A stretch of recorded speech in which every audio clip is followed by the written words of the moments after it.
Hello? Hello, chat. How goes this Sunday? This song feels like a Pokemon Mystery Dungeon OST. It's close. It's Shovel Knight. Hello. Hi. Hi, everyone. Hi, hi, hi. Say hi, Kate. Hi. Kate's here with me. She stayed the night because it's business. We're popping.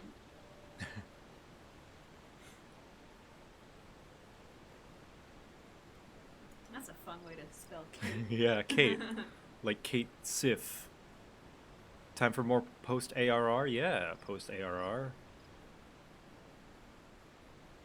Sunday goes well. Yeah. So we're going to be doing more of the patch quests, getting to Heaven's Word. We're getting there. We're getting to the good part. What happened last time? Oh yeah, I crashed last time because my internet cut out. But yeah, let's just go into it.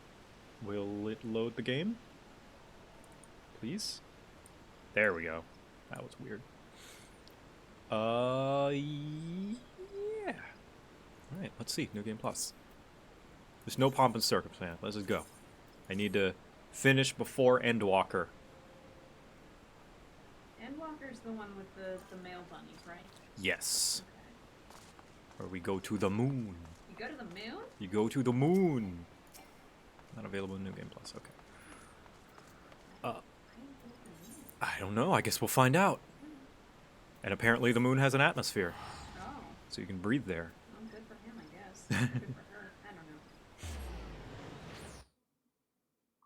Joe, can I ask for help with the Bahamut fight? I might be doing the Bahamut raids after if I complete part 4 of ARR. I'll let chat vote between the Bahamut raids and the Crystal Tower raids because I need to do both. I don't think I need to do the Alliance raids for the other expansions for the story. I'm pretty sure. Correct me if I'm wrong, chat. I'm pretty sure the expansions Alliance raids are like their own contained story for the most part, right? Like they tie in a little bit to the MSQ, but from what I understand, you know, like you know, the Sky Pirates and Return to Evilis, they're not all that connected. Crystal Tower's mandatory now, though. That is true. But I mean, like, I'm gonna do it anyway. I just want to know which one you guys want to see first. The Crystal Tower or Bahamut first? Heaven's Word is skippable? Ban that person. How dare. How dare. Heaven's Word is where you have 3 tall boyfriends. Gee, your mom lets you have 3 tall boyfriends? Yeah. Oh, crap, the background music. Oh, no. Okay, shit. Well, I accidentally turned off the background music. Kate, what's good replacement background music? Context is we found a new headquarters because the old one is stinky and smelly, and, Fire Emblem Awakening, Shepherd's Garrison or whatever.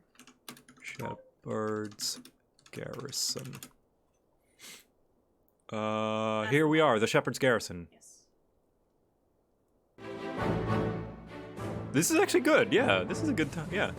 I'm nothing if not a jukebox of Fire Emblem music. Yeah. Well, it is certainly spacious.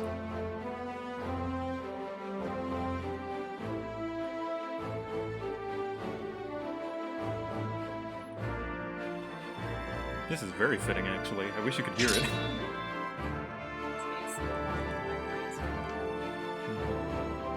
Let's put it on loop. Today marks a new beginning for the Scions of the Seventh Dawn, for today we declare our independence. We shall henceforth be beholden to no nation, but serve all of Eorzea's people proudly and openly. Oh yeah, absolutely. But I know exactly the perfect one for you. But this does not mean that we will sever our ties to the Eorzean alliance. On the contrary, the antecedent and I shall endeavor to strengthen them. Rest assured, however, that we shall not permit political considerations to influence our decisions. So you could take her. She's very like, I have a little bit of range. yeah. She's like very, kind of head manager, but like kind, soft-hearted. Should I give her a little bit of British? Sure, yeah. Our identity remains unchanged, as does our cause. We are the scions of the Seventh Dawn, and our single purpose is to safeguard the future of Eorzea. Final Fantasy for me. Turn on this. For Eorzea! Eorzea! Yeah. I was gonna have you voice her, because she's very Okay. girl boss. Fuck yeah. Oh, okay, she doesn't have any lines in this one. Is that Echo? No, this is Kate. What's poppin'? Also known as the wonderful artist who makes the art for Chandrel Miharian in Necrohunt, and a couple of more that you guys are going to see very soon. A moment of your time, Victor. I would speak of Eledibus. Eledibus. What a word. Oh, he's tall. Yeah. Pardon the intrusion, my lady, but the matter which bringeth me will admit no delay. Mine every attempt to contact the students of Baldessian hath been met with silence. No one will respond? How odd. Allow me to try. Yeah, they've got earpieces called link pearls. Oh. Something girl with a pearl earring. No response. Surely they would not ignore us. They have never yet, my lady. I fear we must assume the worst. No, I will not believe it. An outpost perhaps, but not their headquarters. Their wards are beyond circumvention. Had they come under attack, they would most certainly have raised the alarm. None could penetrate their sanctum unnoticed. But for those who lack the gift and the knowledge both, oh no. Contact their agents in the field at once. If aught has befallen the students of Baldessian, they may know of it. Though the thought of it pains me, until such time as we have evidence to the contrary, we can but assume the worst. Accordingly, we must needs seek another source of information on Eledibus. Yeah, they speak in a little kind of ye olde English somewhat. This guy especially. Oh, I like his hood ears. Yeah. 'Tis possible that others in the homeland are possessed of such knowledge. Be fairly warned, however, they are unlike to yield it unconditionally. Do what you must.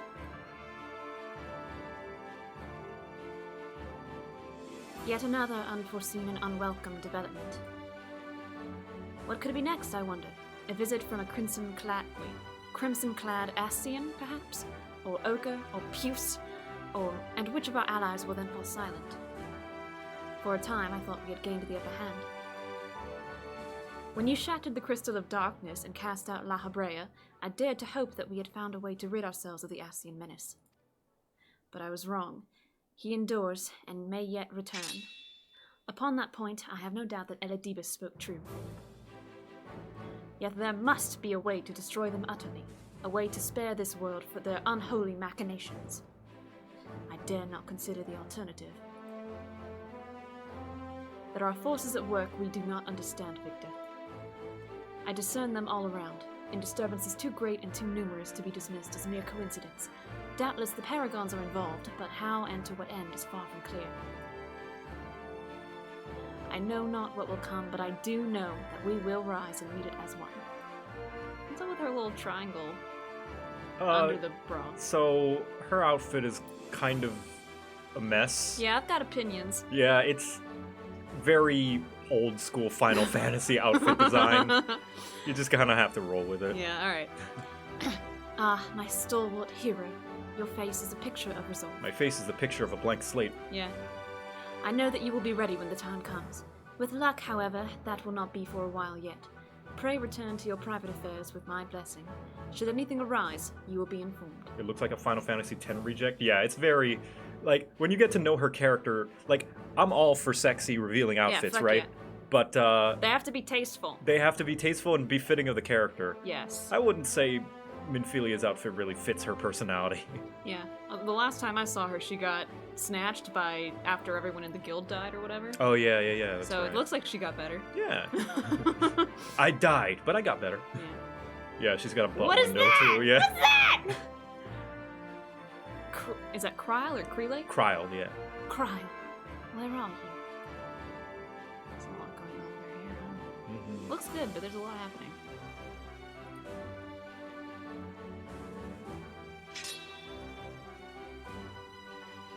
Oh. Need mysterious evil music. Fire Emblem Fates Coming Demise. Coming demise. That's the one. Oh, perfect. How do you know these songs' names so well? I got fucking brainworms, dude. I've used them for D&D stuff. Nice. Your intercession was not foretold. It's got pink text.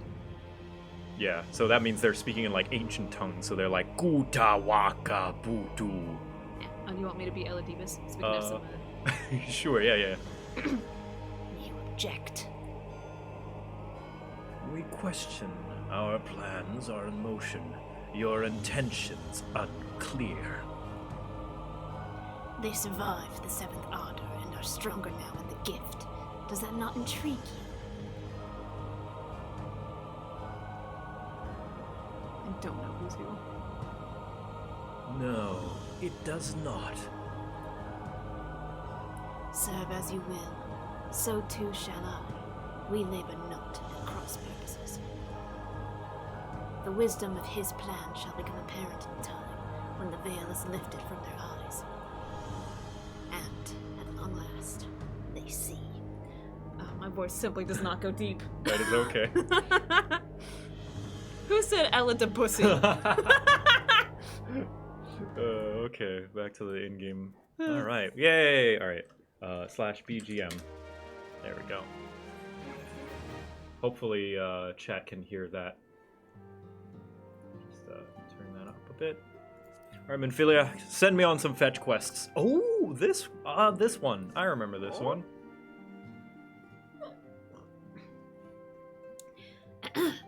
Truly, there is no rest for the weary. I know I just said to go do your own shit, but here we are. Scarce had I begun to make myself at home when I received a request for assistance from Amagina and Sons Mineral Concern. You are really good at pronouncing a lot of these names just off the bat. Thank you. I think God made me an English major, but I said fuck that.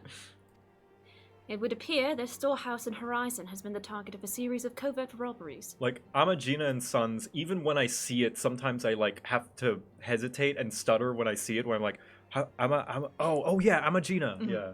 It's like, wow. Minor as they seem in isolation, occasional discrepancies in the manifests were long dismissed as clerical errors. It was only during the concern's annual audit that a pattern became apparent. Significant quantities of crystals, and only crystals, were missing. I need hardly tell you what that may imply. What does that imply? Summoning primals, probably. Oh yeah, Victor looks worried. Because how it works is crystals are like physically manifested ether, and ether is like life force and energy and stuff. Gotcha. And everyone has ether in them. Everything has ether. I see. And however, ether, a lot of ether in one place, plus a lot of prayer creates primals, i.e. gods. Right, and there was a whole thing earlier with like, they're summoning the primal, but go get ingredients for dinner. Yeah, basically. And like primals are very dangerous because they have the power to temper people, i.e. turn them into subservient zombies, and make themselves stronger with more prayer. So it's like a continually rolling ball of momentum. So that's actually quite cool. Yeah, right? Oh man, who knew Final Fantasy XIV had a story? Anyway. The brass blades charged with investigating the thefts believe that someone with the concern is selling the crystals for profit. Alas, they have as yet been unable to identify a likely suspect, and the concern's proprietors have grown frustrated by the lack of progress. Needless to say, I would not have agreed to intervene had the stolen goods been of merely monetary value. If there is even a possibility that the thief acts not out of self-interest, but in service to a primal, we can ill afford to wait for the blades to realize their mistake. Pray depart for Horizon at your earliest convenience. Rendezvous with Y'shtola when you arrive. She and Thancred have already begun a preliminary investigation. I have every confidence that the three of you will get to the bottom of these thefts. I only hope our fears prove unfounded when you do. Oh, I think you're gonna like Y'shtola. She is that the cat girl? Yes. Okay. So she is the cat girl, but she is like the furthest thing from a typical cat girl. Cool. She is She is the one who orders the single black coffee for herself. Oh, I'm excited. Man, even when I'm not returning to the Waking Sands, I'm returning to the Waking Sands.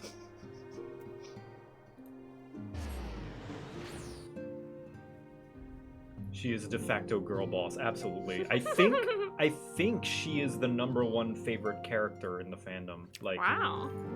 like I did a poll and of the various different beloved characters, and she consistently came out like very high. Wow. Alright, what sort of voice should we do for Y'shtola? She's very intelligent. She's actually a little deep voiced girl represent. But very well kept together, kind of cool headed. Okay. And a little bit sassy as well. Not like Flynn Rider sassy, but like just a little bit as a garnish. Yeah, exactly. Ah, Victor, your assistance is most welcome.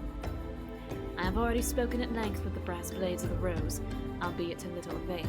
It would seem that the thieves took great pains to conceal their activities.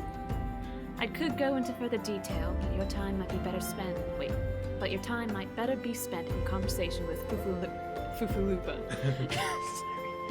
He is the officer charged with leading the investigation, and I would only be repeating that which he related to me.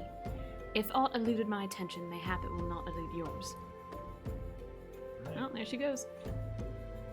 Dry humor, yeah, exactly. Gotcha. Yeah, Y'shtola is a fan favorite for so many reasons, yeah. She's also probably the most competent of the Scions. She gets shit done. Good for her. Yeah, Y'shtola, Grahatia, Emmett Selk, and Thancred seem to be community favorites, yeah. Oh, can I do a voice for this little fucker? Yes, you can. I love doing like high-pitched voices. Oh. Everyone's coming. Victor! Wait, no, hang on. I can do this. Yeah. Fuck, I'm blanking. Victor, what a pleasure to see you again. Y'shtola said to expect you. Oh, wait! I remember. This is the guy from, like, beginning of ARR, where, like, we... Yeah. We had to help him, like, find his brass blade friends, and, like, one of his best friends who was, like, the general, like, retired and made him the new leader. Okay. Oh, it all comes around full circle. Terrible business, these thefts. We have yet to confirm the quantity of crystal stolen, but I dare say it may be greater than... Ah, but never mind that. I have news to share. A short while ago, the driver of a heavily laden carriage refused to halt for inspection and broke through one of our checkpoints on the Royal Allegan Sunway. The cart bolted off toward eastern Thanalan, where, thank the gods, I hear that our colleagues were able to apprehend them without further incident. That is fuchsia blush. A speeding carriage. That would seem a curious choice for thieves of such proven cunning. Yet the Amalja do have a foothold in eastern Thanalan. You are so good at pronouncing things. I do my best. Like, first try every time. And what of their cargo? Did they carry the crystals we seek? We should be receiving a report any moment now, but I fail to see what else it could... Did you miss me, friends? I'm back, but I fear I come bearing disappointing news. Or, on second thought, perhaps it's good news after all. Thancred, wherever have you been off to? I figure you had everything under control here, so I just took a brief excursion to the east to check up on our Amalja friends. And wouldn't you believe it, I happened upon a runaway carriage on the way, and even was able to do my small part to help my friends in the Brass Blades intercept it. In all my years, I've never seen such a prodigious quantity of sumnus. I think it's a word for, like, goods. Okay. The Blades were calling it one of the greatest hauls they've ever seen. The stolen crystals, on the other hand, were nowhere to be found. Is that so? Alas, I suppose we have no choice but to resume our search elsewhere. We should reassess our options as well. Come with us, Victor. Somnus is crack? Oh. Oh, Somnus is a drug. Oh.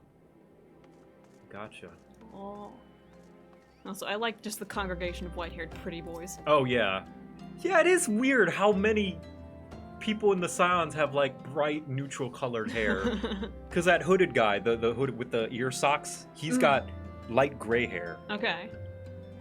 Yeah, Minfilia's got the bright blonde hair. Alphino has white hair. Yeah. I have light gray hair. Fuck. Also, Thancred looks like a fuckboy. He kind of is. he's very like ladies' man, but I see. not obnoxiously so. Okay. Does he drink his respect women juice? He does. Yes. Okay. Every morning. All right. Good for him. Against all expectations, it would seem the Amalja are innocents in this particular spate of crimes.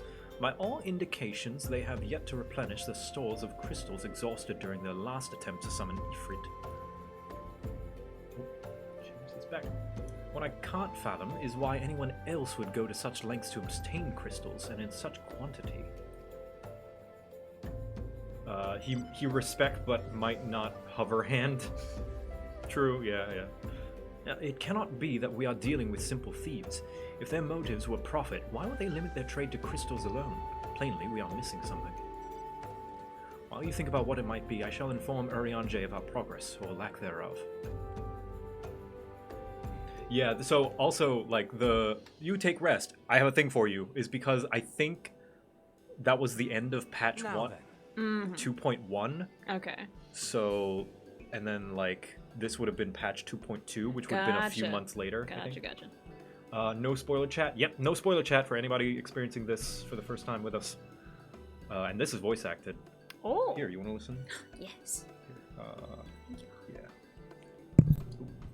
So the voice acting is a little spotty, but not the worst thing.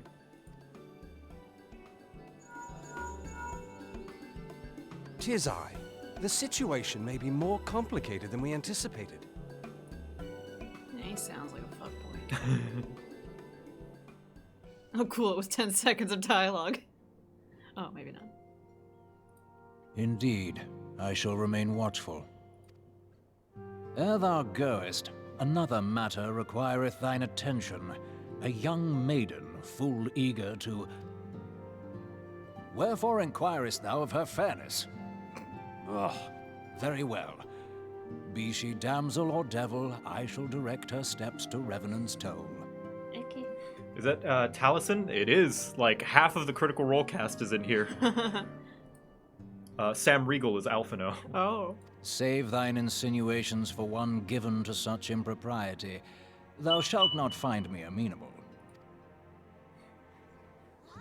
So there's this girl. Is she hot? Yeah.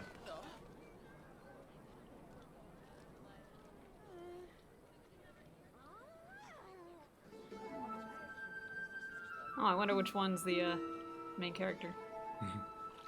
That's a pretty cool fit, though. Right? "Far across the sea from the land of Doman have we traveled.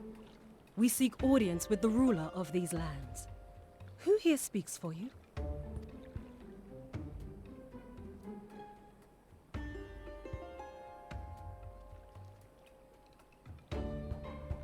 Nanamo 2.0 Nanamo is the VA for Chie Satanaka? What? Then why is she so bad? Chie's VA is amazing. Any bright ideas? A solitary flash of insight? No? Head empty. Well then, for want for a better suggestion, I say we try picking Fufulupa's brain again. Padding, good. Who knows, if we work together, we might find something of use nestled away within. Sorry for the adjusting volume chat. It's just the mic is in a weird spot, so I have to keep making sure that it is proper. What's up, Chalupa? Oh, but it is good to see you return. I have given some thought to the matter, and I have just hit upon a most disturbing possibility. How could I have been so blind? Oh, she's here too. Calm yourself, Fufulupa. What is this disturbing possibility of which you speak? I was contemplating as to how the thieves' activities escaped our notice for so long, and then it came to me. What if there is someone among our own ranks conspiring with them? a traitor in our own midst. What? The brass blades taking money for favors? I've never heard. It would be most unfortunate if your fears proved well-founded, Fufalupa. Indeed. If for reasons of security the Concern decided to transfer the remaining crystals stored in Horizon to another location, their plans would be discovered the moment the brass blades were informed. Ah, but such a shipment would surely be well guarded. Would thieves as wily as ours risk open confrontation? Mayhap not, but neither would the Concern be eager to present them with such an obvious target. Nay, they might instead elect to carry out the transfer in secret, to entrust the goods to, let us say, a lone Mikote miner, traveling without escort so as not to attract undue attention. But who... Ah, I see. Yes, the Concern may well elect to do that, but to travel with so much cargo would be a strenuous task indeed, and this miner would certainly need to rest upon the way. Mayhap north to the bridge of Hamalea? A fine spot for a rest, would you not agree, Victor? Alas, the role of Mikote Miner is taken, so you will lie in wait to the north, and I will do the same to the south. I like that little race acknowledgement. Forgive me, my friends, but I have received new orders. I must inform my men at once. I'll be off with my fuchsia blush. Bribery in Ul'dah? Never! Oh, he's back. Oh, welcome. Call me a cynic, but I would be surprised if these thieves lay down their arms and surrender. See that you come prepared to offer them some encouragement. Now, there we go. I love how fast Lalas go. Yeah, they go the same speed as everyone, so they look like they're zooming. Does your chocobo have a name? Yes, it is. It's Mudclaw. Oh. Yeah, I had you name him a long while ago. Back Did when I? Yeah, back when we were in Kuleg. Oh.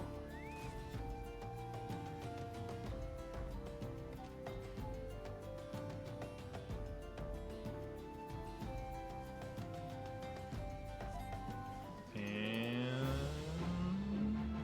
where are they? Oh, there they are. Oh. Wow. Bah. Wow. Bah. Easy. Wow.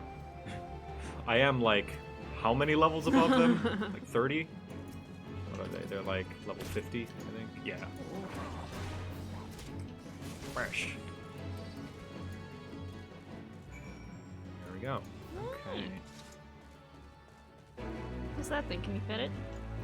Yes, I can actually. You can pet anything. Oh my god.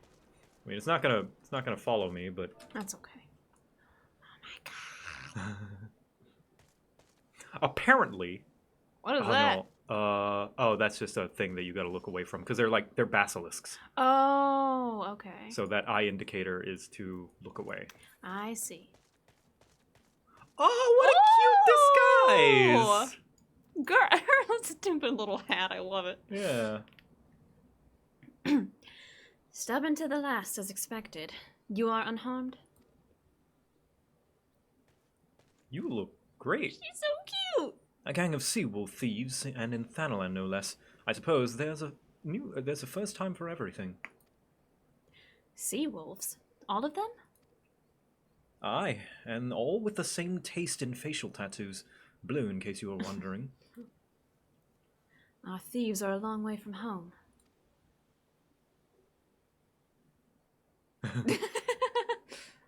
You guys done? Thancred, if you would be so good as to attend to the outstanding matters in Horizon, I have inquiries to take. To Horizon, then. Fufalupa will want to hear about your meeting with the thieves.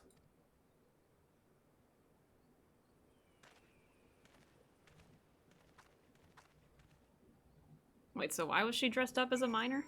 Just to go undercover, Okay. basically.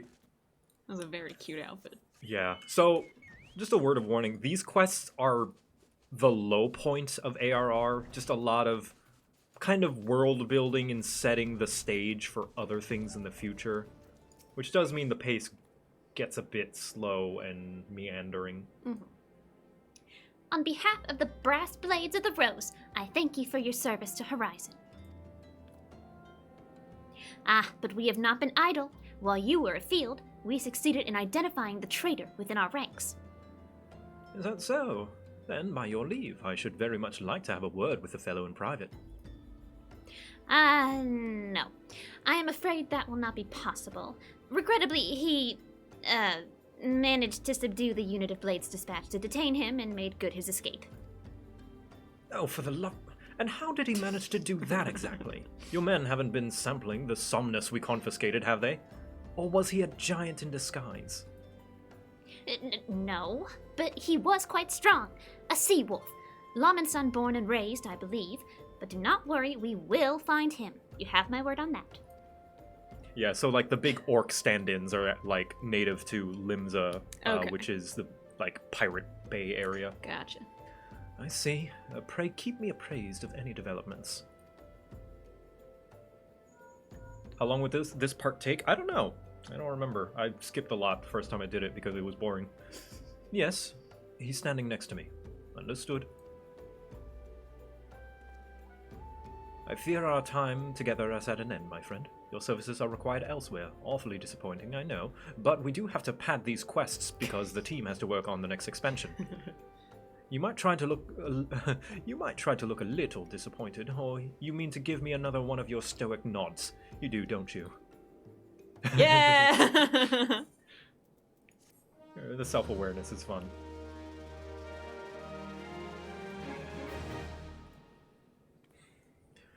Yeah. I actually made a chart about my my experience with ARR in terms of quality. This is what I consider like a Realm Reborn, like in terms of quality as it goes. Okay, well, This where chart. are we? We are past this part. Okay. I haven't made a chart for this because this part I skipped because I was like sick of it. Alright. Chart. Oh yeah, chat. You want to see the chart? Here, let me show you the chart. Are we ready to talk about the mail? Let's talk about the mail.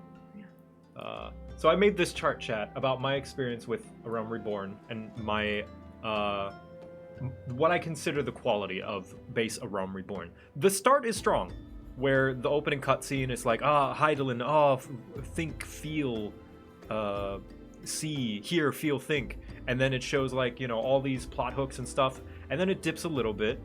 And then the basic quest of you being a basic adventurer, just like doing tasks, was alright. I liked it, and it built up to a nice kind of part, a nice little climax when you leave on the airship. And then as soon as you leave the airship, then you start doing the 3 dungeons. And then the 3 dungeons are like back to back. It's great. You're being an adventurer, you're doing all this stuff. And then the Ifrit plot starts. And like you get all these questions and like mysteries and like little breadcrumbs, and it's really, really good. And then Ifrit happens and it all ties together, like, oh man, why are these guys stealing crystals? Why are they taking prisoners instead of just killing them? You know, why is this guy being an asshole? And then it all ties together at Ifrit and it's awesome. And then you meet the Scions and it's awesome. And then you do all the side quests for the sylphs that amount to nothing. Like, I get it, right? You have to go to each beast tribe to see, are they summoning their primal? And the sylphs, the answer is no, so it feels pointless, but I get it, right? You have to check in on them. But, oh my god, the like Buscaroon thing where you try to find information on the masked man and it's like, I don't know, ask this person. And then you ask this person, I don't know, ask that person. Oh my god. And then after that, you help with the Alamegans, which, great. It introduces Alamigo and their plight and that they're trying to retake their homeland. Cool. But good lord, the what of champions, the company of heroes, during the Titan thing where it's like, we know how dangerous Titan is, but go get some cheese. It's like, I think that is the worst. So I put it at the lowest part of A Realm Reborn. It is awful. It is, I don't like it. I don't like it in terms of gameplay and questing, and I don't like it in terms of story pacing.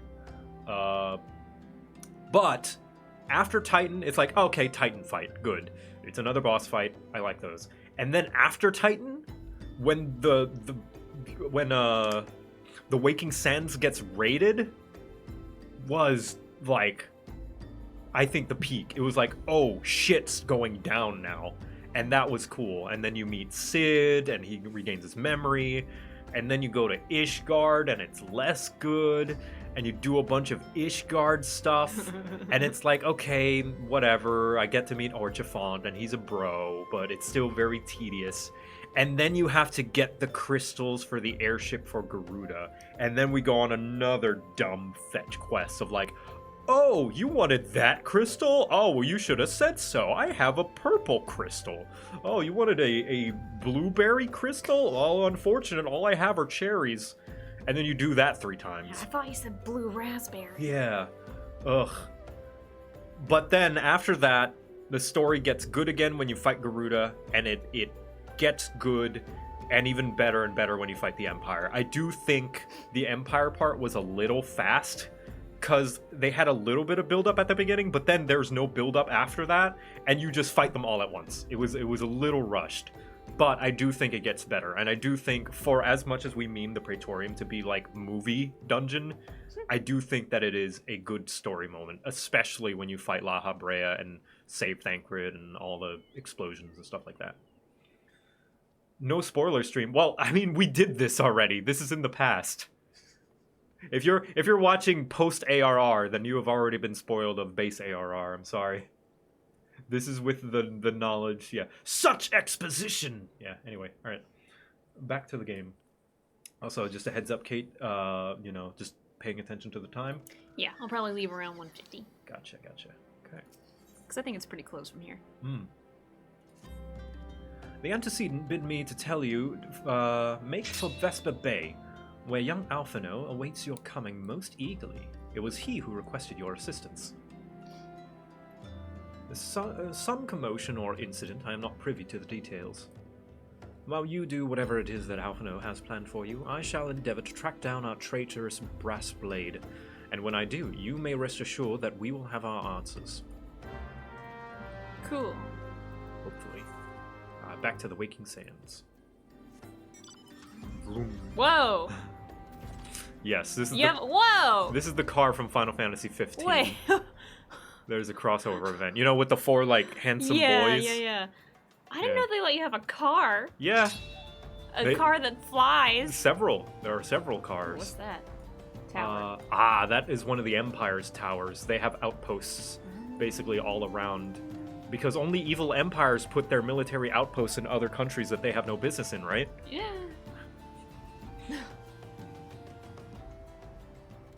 Oh, the Eastern boat. That's right. Hello. So this is the guy that's voiced by Sam Riegel, and he's very pompous and know-it-all. He's 15. Okay. He's your typical 15-year-old boy. Yeah. Do you want me to try, or you want to do him? I would like to do him, if that's all right. Yeah. You are late. No matter. I know where our visitors are headed. From what I have been able to gather, this vessel belongs to a band of Domans who seek audience with the Sultana. You are familiar with Doma, yes, in Othard? Well, like as the rest of the nations in the eastern continents, it is ruled by the Garlean Empire. Given our visitors' unannounced arrival, as well as the state of their ship, I suspect they did not leave their homeland under the best of circumstances. Needless to say, I should be very interested to hear their tale and, more importantly, what they know of current affairs, what the state of affairs in the Empire. Such information could prove most useful. We would be fools not to pursue this opportunity, don't you think? Come with me to Uldar, Victor, unless I am mistaken, and I am rarely mistaken. What a bitch. We will find the Domans bickering with the Sultan Sworn on the Royal Promenade. You are uncertain of your role in the proceedings? Insurance. If our guests are not themselves Imperial agents, it seems fair to assume that they may be pursued by some, and if not, who better than you to have on hand in the event of an unforeseen diplomatic incident? Besides, I do so enjoy your sparkling repartee. Satisfied? Good. I shall see you in Uldar. Alright. Yeah, he is very spoiled rich kid. Very, very much so. Can you push him into the river? Boy, do I want to. Sometimes. He is very... these dumb adults don't know how to do stuff. He's known as a Redditor. Very much so, yeah. Yeah, he's very... Well, why did you do that? You should have done this, you know? It's like, alright, high schooler. Yeah. Well, you think just because you finished college early that you are some kind of supercomputer? Yeah, he was very much like, I went to Harvard. Yeah, I mean, quite literally. He went to this world's equivalent of Harvard. Oh, okay. It's called Charlian, and it's for rich, pompous assholes. So it said he'll pay you an exposure. Yeah, pretty much. Oh no, this is not the right place. Chamber of Rule, that's where I'm going to go. He definitely does crypto, yeah. No, but don't you understand? We can make a strong profit. And if we invest in these things called NFTs, Oh, it's like, Alphino, no! Well, this is a fancy little place. Yeah. So it's kind of like the Sultana, you know, like Sultan Yeah. of like a deserty place. This is kind of like the capital in a way. Okay.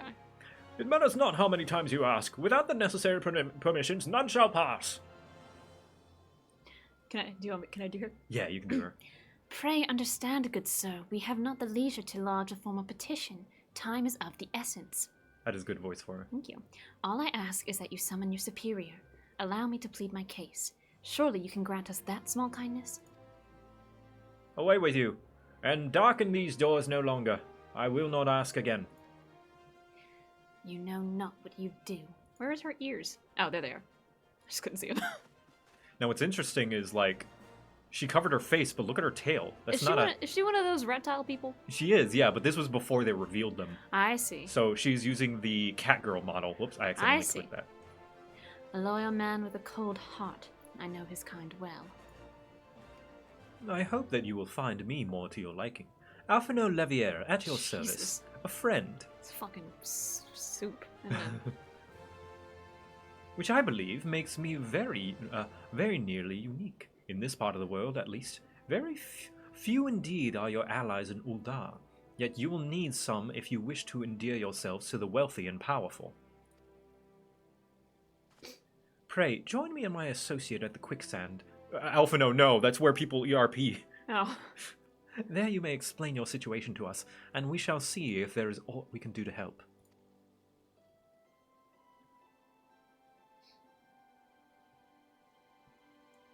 Alright.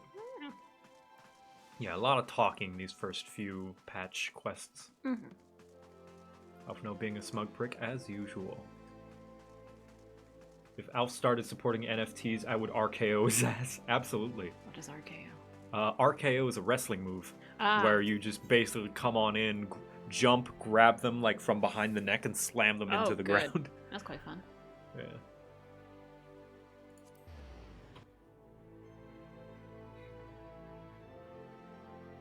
Saw more people ERP in Limsa's lower decks. Yeah, well, this is every other server. In Balmung, the quicksand is populated, but not in Brynhildr. Brynhildr is pretty humble.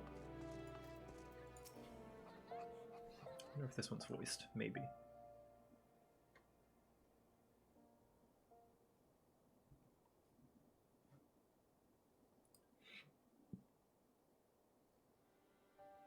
We have traveled Yep, some it is several voiced. thousand miles across the sea from the nation of Doma, in hopes that we might find sanctuary in these lands. Sanctuary, Lady Yugiri?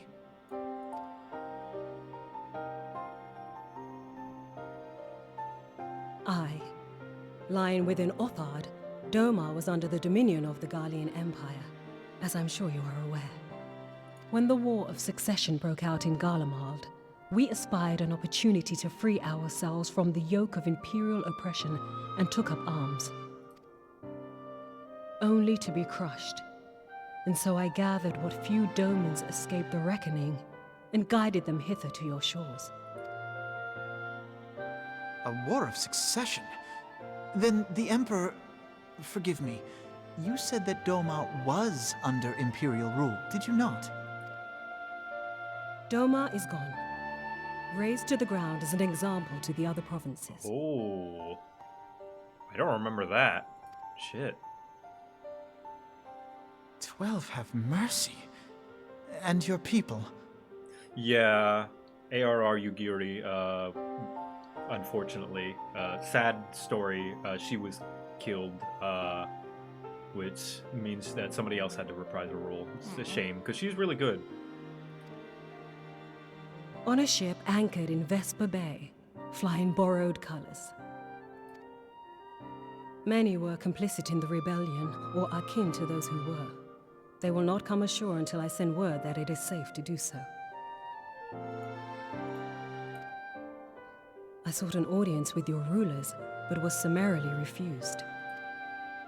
The lords of Ul'dah are not wont to entertain foreign refugees without suitable encouragement. Mayhap I was foolish to expect otherwise, but our supplies run low and we have young ones in urgent need of care. Yeah, we could help you, but where's the profit? I have seen the tents outside the gates, however. We are not the first to seek asylum, nor will we be the last. Be that as it may, Ul'dah is no friend to Garlemald. Your tale would stir the hearts of many men and women here. The Sultana and the Syndicate will not be so easily swayed, but I shall see that you are granted an opportunity to plead your case. This is within your power? Well, far be it from me to boast, but I do have the ear of certain influential individuals. Far be it for me to boast, but I'm going to boast. I am in your debt. Lady Yugiri, forgive me for observing, but your choice of attire seems like to evoke feelings of mistrust. Men are wont to fear the unfamiliar. We know this from experience. We seek only to spare the people of Ul'dah unnecessary disquiet. Why does the 15-year-old have this power? Well, partly because he helped us save the world, rather save the continent, and also because his granddad was basically Elf Jesus, who saved everyone from the calamity 5 years ago. And also he went to college. Oh. I shall defer to your experience then.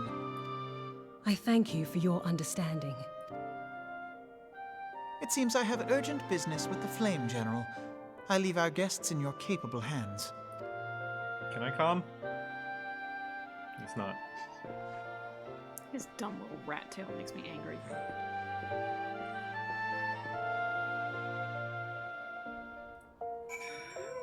Okay. Whoops, I didn't mean to press that. If I may, sir, as I said earlier, we have been at sea for several moons, and our supplies are all but spent. I have not the heart to repeat the tales of our tribulations, nor would it please you to listen to them, I think. Suffice it to say, however, sacrifices have been made.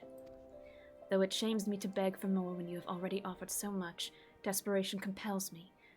Gentle sir, if you or your associates could spare any provisions, anything at all, it would go a long way to lessen the suffering of my people. Mamoli! Give her a drink! I'll take her. Okay. Hells, why didn't you say so sooner, Victor? Of course I'll help. You couldn't have picked a better day to tell the truth. A wealthy merchant and his entourage were due to have a banquet here on the morrow sea, but just sent word that they can't come, meaning I've got a boatload of foodstuffs and no one to feed. Best of all, they paid for the lot in advance. Ha ha ha! Go and call Friduri and Catherine at the Sapphire Avenue Exchange. Tell them I said to ship the Little Prince's order to the Waking Sands. Oh, and if they argue, just show them those letters. That should set them straight. Okay. She's great. She's a very friendly bartender. Good for her. Lodi's fucking precious. Oh yeah. Oh, Victor's got hops. Yeah, big hops. Oh! It's really funny. Everyone also has the same jumping height, so when the Lalafell jump, it looks like they just fly. Thank God. What the heck is going on here? Is there a cult going on? Are these the Power Rangers? Oh! Wait, Blue Moon, Zoomoon Moon. Oh, Nameless Paradox. I thought they were like all moons. Oh. And then Moonzana Paradox. They're having fun. What the heck? We got a whole party of moons.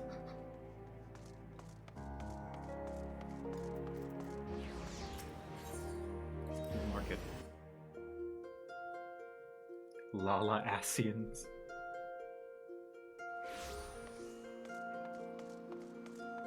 Everyone has a market board. Hello. Oh, I can do Catherine. My, that's a rather odd request. Mayhap you misheard her instructions. You want to say that to her face? Yeah, I think the fuck not. Instructions penned by the Quicksand proprietress to deliver foodstuffs to the weakened sands. You know, you shouldn't encourage them like this. They'll start to expect it. You mark my words. Jeez. Alright, bitch. People really don't like foreigners around here, do they? She's in the business of feeding refugees now. I ain't normally one to question Mistress Momodi's judgment, but that doesn't seem wise to me. Oh, bitches! Yeah. Yeah, Ul'dah is basically the land of capitalism. I not speak for the children, but if you ask me, any man who can't earn a crust deserves to go hungry. Alright. Fuck. Yeah, and it's basically, even though there is a political system, it is basically ruled by 6 of the richest people. Oh. So American. Yeah. I want to do like a little bit more voicing for the next thing, and then I'll probably have to go. Okie dokie. Oh, Momodi! Modi! They were being bitches. They didn't give you any trouble, did they? Good. Now go and tell Lady Aguri it's all in hand. Hello. I dared not hope for such magnanimity, much less expect it. Mistress Momodi is generous indeed. I shall be sure to thank her most humbly.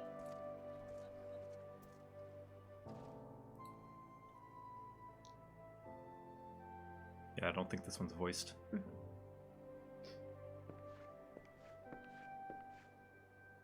What is that little hip thing he has? It's a little hip window? Yeah, I guess so. Weird design. Lady Aguri, I briefed the Flame General on your situation. I think you will be pleased with this reply. Yeah, Ralban's a bro.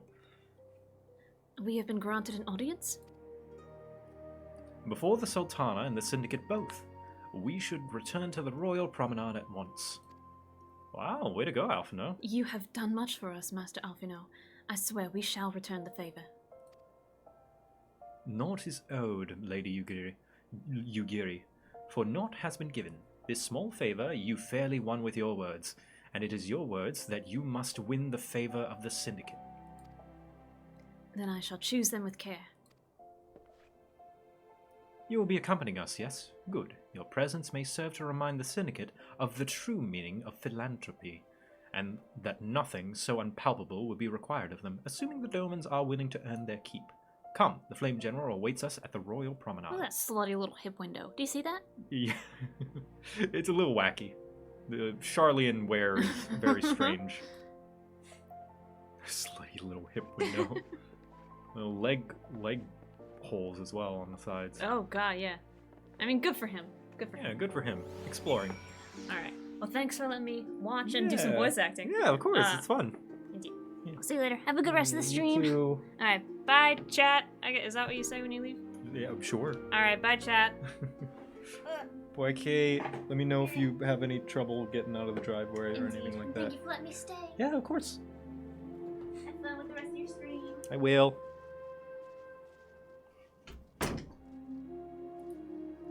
Finally, the bitch is gone. Now we can have fun.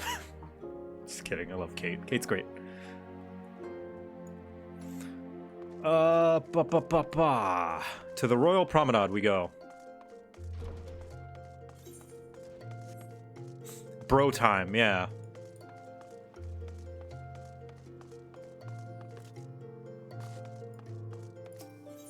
Feel you're gonna pay for that statement? It's okay, she calls me bitch too.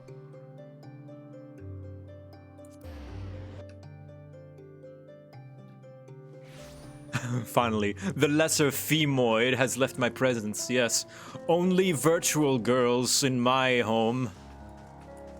No real women.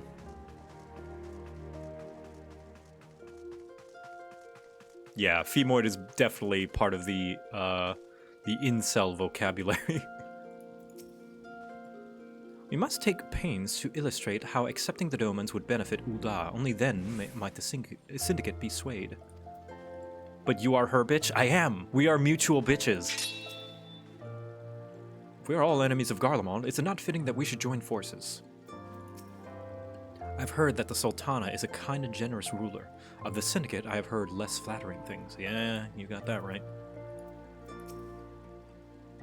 Bards sing of wars which decided the fates of nations, but a single word spoken within a council chamber is more like to decide that of my own.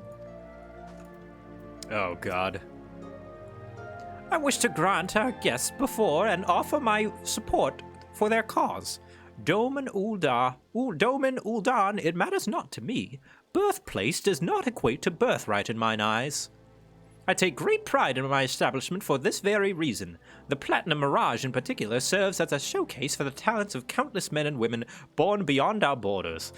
Yeah, as long as they can earn you good coin, yes? A pleasure, Victor. The others are already inside. Let's not keep them waiting.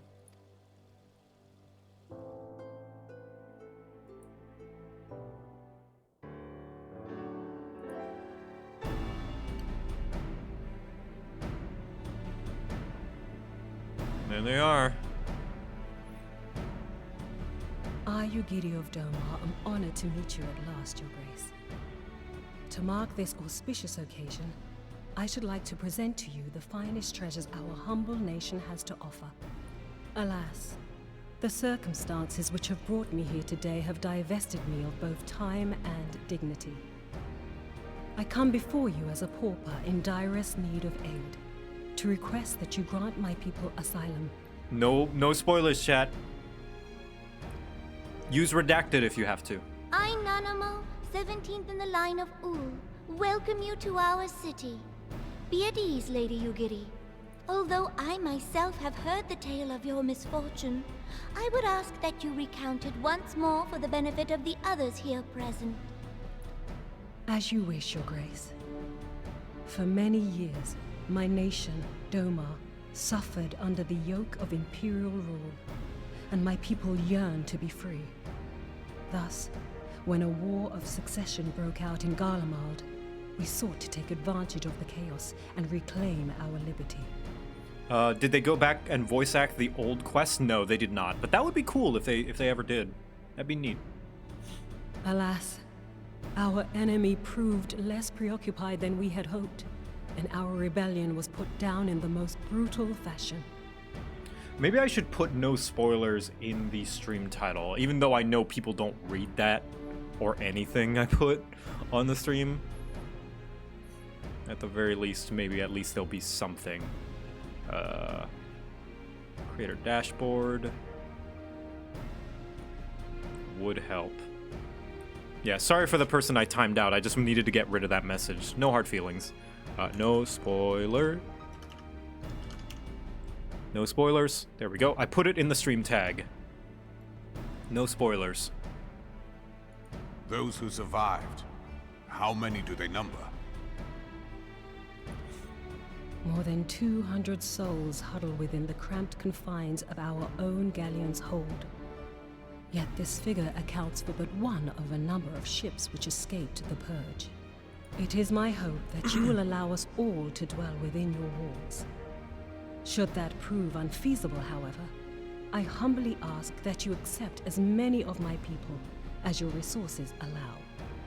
When we type in this chat box, is there a way to change the chat rules? There is. I have been not good at keeping up with those chat rules for a long time, but even then, like, my biggest rule that I put in almost every stream is no backseating. It's in the chat rules. I even have a thing for it to show up on the screen, but people won't even listen to that. So, you know, I can do my best though, but I can only do so much. Pray understand, we do not beg a boon, but propose instead an arrangement. We would serve as soldiers or tradesmen until our debt is repaid. What are the Syndicate's opinions on this matter? Like, people even ask, what game are you playing? Like, when you can see it on the stream. Why am I playing New Game Plus, actually? To refresh my memory on the story, especially in post-ARR, because I did not experience post-ARR. I skipped a lot of the dialogue, and I bought a story skip when I got bored. Because it's really boring. I, for one, think it's a marvelous idea. Lady Yugiri and her people strike me as an industrious lot, and there are parts of the city which have yet to be fully restored. If they are willing to work, I see no reason not to let them. Ugh. The head of the Mirage Trust is not known for his generosity. He sees profit in this. Yeah, he's only willing to let them help because he sees them as free labor. I agree. That said, these are foreign refugees. To admit them would require a formal resolution. Shall we call a vote?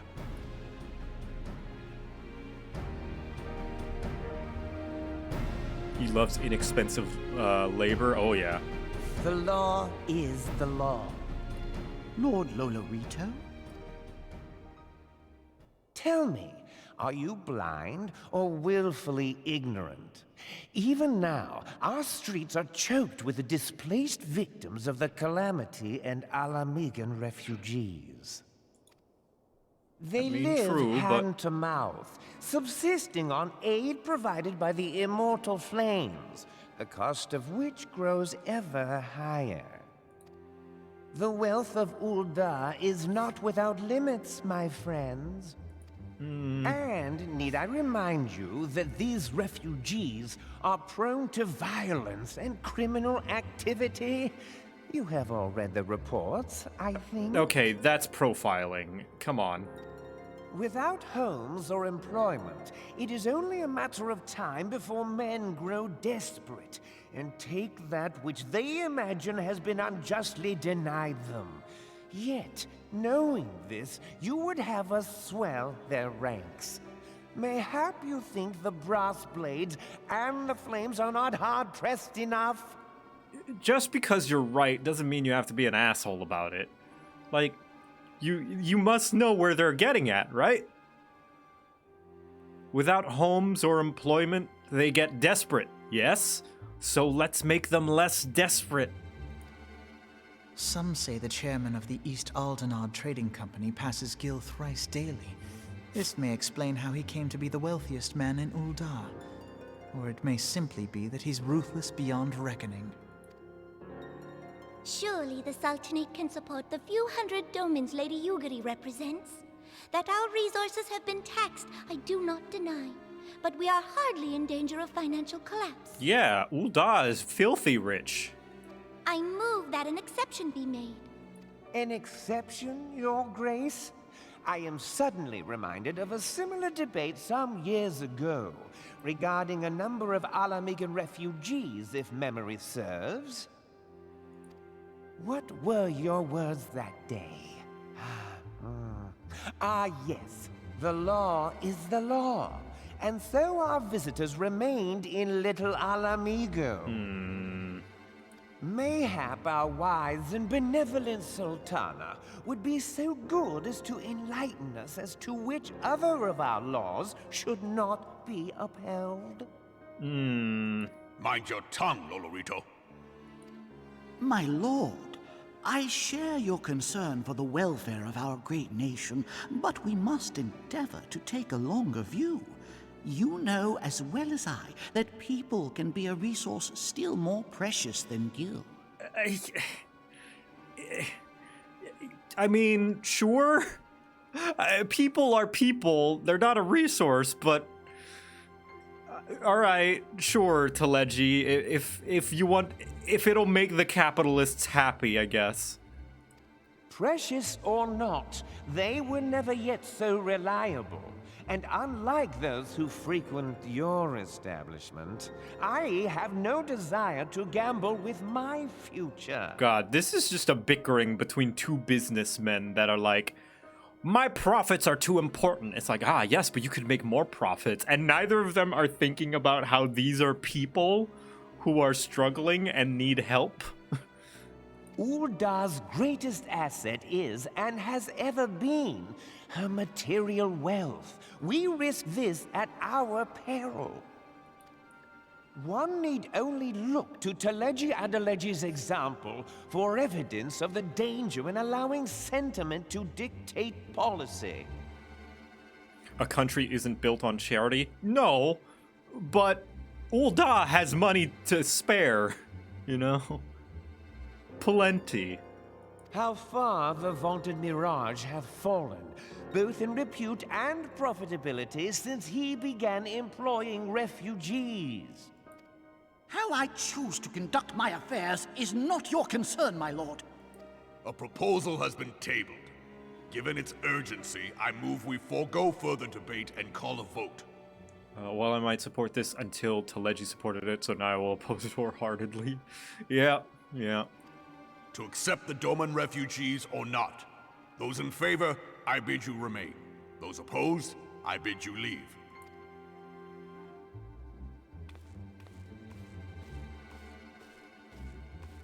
Okay, that's one.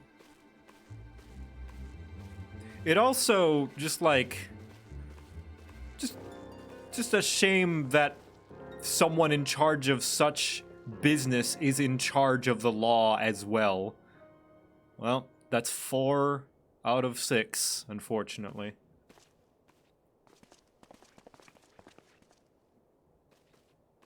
Would that it were within my power to welcome you and your people, Lady Yugiri. As you have observed, however, my authority in such matters is regrettably limited. Without the consent of the Syndicate, I cannot act. I understand, Your Grace, and I appreciate all that you have done on our behalf.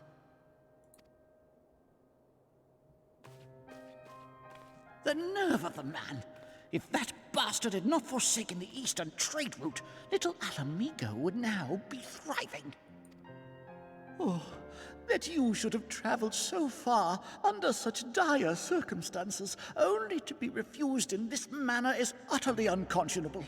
Pray, accept my sincerest apologies. At least he's on our side, right? Teleji's kind of a little bit of a prick, but at least he's trying to help us, even if he sees profit in it, you know?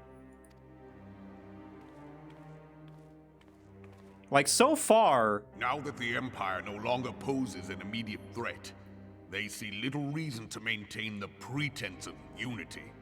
So far, and no spoilers, chat, so far, like, Teleji has only helped us, right? Even if it is for his own benefit. As Alphino says, his mind is in it for the profit. This guy feels like he really cares about the nation. I like the cut of his jib. Raubon does. Teleji, I can tell, you know, he's like, people are a good resource. I'm like, he seems silver-tongued, very much so. The Monitorists have grown especially defiant of late. Lord Lolorito most of all. But this is neither the time nor place for that discussion.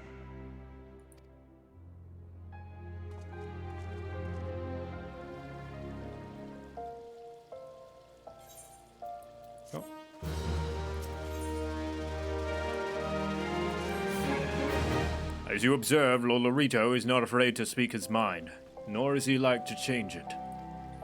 Oft I have wondered how a man so skilled at weighing the worth of things should be so incapable of seeing the value in people. Bah! I will waste no more words on him, not when the Domans are yet in need of aid. Everyone, follow me to the Hall of Flames. Yeah, Raubon's a bro. I like Raubon. He's great as well.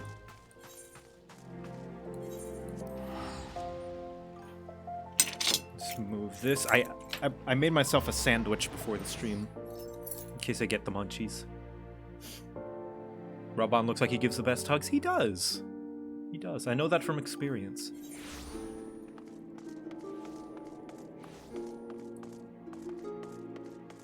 The Empire, long divided, must unite. Long united, must divide. This is has ever been. I don't know where that quote's from, but that sounds cool. There you are. Hello, General. What kind of sandwich? Just toasted white bread, mayo, and roast turkey. Nothing special. I didn't really have a lot of time to make a fancy sandwich because I woke up at like 11 today. The syndicate has spoke, and I see no point in moving the matter. That the matter be reconsidered. The monetarists have made their position clear. Agreed. Uldar is not an option. Nor are Linza Laminza or Gridania, I judge, given the state of their internal affairs. Which leaves our Doman friends confined to a ship. Gods, the thought of them huddled in an airless hold with no hope of better treatment. Could that I had more time to find an alternative. A place not bound by the concerns of great nations.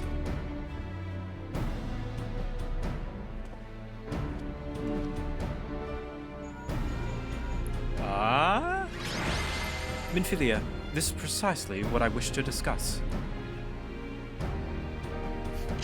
I understand the Syndicate's decision, I do. We all wish to preserve that which is ours, especially when we believe to be under siege. But I cannot meekly accept this judgment, not while my people suffer. Would it be out of the question for the Sultanate to accept us for a limited time? A week mayhap, or even just a few days? Excellent, I shall keep you informed. Lady Ugiri, I have a proposal, if you would hear it. Out with it, Master Alphino. Headquarters of my order, the Scions of the Seventh Dawn, stands in a place called Revenant's Toe, an outpost in Mordona. Like most outposts, it is frequented by mercenaries and other men of action, and lacks the comforts of more well-established settlements. However, the leaders of Revenant's Toll has been doing their utmost to change that. To that end, they have need of able-bodied individuals willing to work as frontier hands. Hard labor, lest you doubt, with naught save food and shelter by way of reward. Terms not unlike those which you yourself proposed, Lady Ugiri. Though I will not hear a word said against our beloved Uldar, Revenant's Toll would offer certain advantages, the absence of unhelpful bureaucracy being the most obvious. If they can accommodate us, we shall gladly accept. Yeah, what's interesting is Mordona didn't always look like Mordona. Mordona used to be like a run-down camp with only a few merchants, and it slowly built up over time as the patches went on. Master Alphino, once again I find myself in your debt. Pray do not thank me, milady. The life your people go to is one of hard labor and few comforts, as I'm told. And before that, there remains the matter of how they may safely be borne to Revenant's Toe, which will be no small feat considering the distance and their present condition. Mayhap the Uldan Adventurers Guild can be of assistance. Look for me there, anon, Victor.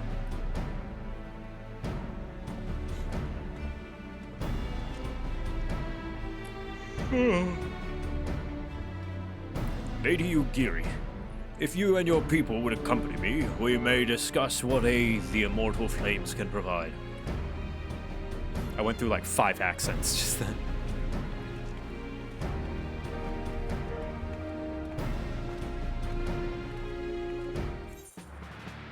Alright.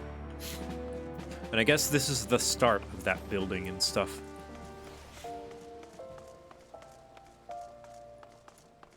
That quote is from Shadowbringer's Emmett Selk. Oh. There's a lot of good quotes from Shadowbringers. Can't wait to get to it. Can't wait to show you guys.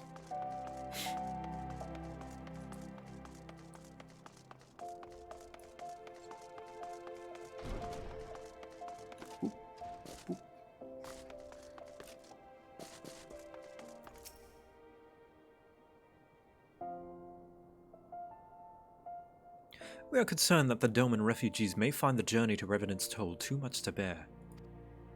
Too long have they been sequestered aboard their ship with insufficient supplies and scarce room enough to breathe, let alone stretch their limbs.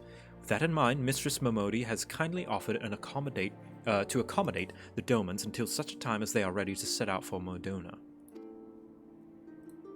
Those healthy enough to travel will embark as soon as transportation has been secured, while those too weak to leave at once will be permitted to stay until they regain their strength.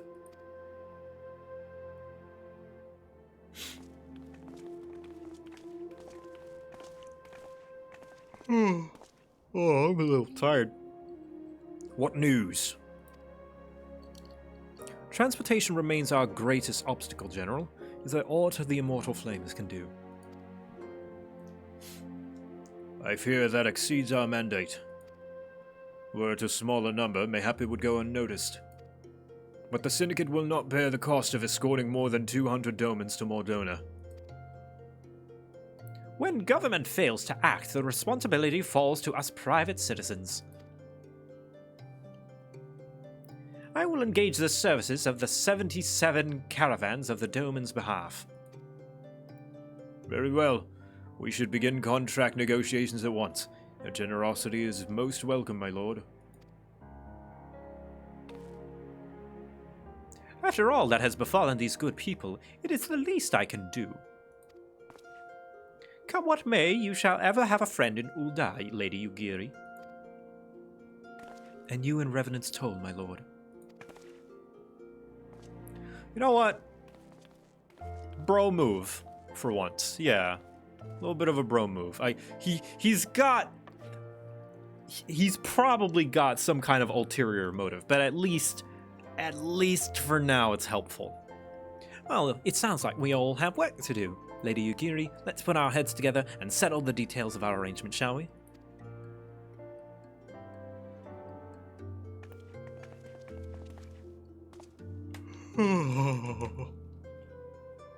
Oh, sorry, I'm yawning a lot. I don't know why, I'm just so tired. I would entrust the task of escorting our Doman friends to you, after you have rested your own road-weary legs, of course. What say you?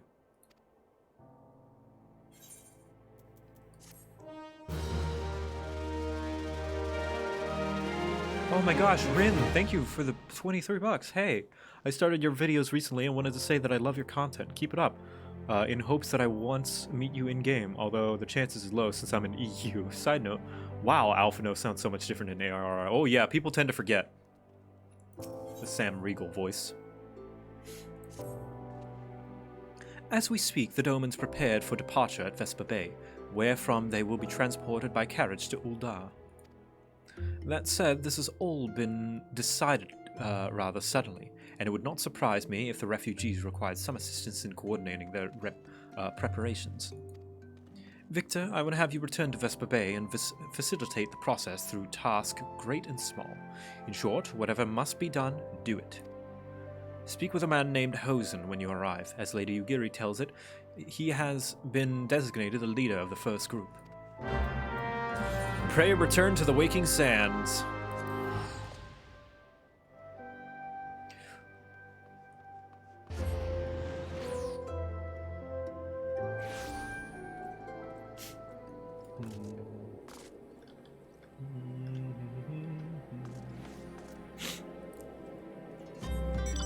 Broom, broom. I'm in me mom's car. Broom, broom. Get out me car. No.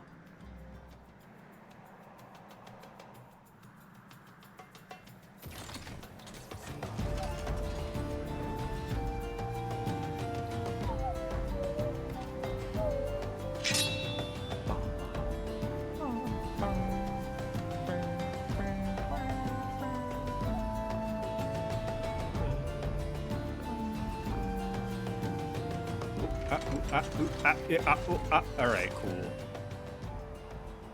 You. Oh. Hello. Greetings, Alphino informed me that a scion would be arriving to help with the preparations. I'm honored to meet you, though shamed as well. A great warrior should not be tasked with such trivialities. I've got nothing better to do.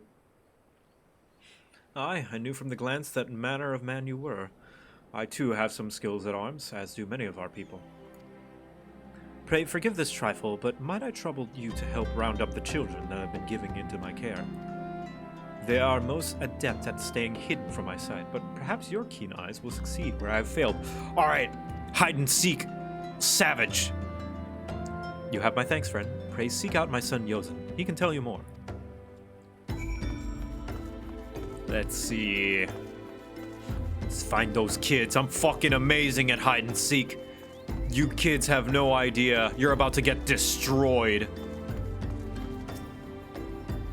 Oh, hello there. I'm Yozen, son of Hosen. Will you be coming with us to Uldar? I hear we're traveling by horse-drawn carriage. But don't you think they're queer? Giant birds that people ride like horses. I still want to try riding one, but...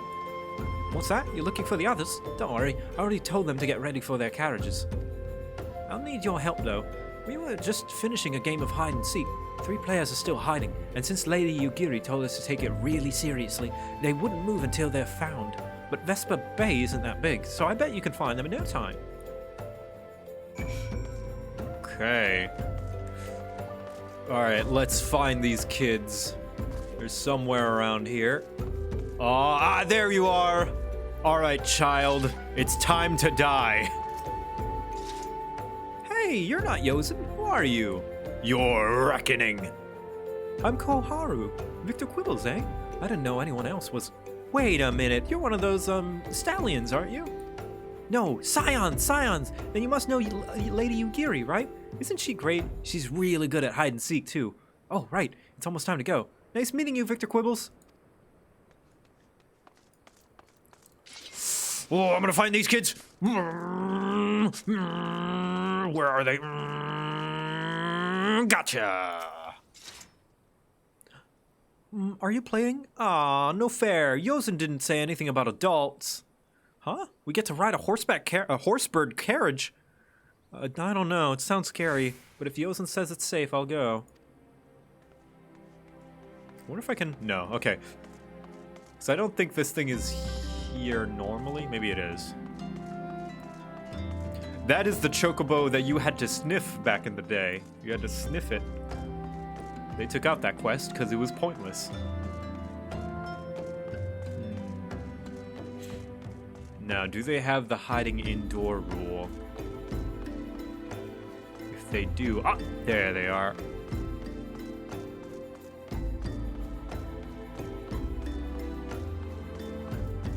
Yeah, I don't remember the context of sniffing the chocobo, but you had to sniff the chocobo.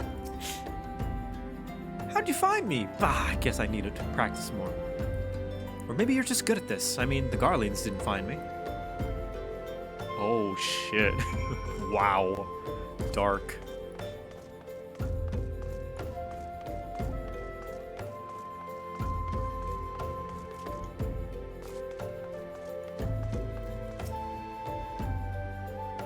Wonderful. All the children are accounted. Hide and seek. I see that you are curious. It is quite simple, really. Lady Yugiri thought it best that the children know what to do in case the Garleans found us. Oh, fuck. That's fucked up. I mean, it's good, it's smart, but it's fucked up that they need to learn to do hide and seek to save themselves from the Garleans. I should hope that those days are behind us, but I nevertheless take comfort in knowing that we are prepared. Yeesh. What is this, American middle school? The first caravan is due to depart shortly, followed by the rest at regular intervals. My family and I, including my stubborn old father, Home, will be traveling in the lead carriage together with young Koharu, whom I believe you've already met.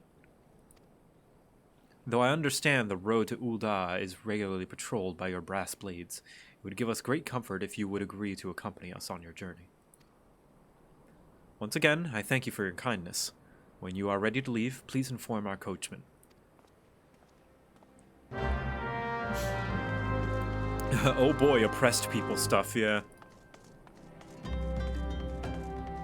It's really sad taking like a fun, innocent children's game and using it to teach them how to survive. It's fucked up. You're gonna be off, are you? Well, I was meaning to have a word with you about that. Runner from the Blades says we might have a problem. A fierce-looking beastie's been sighted south of the bridge to Eorzea.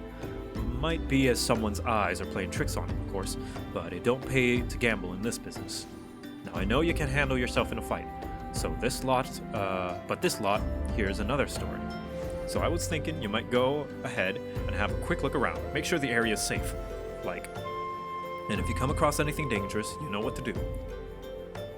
When you're satisfied, the way's clear, meet us outside Horizon. The blades tell me the road there's safe, so I reckon we can make it that far on our own, assuming the self-same bastards don't try to rob us, that is.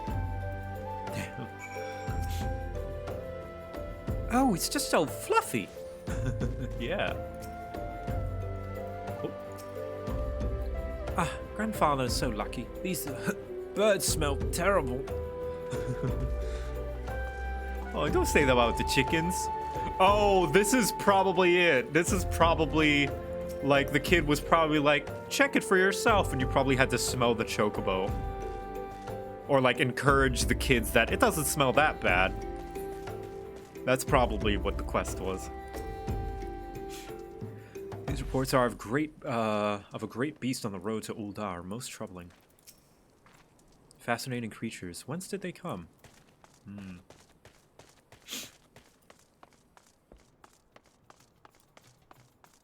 You had to go and get perfume to make them smell better. Ah. Yeah, that's dumb. I'm glad they got rid of it. So the kids didn't want to get on the chocobos because they were smelly, so you had to get perfume to make them smell better. Yeah, I'm glad that quest is gone. It's silly and goofy and kind of funny, but it's just filler.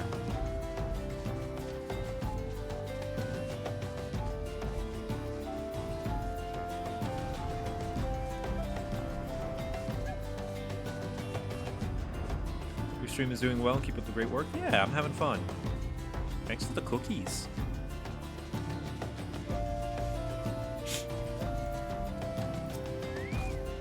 Is that your usual glam, or are you wearing it to immerse yourself in ARR? Immerse. I can show you guys my usual glam later. But yeah, I'm just wearing like ARR style outfit. Canon Victor Quibble's ARR outfit. He had just become a paladin.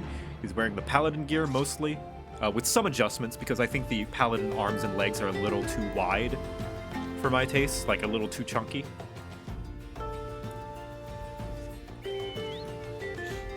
But perfume smells bad? No, it does. Well, not inherently. Some perfume smells great. Like one of the things that I got for the circus module for the D&D adventure. So there was a beastie. Was being the operative word, eh? Haha.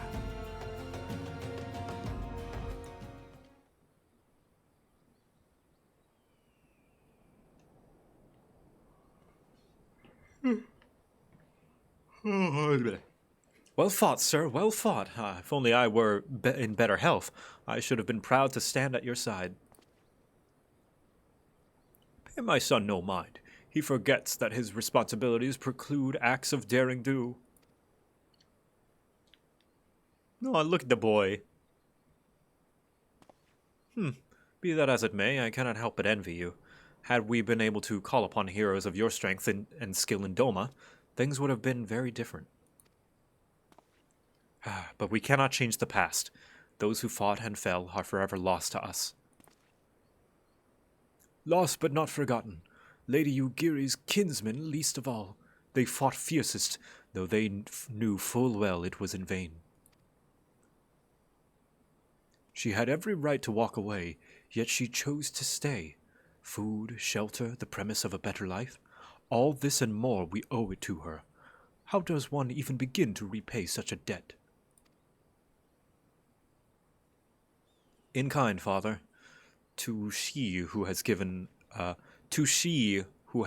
everything, we shall give our all.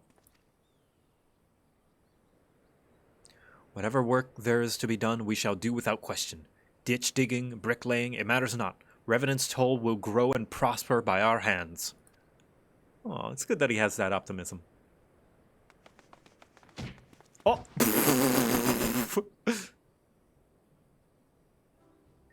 Strong children.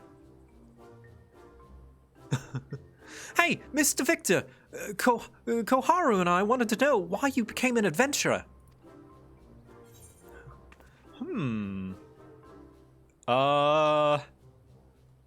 To go with the wild rose blooms. I'm gonna be cryptic. So, you like roses? I think I understand. I mean, they're nice and everything, but don't they grow in lots of places? It's my turn now. Excuse me, Mr. Victor, I got a question. What's Revenant Toll like? Is it pretty? It's home of the silence of some dawn. It's a stone's throw away from an Imperium castrum. It's a bustling outpost frequented by countless adventurers. I'm gonna be optimistic. Tons of people from all ilk go in and out of that place. You mean there are lots of people who are there who are just as strong as you are? Oh, I can't wait. Oh, this is cute. Enough, Koharu. It's my turn again. Mr. Victor, when I'm older, I want to be strong like you. What do I have to do? Buy weapons and armor from Rowena. For those who don't know, Rowena is the lady that you go to turn in like basically endgame currency to get the best gear.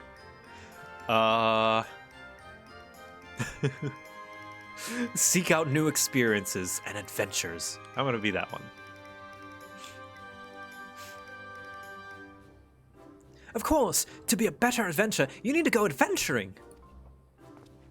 All right. That's enough questions for Mr. Victor. That's not fair. Why does Yozen get to ask 2 questions? I want to know about adventuring just as much as he does. Just one more, please. Do you think I could be an adventurer like you one day? Aww. Absolutely. Really? Then I will. Thanks for the advice, Mr. Quibbles. I won't forget. I'm going to be an adventurer too. Oh, this is cute. See, I never experienced this. I never saw this part. This is adorable. When we get to the Revenant's Toll, let's make an adventurers guild for Domans. We'll protect our friends and punish the wicked, just like Mr. Quibbles and Lady Ugiri. Yeah, just like Mr. Victor and Lady Ugiri. We can talk more about it in the carriage on the way. Will you be joining us? Yeah!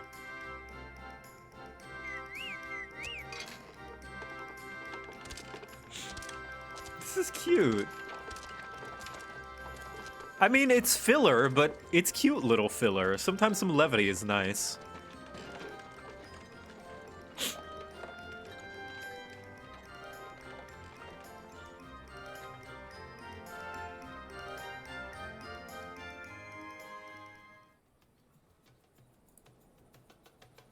Yeah, well, boss, it's because, you know, they're working on a very limited budget and limited time and stuff like that. It works, you know. I'd say it works. But yeah, it is. I guess you do start to notice that the camera work is like, you start to see the pattern, the formula in the camera work after a little while.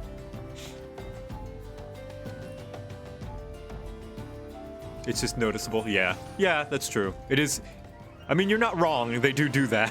I'm getting defensive on the game's behalf, but yes, it does. They do that. A lot.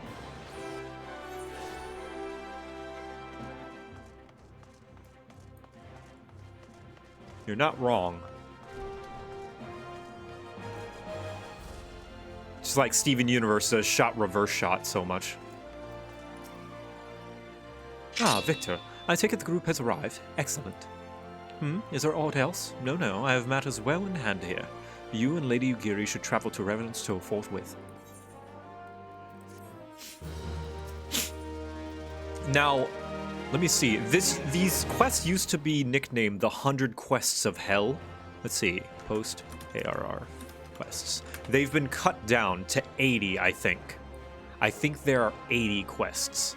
Yes, there are 80. They cut out 20 of them. So I think right now we're in 2.2.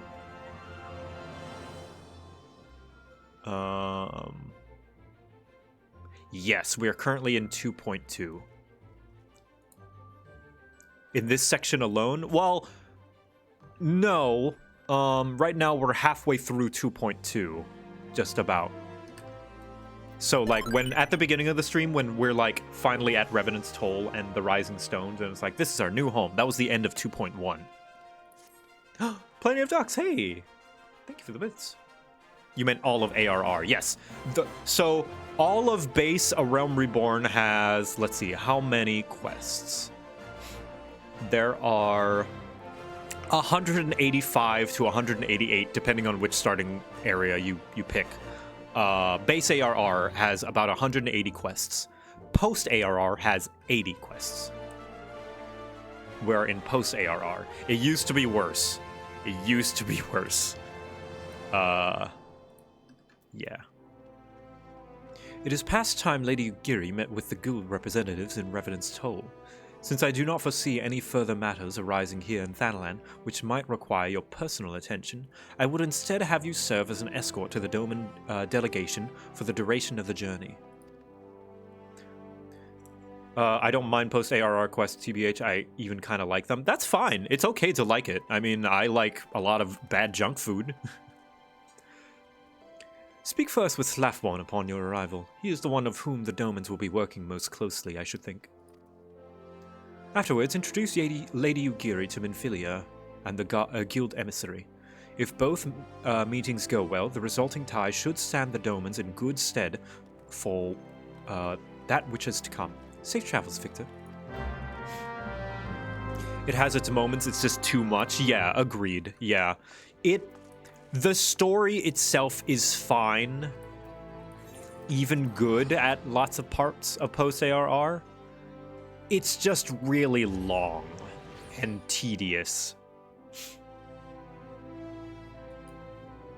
Yeah, it's world building, which some people just want to get to the plot. But the world building, it does make the later parts better. Is it needed? I don't know. I think it could have been implemented more seamlessly into as the plot's going. But some people would prefer to not have it any other way and like it exactly the way that it is. I just want to get to Hildebrand. I mean, I don't know if I'll have time for Hildebrand before Endwalker comes. If I'm trying to make time, you know. And this must be the esteemed Lady Ugiri and her associates. I greet you all as friends and bid you welcome to the Toll. But Hildebrand is the best. I already did Hildebrand, though, a long time ago. Is Hildebrand an Endwalker? Yes, they confirmed Endwalker will have a Hildebrand questline, because Hildebrand was not in Shadowbringers. But yes, he is coming back, and I cannot wait. I hope you do not find our dearth of fineries off-putting. Poor though we may seem, we have a wealth of spirit and camaraderie to spare. You see, race and creed don't enter into it here. We welcome all sorts, provided they are willing to earn their keep, of course. We are no strangers to hard work, Master Slafborn. You may rest assured that we will carry out your orders with due diligence. Oh, not for a moment did I doubt your commitment, my lady. Pray understand, I give the same speech to all new arrivals, and you needn't bow your head or call me master either. We are both frontier hands, as far as I'm concerned. As you wish, Slafborn. May this meeting mark the beginning of a long and fruitful relationship. He pops up in the Hero's Gauntlet as an Easter egg? Yeah, but that's not the same. You know what I mean. Our guests have yet to meet the antecedent. Seven Hells, Victor. Why are you wasting time with me? See them to the Rising Stones.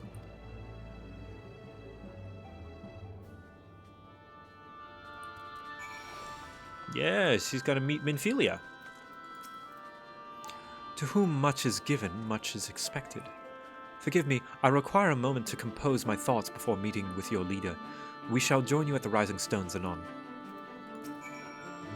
The sentries appear more than capable. Even so, it may be best to forbid people from venturing beyond the walls unescorted, for the time being at least. At long last, we have an opportunity to prove our worth. You shan't regret this, sir. Yeah, so the Domans actually helped build all of this. So, like, all of these tents and, like, some of these buildings. I'm pretty sure that building was there. But, like, these tents and stuff, these were not here originally. I think it was over the course of the patches that they were slowly added. Which is pretty cool. And, let's see. Is she here? Because this used to be the end game area, essentially. All the max level people would be here.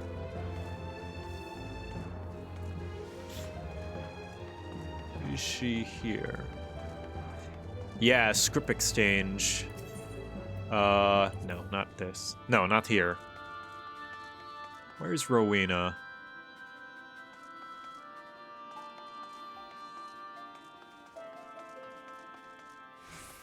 Rowena, I don't know how to pronounce it. But yeah, Rowena is, she's inside at the bottom near the Aetheryte. Rowena.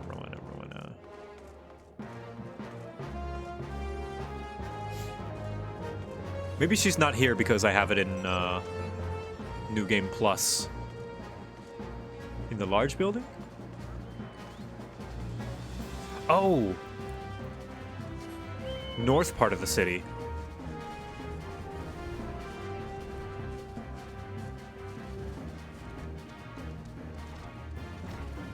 Yeah, there she is. Yeah, not available in New Game Plus. I'm gonna suspend it real quick. Yeah, everyone would just come here, basically. And isn't it she's got a bunch of identical sisters or something? Or that, like, also sell endgame stuff? I ain't normally one to accept alternative forms of payment, especially for debts mine, but this bloke's miniature Aetheryte has been bloody godsend, what with me having to split my time between the Toll and Idleshire. I think an Ishgard? Yeah. Yeah, she's pretty, isn't she? Only saved me a short walk, to the one outside, but when you're busy as I am, every minute of every hour of every day matters. Yeah, there we go. Allagan tombstones. They're relics from the Allagan Empire, a civilization what thrived during the Third Astral Era. That's around 5,000 years ago, in case you're wondering. Despite their tiny size, each one's said to contain a library's worth of knowledge of the past. They've gained some amount of popularity among the rich eccentrics of the realm, who buy the tombstones from me by the bagful. And for my part, I source them from adventurers like yourself. The Allagan Empire once spanned all Eorzea, so there's no shortage of places where tombstones might be found. Bring them to me whenever you come upon them during your escapades, and I'll strike you a deal. Yep. So yeah, those are these things. Allagan Tombstone Poetics. They're like little, basically look like kind of USB sticks, essentially. And you turn them into her, and she sells them for profit. And in exchange, she gives us really, really good gear. And they're essentially what you turn in to get endgame gear for the max level of the previous expansion. Previous expansions, I should say. And yeah, that's the endgame grind, essentially. Yeah, they're ancient hard drives. And I have a tombstone as well. It's a phone. It's a tombstone phone. Yeah. Final Fantasy XIV's weird.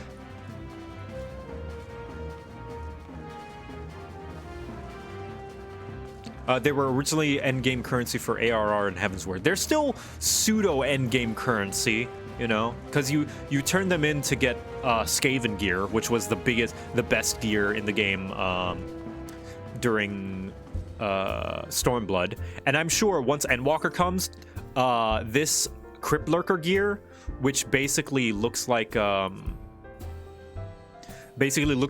Souls gear, is currently the best Tombstone gear right now, 530 item level, which is like the highest before 535, that is. This is going to become Allagan Tombstone Poetics gear once Endwalker comes. So we have these other endgame gear, but the Poetics are what is used to get previous expansions endgame gear.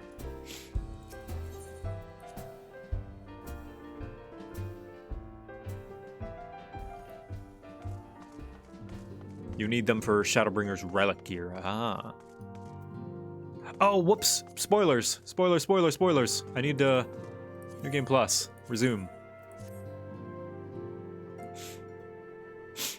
I was like, Alphino, you look different.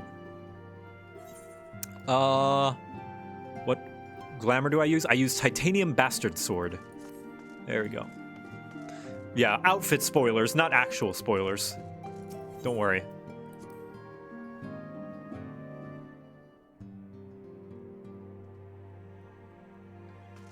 Hello, Minfilia. Yeah, there wasn't any story spoilers, it's just outfit spoilers. 'Tis no use.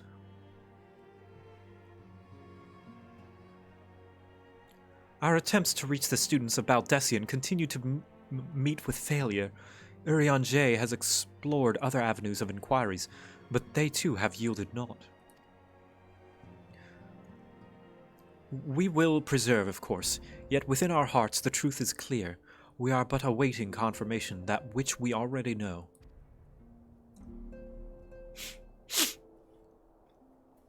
How fare the Domans? I am given to understand you were kept quite busy in Vesper Bay. Mayhap you question the wisdom of aiding refugees when the primal threat remains unresolved. I should not blame you if you did, nor would I deny that this matter falls outside our normal purview. Be that as it may, I could not ignore the plight of these refugees, not when when it was within our power to help them. I'm gonna eat some of my sandwich.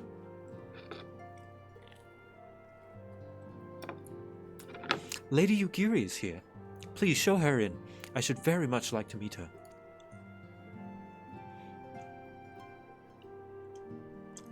Anyone know where Baldessian is actually located in the world? I think it's like south of Charlian.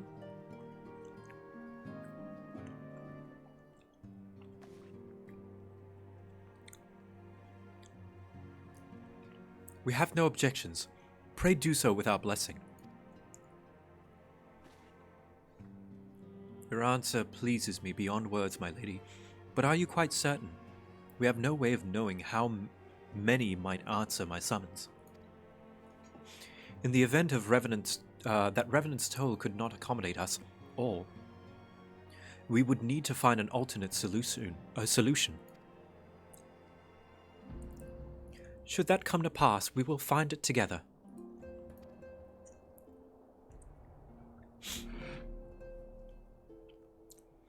As ever, it has been a pleasure, Antecedent. Alas, we must take our leave as the first carriages are due to arrive at any moment. Should you require aught else, pray speak with Slaffborn, Lady Yugiri, Victor. It's revealed in Stormblood in some endgame content. Oh yeah, Eureka, right? Yeah. It's like a grinding area. If you like classic MMO grinding. Lamin and I will make all necessary preparations to ensure that our Doman friends feel at home upon their arrival. Though I must admit I am still troubled as to the matter of the missing crystals. Oh yeah, that shipment of crystals is still missing. Open plot threads. Do you have to do the trials and dungeons as you unlock them in New Game Plus? Yes, but you can do them unsynced, which means I can just blast through them. Y'shtola should be returning anon with a report from a field. Mayhap you could wait here and speak with her upon her arrival.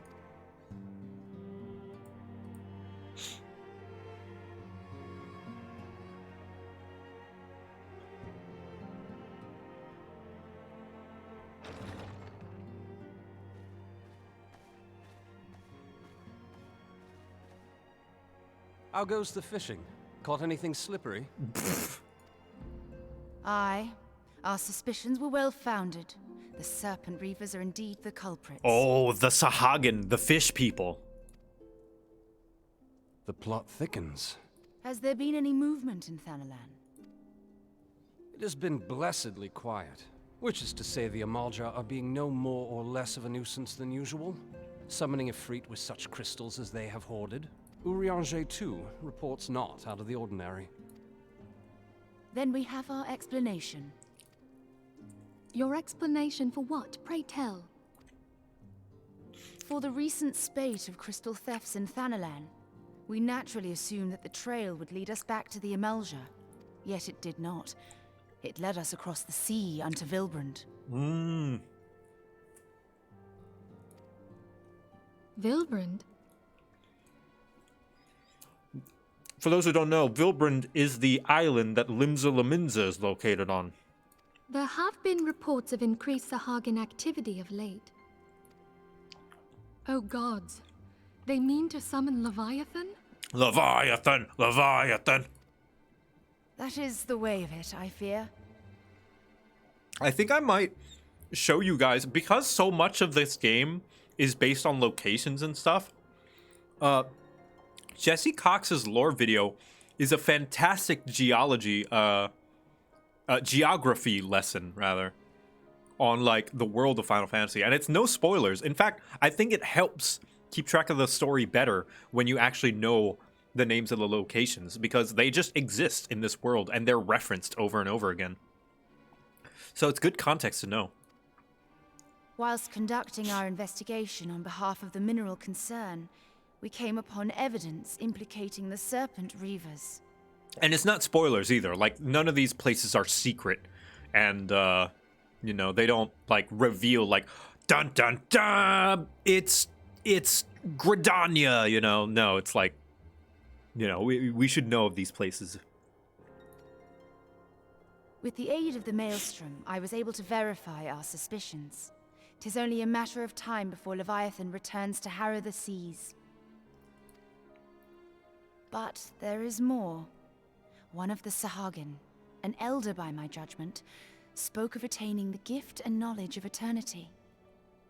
Geology lesson for Final Fantasy XIV sounds kind of amazing as well. Yeah, we can get one of the level 80 miners to tell us all about the stones in Eorzea.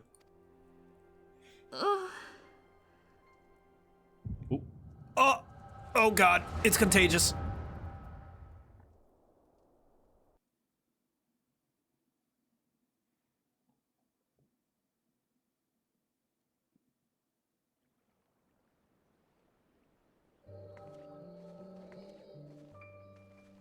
Such a disturbance in the ether.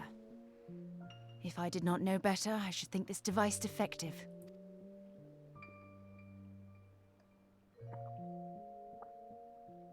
And there is the explanation.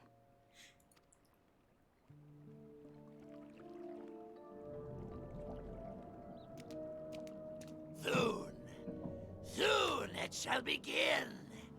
Our Lord shall rise midst surging waves to wash away the finless ones. And I shall be granted the gift and knowledge of eternity, and with the emissary stand equal. Then shall I know no cessation, no oblivion. Oh no, they're gonna return to Crab. He's already got the shell on his head. Whence comes this promise of immortality? The emissary? We have outstayed our welcome.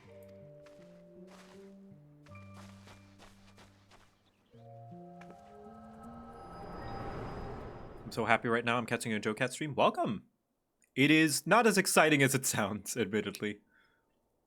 It's just kind of a chill time. And knowledge. You know, Echo... Are the two of you quite well?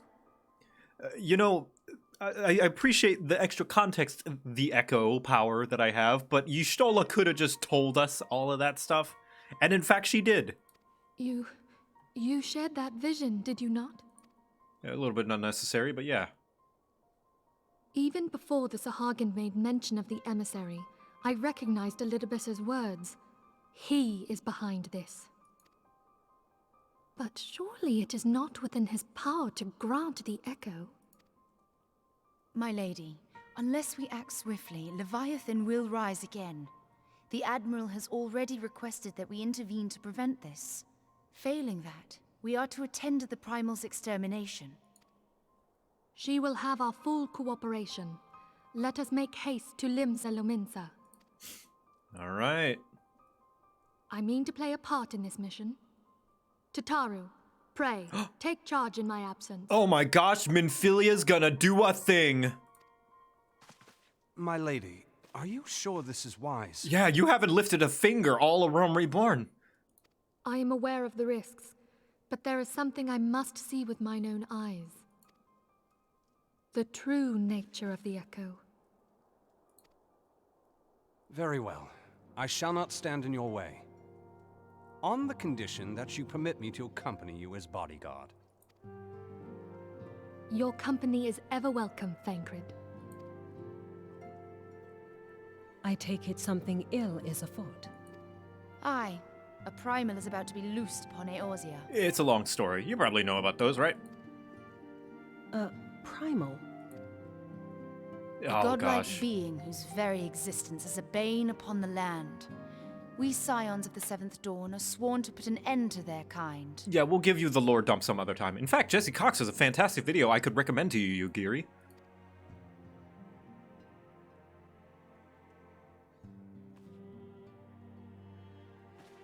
I see. Know then that I am learned in the arts of war.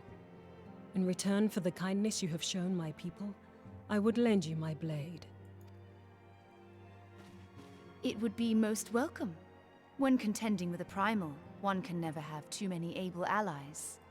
If you crave a more intimate understanding of the problems facing Eorzea, this experience is like to provide it. Be sure to come well prepared. Yeah. All right, I think this is a good place to take a slight break, and by slight break, I mean steal Jesse Cox's content by watching his fantastic lore video that basically gives you a rundown of the geography of Hydaelyn, the world. Jesse Cox. It's such a good video. And don't worry, there are no spoilers in this video. No story spoilers anyway. Like if you don't want any of this to be revealed, well, firstly, why are you watching my stream? But yeah, this is basically just like nothing that isn't revealed in base ARR or like nothing that isn't revealed through natural dialogue that isn't presented as a massive reveal. So, yeah. Also, if you would like to watch the rest of it on your own, because we're not going to watch the whole thing. Actually, we might. Jeez, we might. It's a really good video, and it covers all the nice basics. But, yeah.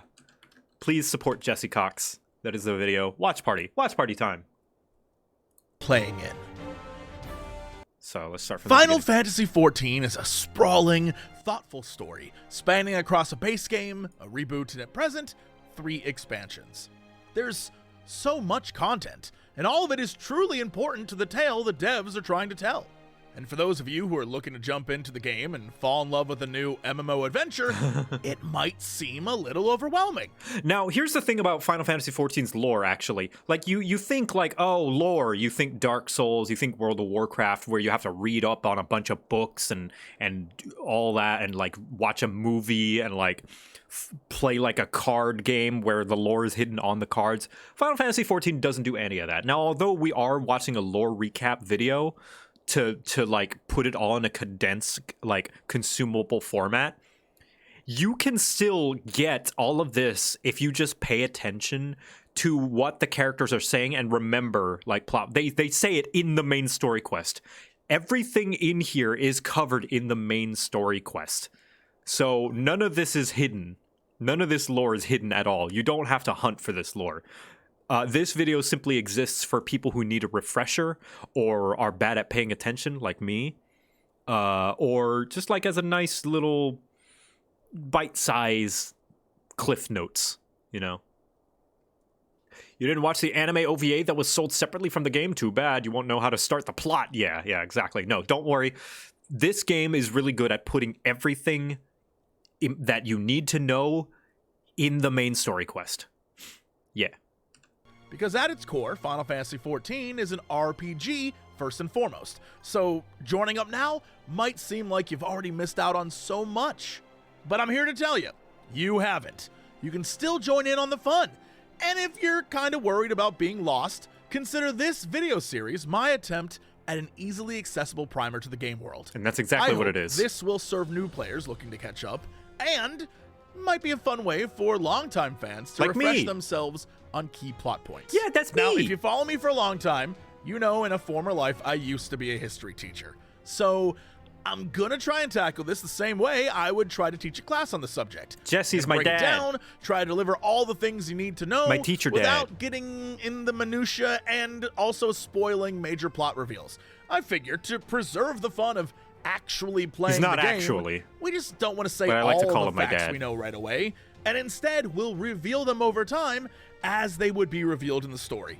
So if during this video or any others, you, as a person, let's say in 5.5, think, wait a minute, actually what happened was, the reason I am either being vague or leaving out information is because I'm trying not to spoil it for the new players. Yeah, so there are things that will change the context of the lore later on, but that does, that doesn't mean that the lore that is presented to you before those things are revealed is wrong.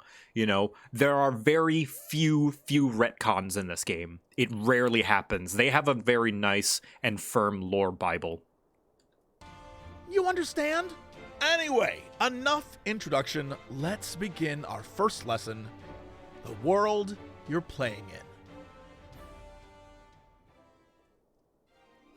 The world of Final Fantasy XIV is called Hydaelyn, a land blessed by a magical staple of the Final Fantasy franchise, the Crystal.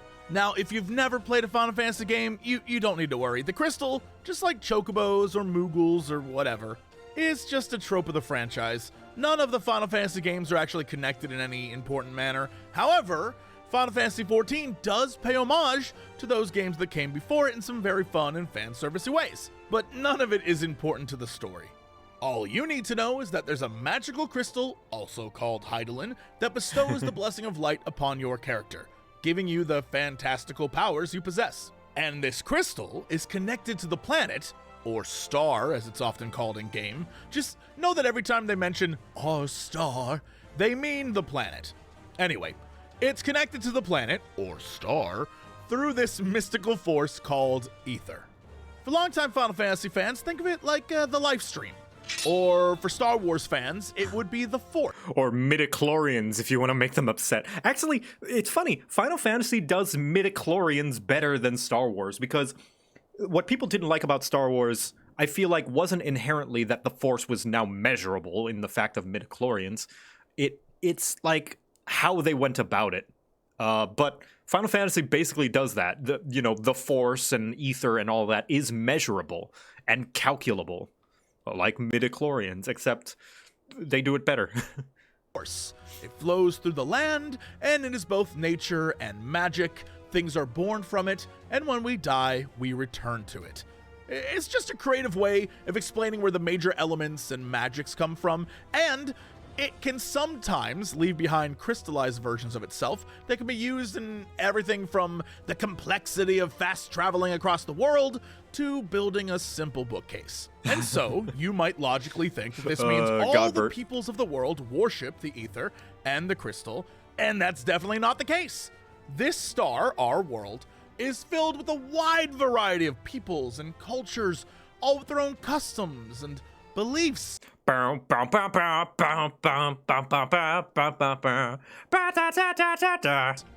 their own religions and deities, and they worship in their own ways, or don't worship anything at all.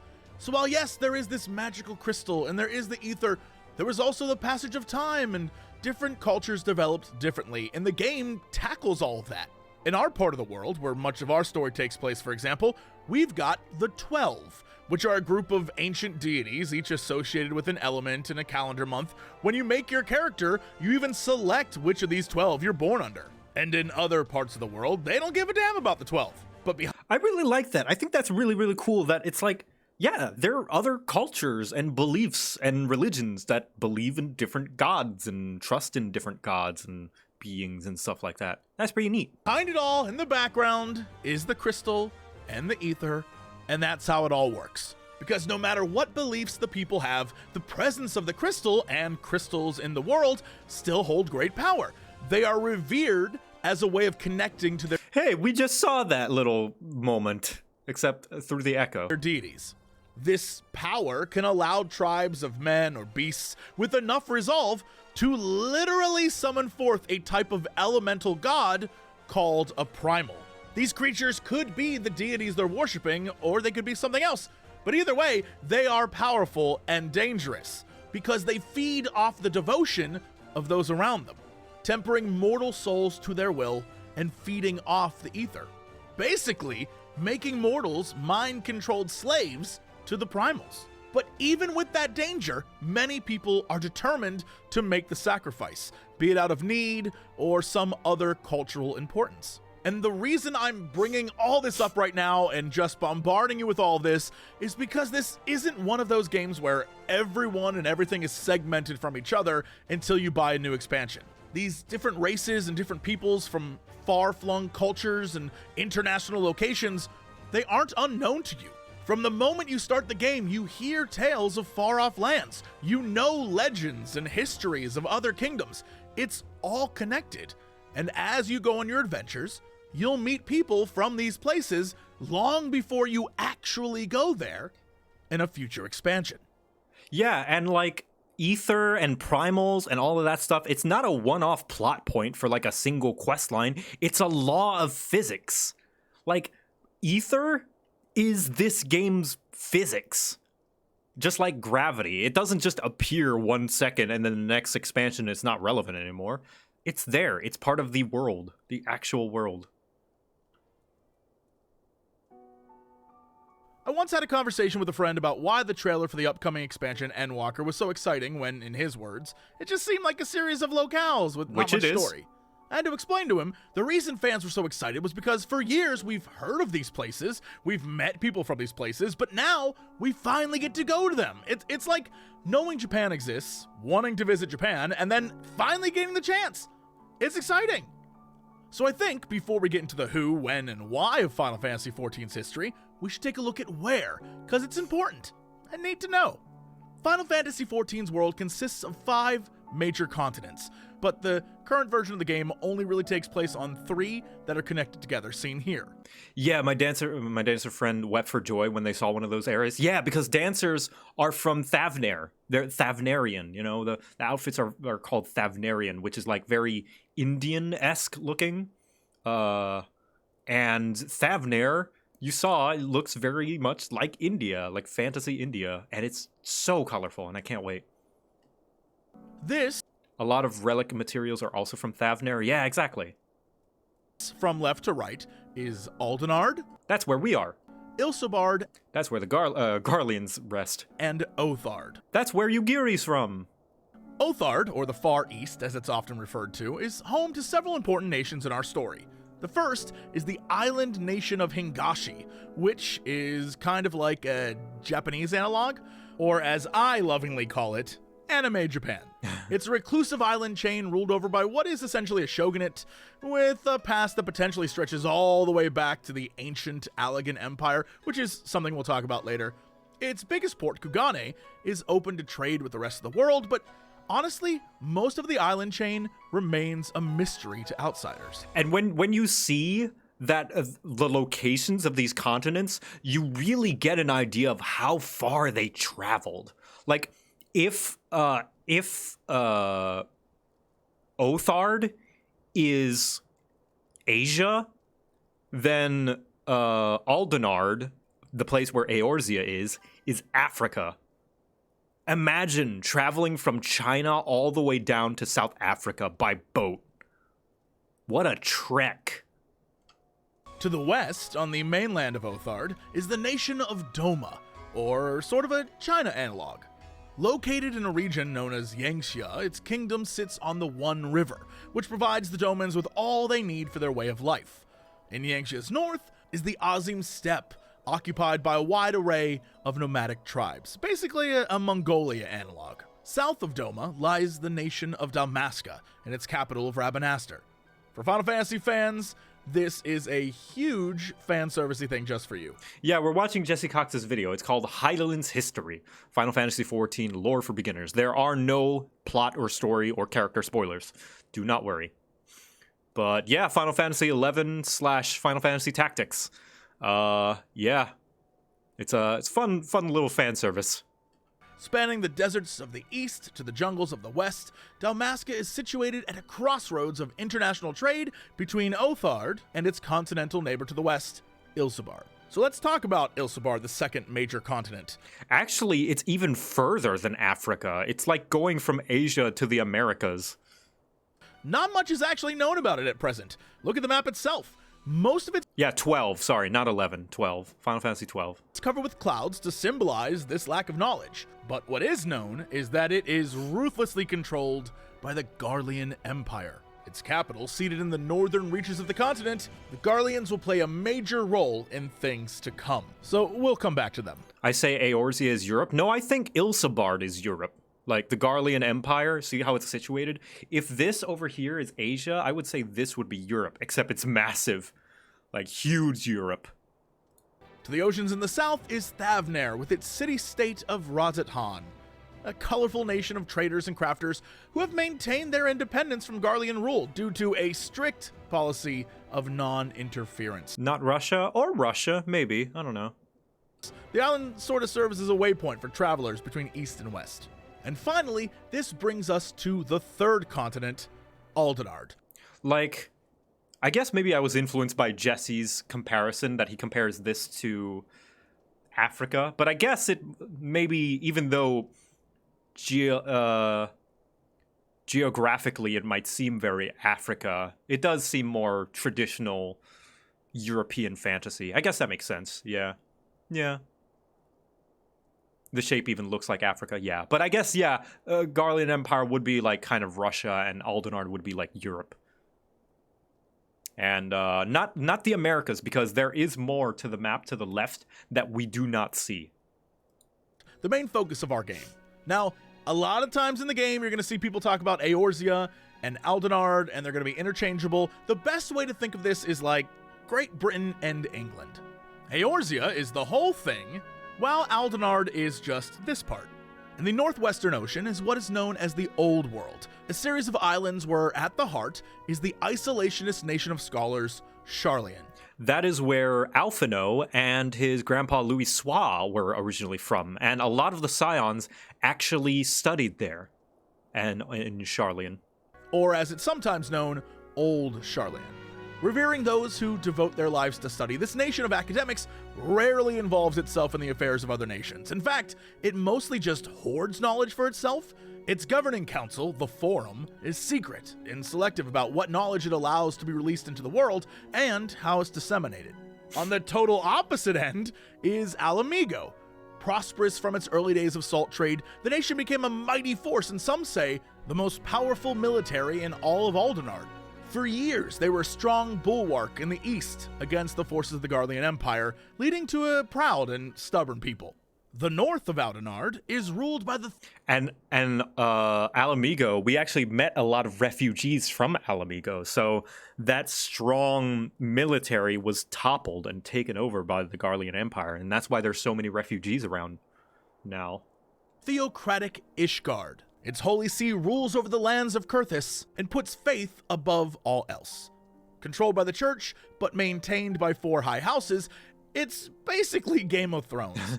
Backstabbing and intrigue, while vying for control over what little the church does not possess. And although they are neighbors to the other Eorzean nations, their attention is drawn north to Dravania, home of dragons. For 1,000 years they have waged war on the Dravanian horde, and it continues to this very day. Between Ishgard and Alamigo lies Gridania. Set deep within the forests of the Twelveswood, Gridania is one of the 3 starting cities. They're a nation focused on agriculture and harmony with nature, a place where Moogles flutter about in the same dark forests as terrible monsters. Yep. Led by a council of seedseers, or magical conjurers who can hear the elements, it's a place of reflection and connection with the ether. To the west, on the island of Vilbrand, again, part of Eorzea, not Aldenard, is the maritime city-state of Limsa Lominsa, another one of your starting city choices. The Nation of Pirates, as it's called, was formed from an alliance of rival crews who sought to end the bloodshed.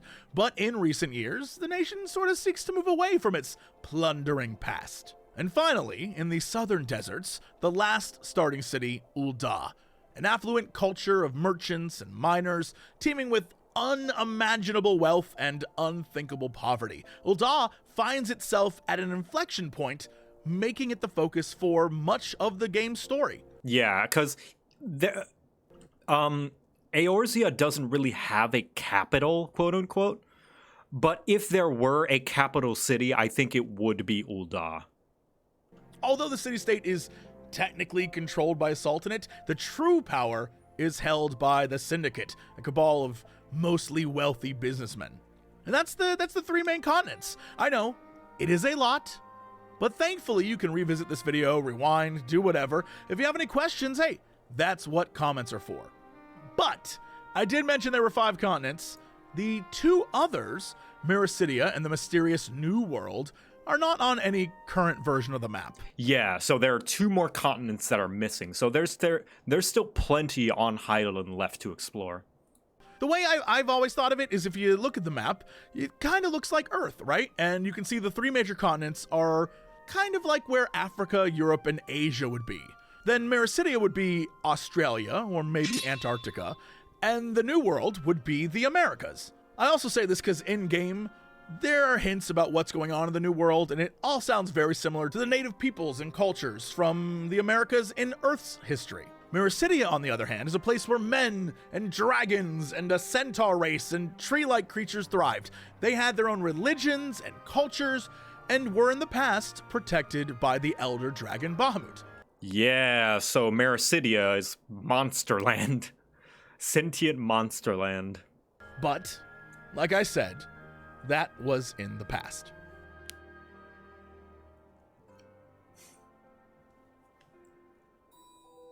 Well, you made it. You finally got here. Not unlike real Australia, yeah. They've got monsters and horrific beasts and everything wants to kill you, like Australia. Had to go through geography, but now it's time to take a deep dive into the ancient history of the world of Hydaelyn. With this information in your back pocket, I promise you, you will have all the fundamental knowledge you'll need to tackle anything else I make on this channel about the game, and honestly, probably most other channels and what they make as well. So to start, and I know this is going to be confusing, so just bear with me. It was confusing for me when I first learned it, but I'm here to walk you through it.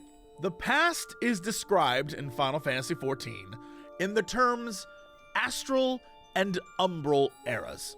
And so those concepts, astral and umbral, can get kind of confusing because in the game, they're connected to crystals and elements and pretty much everything. And having been a new player once, I too, even having read everything, was like, what the hell? Let me simplify. Astral means active, while umbral means passive. We can get into a lot more detail, and if you want that video, just ask in the comments below. Let me know if you want me to deep dive. Yeah, what Extremely Casual said. Astral means it's an age where everything's fine, whereas umbral is where everything is awful. It's like the world on fire. Astral, umbral, but just active, passive. And when it comes to talking history, it's even easier. Just think Golden Age versus Dark Age. Astral eras are mostly defined by civilizations rising and technology advancing, until a terrible calamity occurs, resulting in an umbral era or a time of recovery. I like that they measure the passing of time and mark ages by how many times the world has ended, essentially. Like they're like, well, that was a massive world-ending event. Let's put an age tick right there. Until eventually, it is followed by a new astral era. Our world, this star, Hydaelyn, has moved between these eras 6 times in recorded history, before the start of our game, each tied to a different element. And I say recorded history because long, long ago, before the first astral and umbral era, was the time of the 12. This was a time of those larger-than-life heroes or gods, honestly, we don't really know. What we do know is that long ago, they took up residence in Eorzea, and the people of Eorzea revere them. However, warring tribes and magical beings and primals abound. And all this warring, it angered the 12 so much, they left the world and wiped it clean. It's just a days without an incident counter. An astral era is just days we have gone without an apocalyptic event. Clean with wind, creating the first Umbral era. It was a dark time for those who were left behind, but the remaining peoples of the world were forced to rebuild and start over. It was during this time also that dragons first appeared, and eventually the world would recover. Although it isn't known why, the first astral era came to an end in a calamity of lightning. The skies darkened, and mankind was forced underground. It's funny, the parallels with the elements and how the people reacted to them. Because, pretty sure the element that beats lightning is earth. So they go underground to hide against the lightning. But it's also thought during this time, due to the prayers of the hopeless, that the first magics began to take shape. When it comes to the second astral and umbral. Also, minor tiny nitpick because of my editor brain. Jesse, I can slightly see where you faded the other eras. I can see the little letters, and it's bugging me. Eras. Not much is really known about them, except that it was a time of twisted religion and bloody holy wars, and so in a very fitting way, its calamity was one of fire. But from out of the ashes of the Third Umbral Era rose the Allagan Empire. The empire, more commonly known as Allag, was founded by Emperor Zonde roughly 5,000 years before the start of the game. It's this empire that, much like the empire... So, this is the Allagan Empire. This one's really important. Everybody pay attention to this one. Get your notepads out. Of Persia, Rome, Britain, the Mongols or Ottomans, basically like all the major empires in Earth's history, would shape Heidelin's future.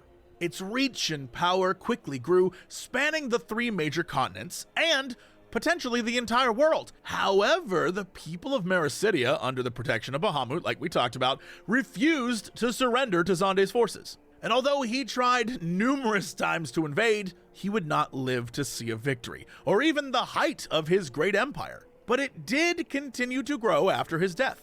Its technological and magical power soon accelerated at an unprecedented rate, and as it did, so did its research into ether and its manipulation.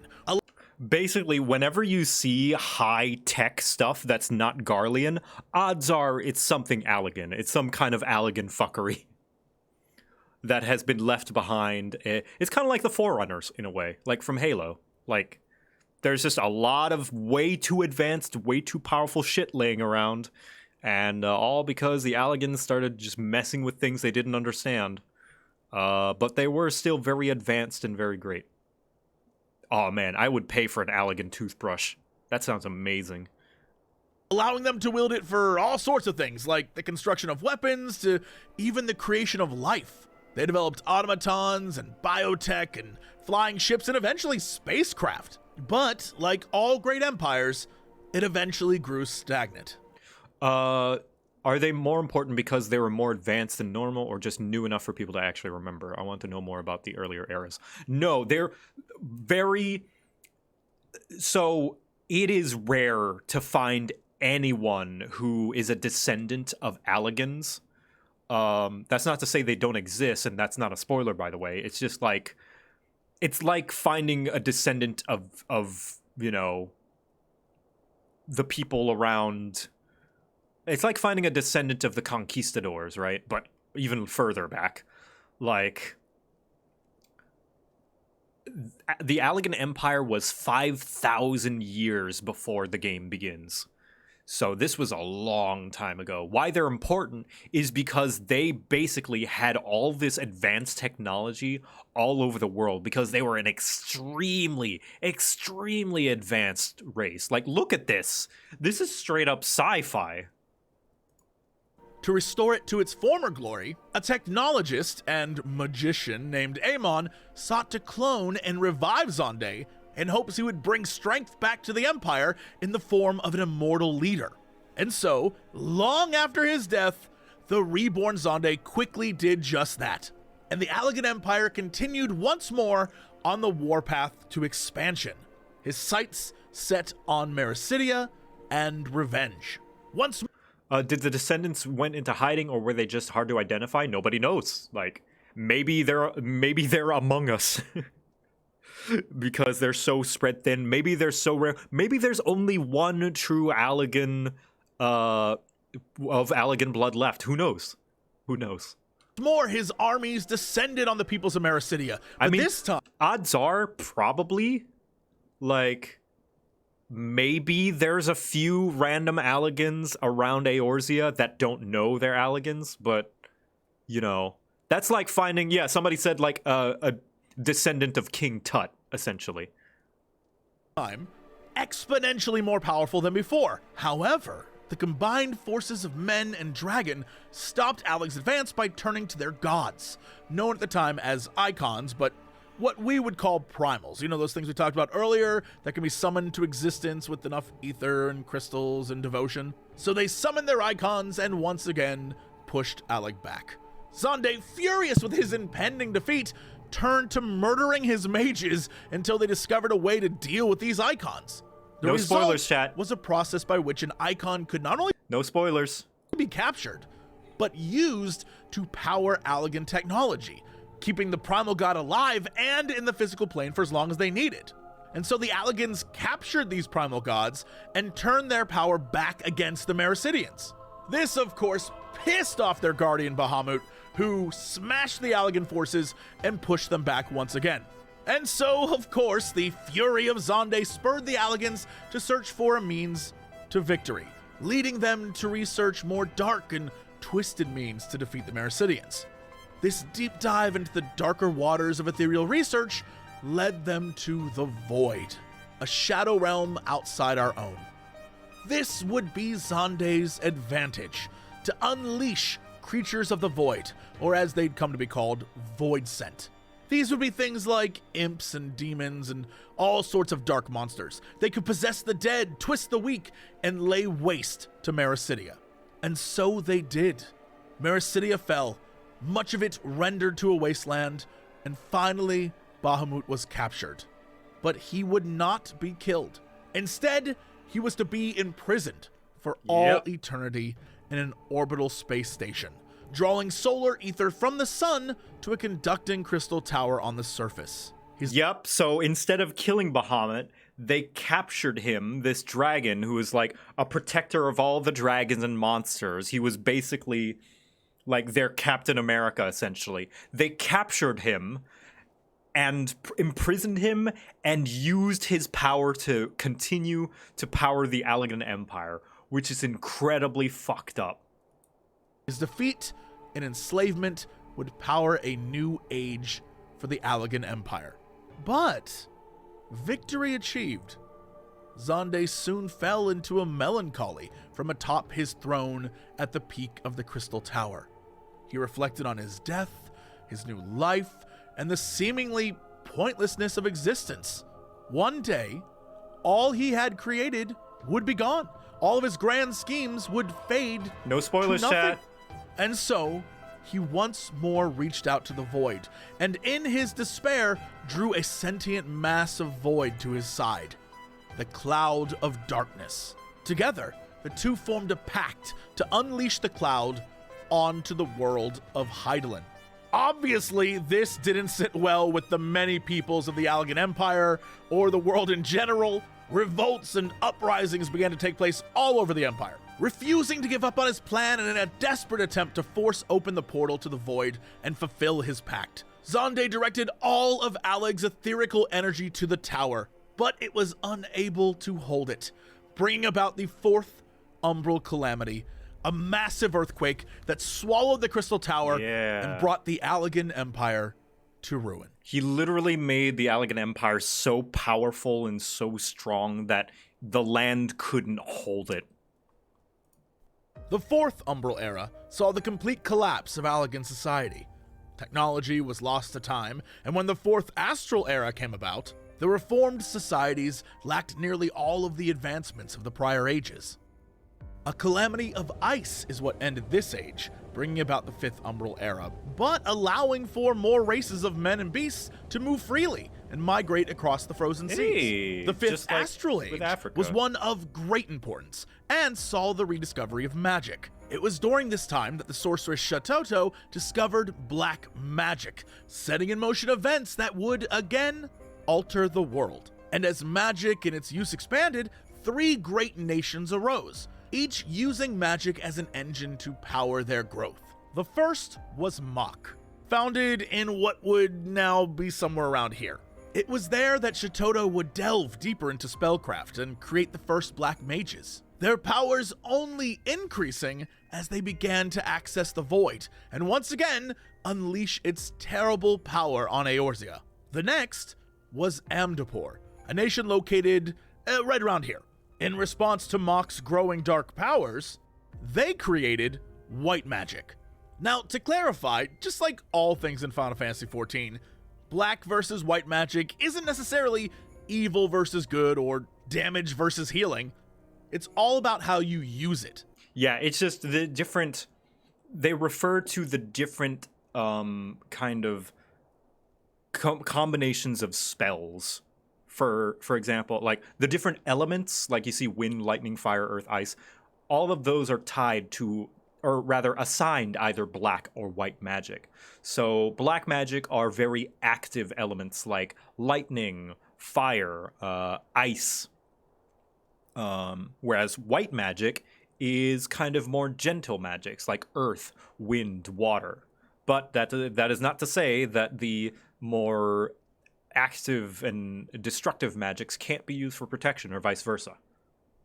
Sure, white mages are known for healing, but they can also use powers like Holy to devastate the enemy. And the last nation was the Scholars of Nim, which would be somewhere around here. There isn't much known about Nim, how or why they were founded, but what is known is that they tried mostly to keep to themselves. It appears most of their magic was developed for defensive purposes. And so, of course, based on how I described the previous 2 nations, it would be obvious why the people of Nim would want to keep to themselves, because it wouldn't be long before war broke out between Amdapor and Mach. But the poor Nimians, despite their best efforts, were unable to stay out of the conflict, because the Machi figured if they ever joined the enemy, they could be a real threat. So they unleashed a mysterious illness called the Green Death upon them. And just like that, there were only 2 nations left. And so the War of the Magi, as it would be called, raged on. The heavy use of elemental magics began to throw the world out of balance. The Machi, desperate to end the war once and for all, summoned forth a king among the Void Sent, Diabolos, to destroy Amdapor's city. But using the power of white magic, the Amdapori managed to lock the creature away and prevent what they thought would be a coming calamity. But it turns out all of this use of elemental magics triggered one neither nation had foreseen. As the 2 battered each other with elements like fire and wind and earth and lightning to power their spells, they drained the land of that ether, and it tipped its elemental balance in favor of water. That's actually interesting because there's very, very few destructive water spells. So it makes sense that if they're trying to kill each other, they would cast everything but water. So water would eventually take over and flood the area, causing the 6th Umbral Calamity, a great flood. The realm and both nations were devastated. But it was this calamity that would see rise to the city-states we know in Eorzea today. In fact, it's thought a few Machi escaped the calamity and ended up founding the city of Belladia, which would eventually lead to Ul'dah, and soon the other city-states and nations we know today. Now, I'm sure at this point, a few of you are wondering, Jesse, my dude, great lore, but what was the point of all that? Yeah, what's interesting is I think 1.0 Final Fantasy takes place in the 6th Astral Era. So, like, the War of the Magi was not that long ago. Well, in this game, when it comes to any and all trouble, it's usually caused by one of 4 things. It's either something terrible the Alligans did way back when, or something left over, remnant from the War of the Magi, or something from the Garlean Empire.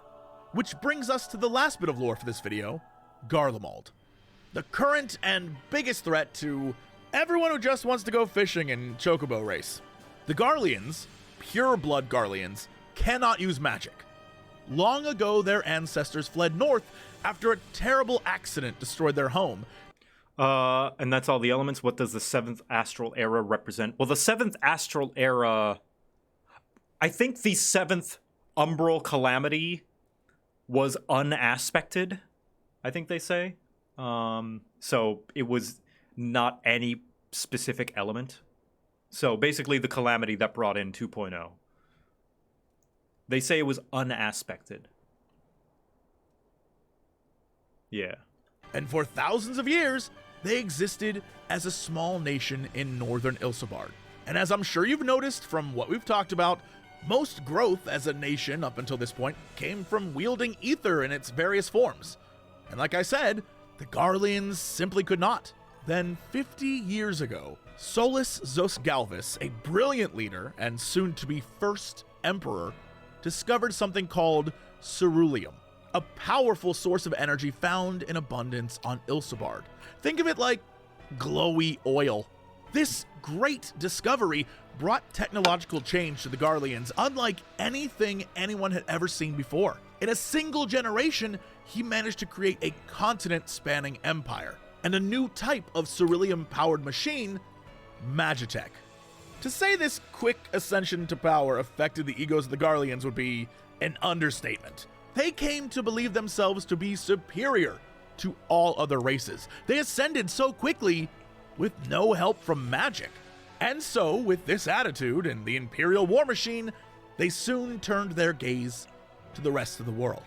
Under the pretense of bringing the more barbaric races into the fold and ending dangerous religions and the practice of summoning elemental primals, they would expand east into Othard, conquering Doma and Dalmasca. With little resistance and their only major threat Alamigo on their border, they next sought to conquer Aldenard.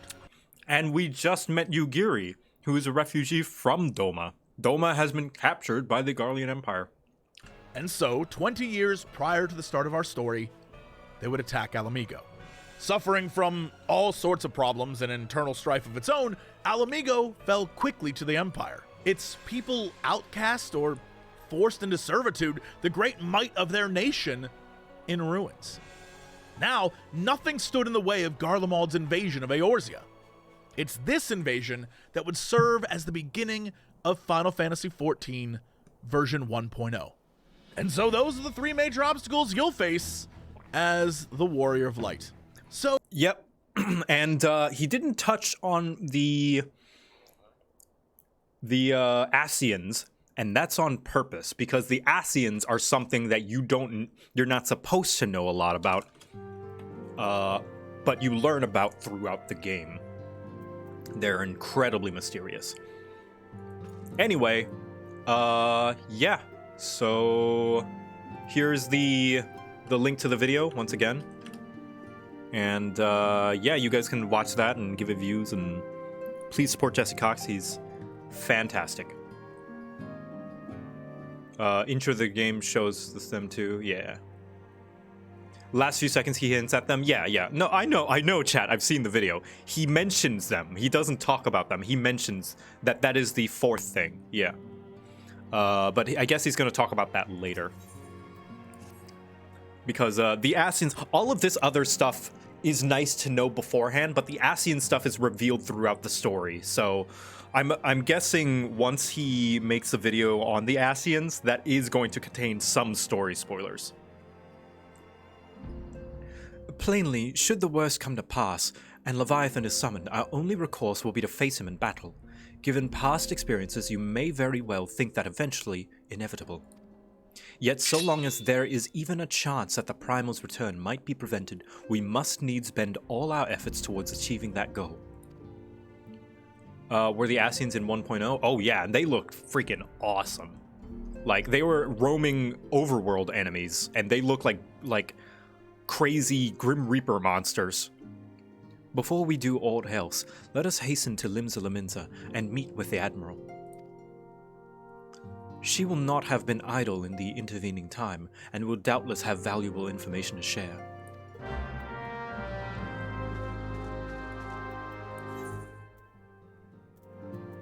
Wife, wife, wife, wife, wife, wife, wife.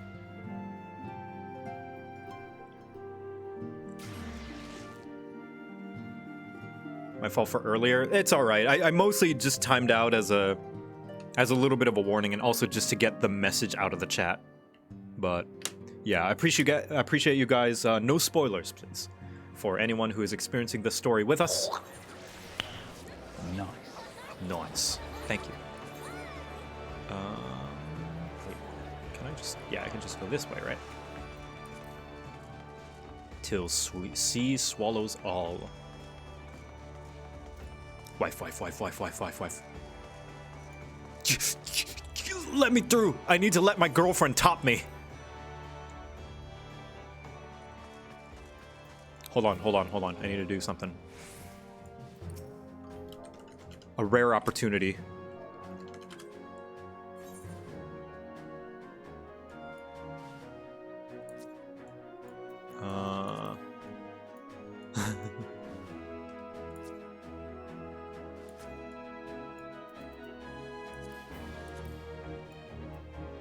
Boop. Can I make her emote? Hold on. Oh, no, I can't. There we go.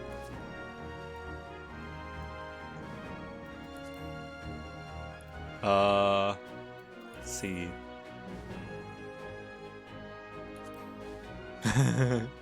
There we go. It's like that meme with Tyler 1 where he's looking up at the really tall girl.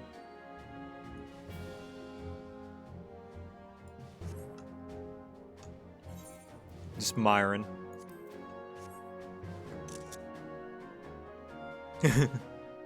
Hey, do you have games on your phone?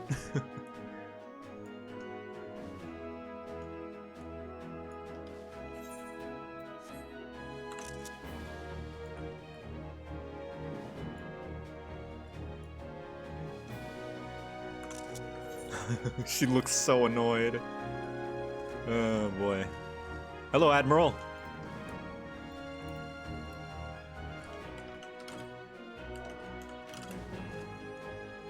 Yee.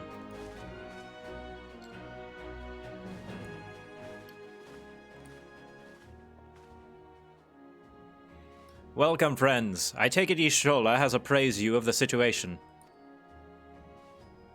Let us waste no time, then. According to our best intelligence, the Sahagin had not crystals enough to summon their god. Alas, we did not count on the Serpent Reavers venturing as far as Thanalan to supplement their cache. For our short-sightedness, we are faced with the grim prospects of Leviathan's imminent return.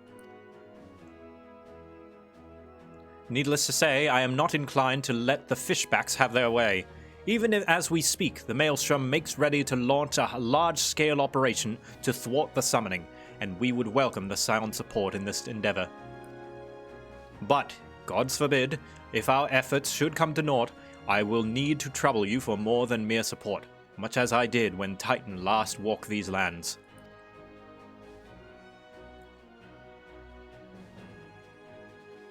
Lady Minfilia, I am given to understand that you mean to accompany our soldiers to the front lines.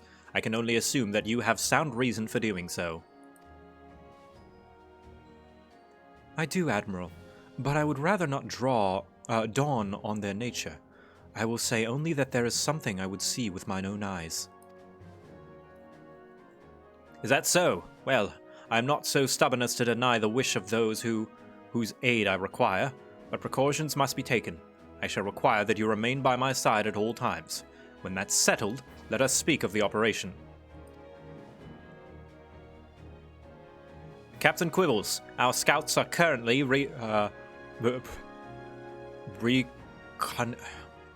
doing reconnaissance on Sahagin movement with the Sapsa spawning grounds. Upon completing their missions, they will return to the operations staging point at Camp Skull Valley. I want you to make your way there forthwith, that you might appraise the latest intelligence. Commander Falkbreda has given has charge of the garrison.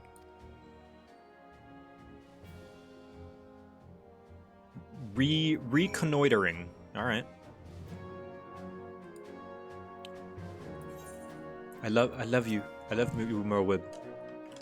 I love you. I will see you soon.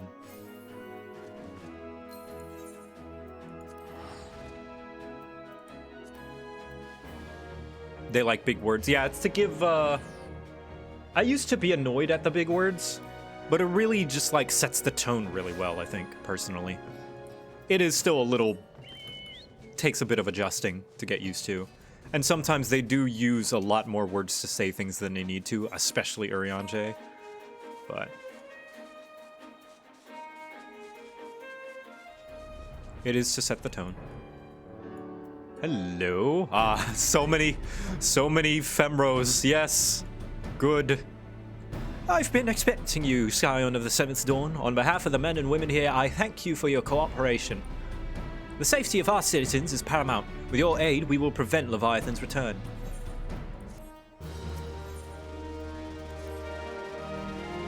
As you already know, Maelstrom scouts have been dispatched to reconnoiter the Sapsa spawning grounds. Though it pains me to admit, the Maelstrom has never faced a foe like this before. We must proceed with all due caution. Among other things, they have ordered to determine where Leviathan might emerge, assuming it comes to that. And yet, their return is long overdue. I fear that an ill may have befallen them. For better or for worse, we must ascertain their fate. If it's not too much to ask, I would have you aid us in the search. 5 scouts ventured into Sapsa, all told. Here, take this flask of restorative to tend to those who may have been wounded. Though it pains me to even consider the notion. If they have perished, circumstances permitting, I ask you recover their bodies. By no means venture too deep into the enemy territory, however. I can ill afford to lose you at this juncture. Oh, don't worry, you won't lose me. I'll come back. I will come back for you. Limsa, filled with small boys and giant women. Absolutely.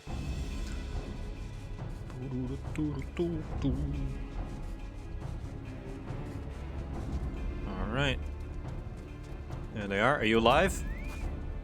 Help somebody, of all the times to forget the restorative. Here's a potion.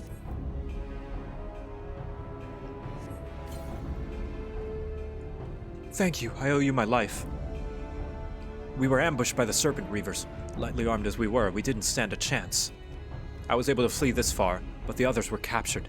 They were taken to the Serpent's tongue, I'm certain of it.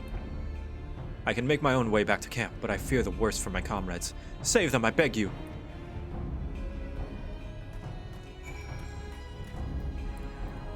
I am a one-man army.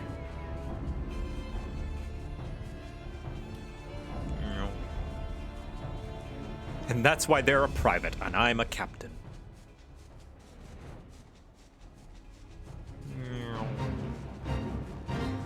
Oh. Ugh. Drowned Ravager. Are they zombies? Or is that just a faction? No, okay, that's just a faction. Okay. It's a faction name. It's their title. Aw. Well, that sucks.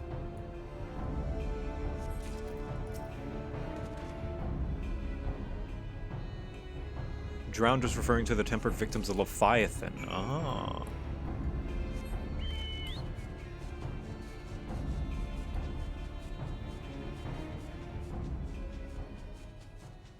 Man, these are some massive seashells. Look at these things. What kind of mollusks lived in that? Jesus. Like giant eldritch squids.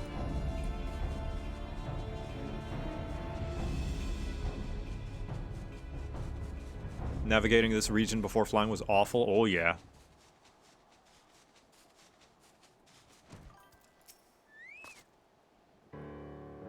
Are you purposely sticking to the company Chocobo for ARR immersion? Also because I just like it. I just like how the Maelstrom chocobo barding looks. You return, thank the navigator. When I learned that you went outside to the Serpent's Tongue by yourself, I feared you would meet an untimely demise. But tell me, what become of the others? Bad news. Dear gods, these wounds were not intended to kill, but to torture and maim. Does their savagery know no bounds? Enemies or no, they go too far. I dread to think what may have become of the two who remain unaccounted for. I pray that they haven't suffered the same evil fate. At the very least, one of my men came back alive, and for that I owe you my thanks. The prices we paid were dear, but we have the intelligence we need. Even as we speak, the Admiral finalizes the detail of the operation. The war horns will sound any moment now. Be ready to sally forth when they do. F.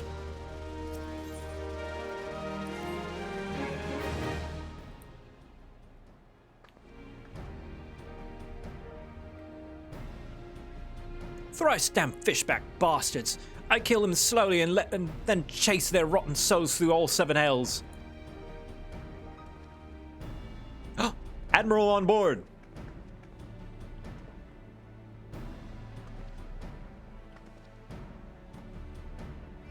Peace, Commander. We are here for a purpose, and vengeance is not it.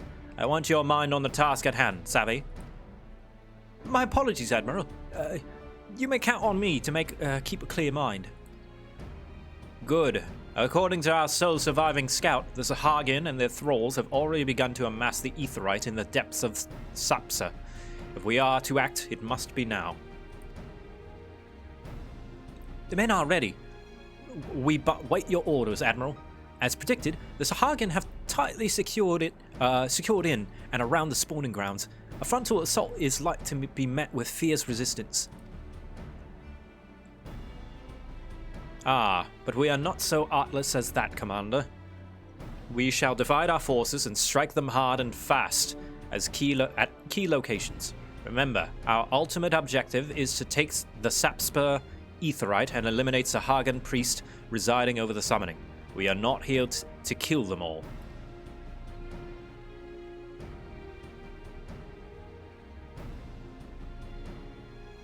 The Maelstrom shall engage and distract the Sahagin legion of drowned pirates at the Serpent's Tongue. Commander, you have charge over this effort. Be mindful that the lay of the land there is devilish for attacking forces. Let the foreign levies spearhead the attack, and have subsequent units fan out to cover their flanks. At the selfsame moment, a diversionary squadron formed of galleons from the Crimson Fleet shall harry the enemy from offshore. In likewise, we Scions shall form smaller units in hoping of confusing the Sahagin defensive effort. Victor and Y'shtola, the two of you are to make your way to the site of the summoning ritual. The Admiral's diversion should serve to thin the enemy's defenses, rendering your path less perilous. A small party, I believe, should be able to win through without drawing unwarranted attention. Sounds like a plan. Thancred and Yugiri, your mission is to lure as many Sahagin as possible out of the spawning grounds. Having done so, take to your heels and circle round to join the infiltration unit of Y'shtola and Victor. When all has been set in motion, I myself shall cut a path to the aetheryte, accompanied by Lady Minfilia, as was agreed. Don't keep you friends.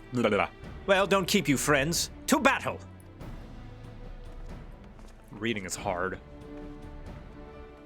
When last did we fight side by side, Victor? Too long ago, I warrant. But come, let us away. Tank and healer combo, let's go!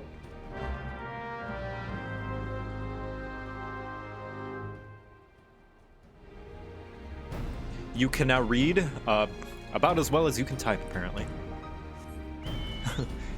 Yes, mommy. I mean Admiral. Admiral, mommy. I mean Admiral.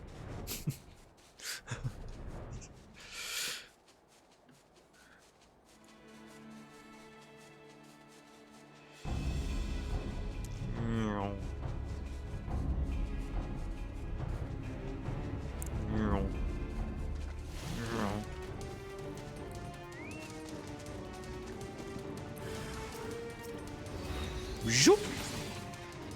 Dead. All right, clearing the path. Let's make some noise. Hey, look at me. I'm a cat boy. I'm getting hair all over your sticky fins. Look at me. Woo! I'm touching all your stuff. I'm gonna rub my taint on your furniture.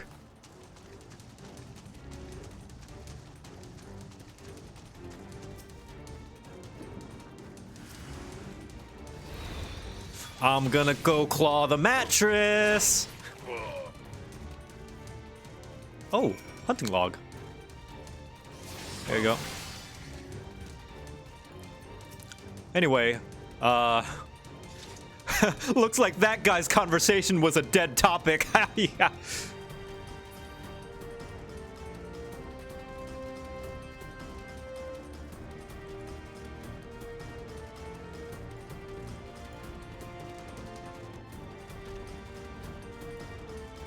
Oh, you stole her. Wait, hold on. I know what to do.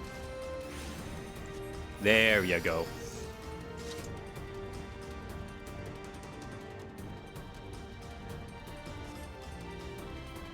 Pray, do not concern yourself.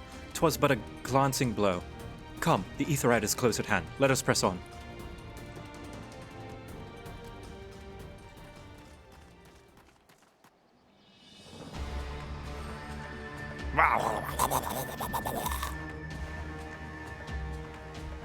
I do kind of remember this cutscene. I remember it being really cool.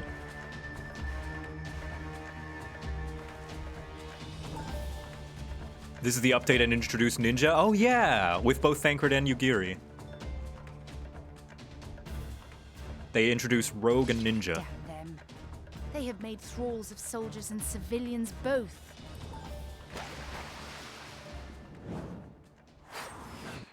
Hey, that's a dagger! Did I miss much? Look at she go!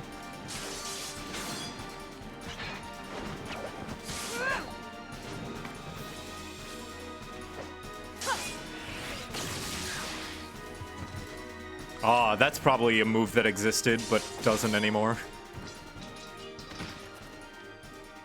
So that is how you fight in the Far East. Mental note, pick no quarrel with Domans. But seriously, if I am to keep up, I must needs forsake elegance for efficiency.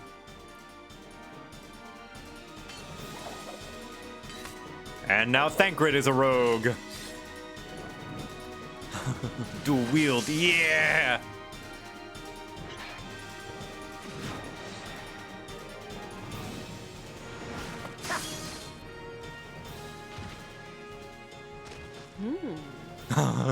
She's impressed.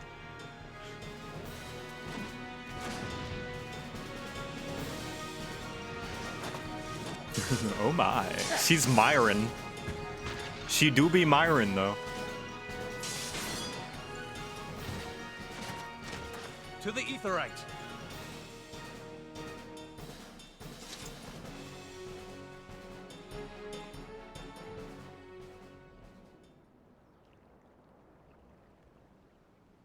Yugiri is looking respectfully.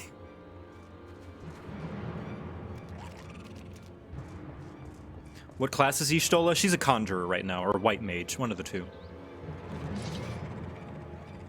She's got a white mage branch, see.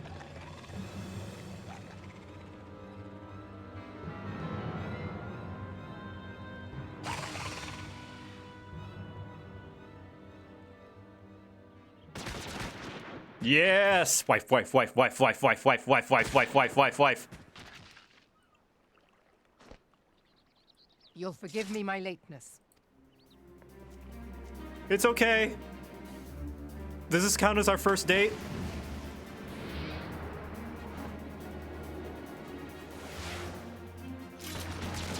Oh, didn't even let them land.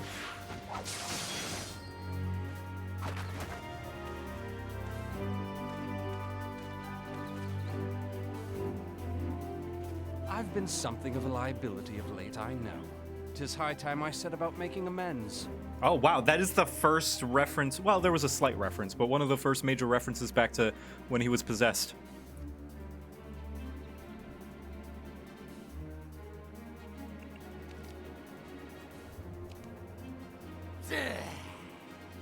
Long have you shriveled swordwalkers tormented our kind. But no more! Your time is at an end! You shall perish with salt in your wounds and sea in your lungs. What does Minfilia do exactly? Okay. Lord of the world, hearken to our plea. Lord of the world, deliver us from our misery. I joke around that she doesn't do anything. She doesn't do anything physical. She is kind of like the manager / leader. So she is useful, but I like to joke around. Complaining is easier and funnier, so. Do you feel that?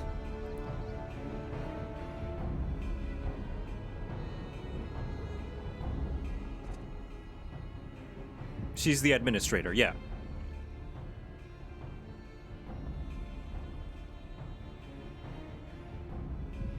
I know this sensation. It's the echo. What?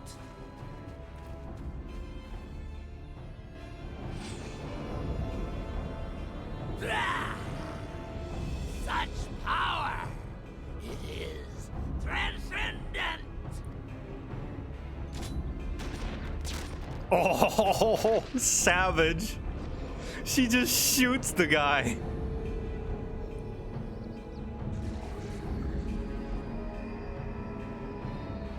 I love Merlwyb so much.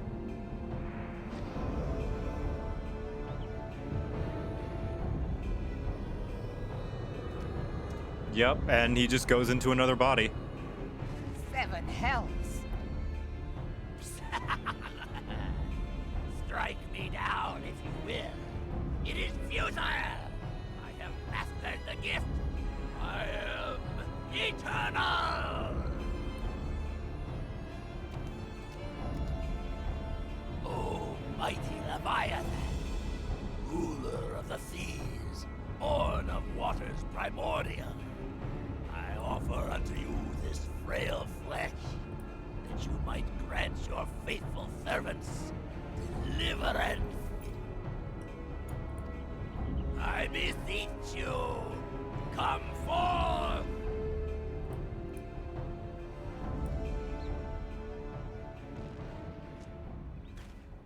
Die, damn you! Shoot him again! Yeah!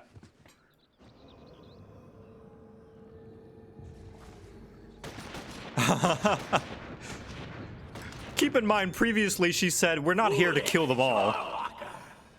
You cannot kill that which is eternal!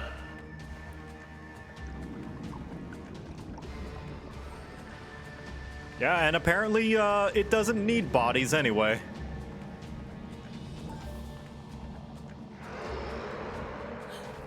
Heavens forfend.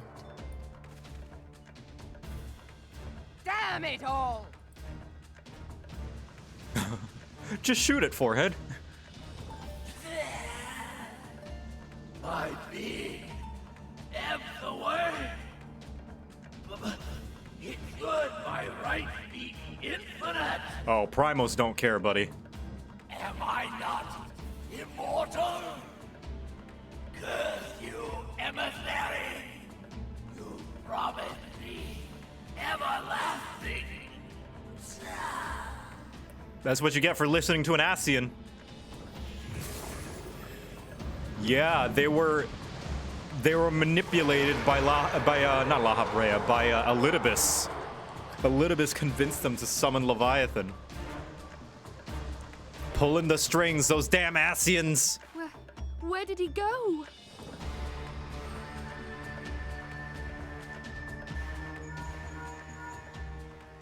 What say you? Nary a single ship? Hells take that sea demon. Gather the survivors and get to shore. Leave the wrecks for the pirates.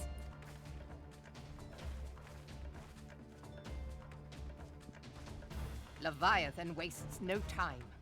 The diversionary squadron is lost. For a mercy, 'twould seem the Primal now makes for open sea. But why does he not press his advantage? Unless he's weak. God save us. He means to unleash a tidal wave. How did you come to that conclusion?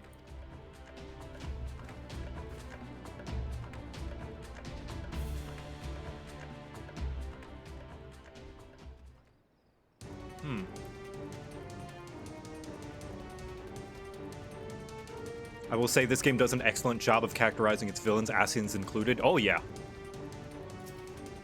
It's a giant snake with a power over the whole sea? I guess so. It's done it in previous summonings. Oh. Understand, I speak of no normal wall of water. That which Leviathan makes ready to conjure carries more destructive power than aught seen in nature.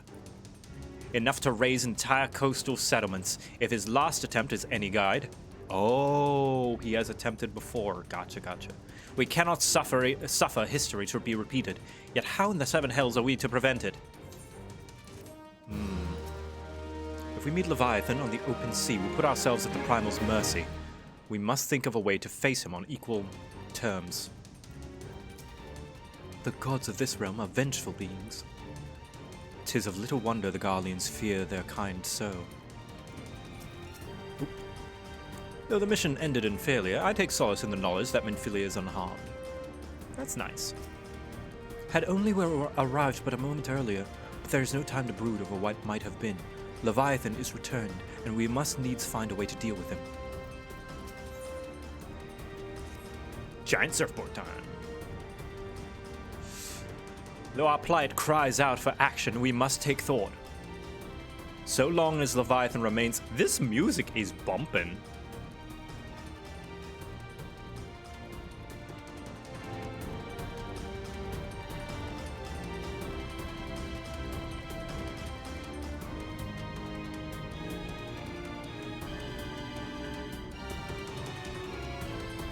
Yeah. So long as Leviathan remains in open seas, he is effectively beyond our reach. Our fleet is second to none. Of that you may be sure. The Limlayan herself would struggle to best the Lord of the World in his element. In a straight fight, we would make meat and matchwood of us. He would make meat and matchwood of us. We need another plan. That much is plain. Let us return to Limza and see if we cannot think of one. I shall await you at the command room.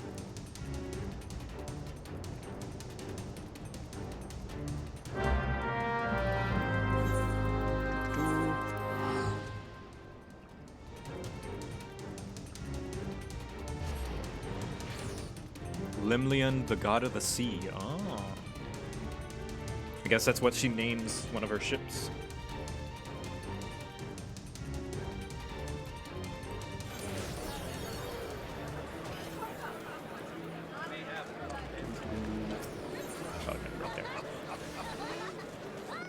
That I am getting real tired of that laugh.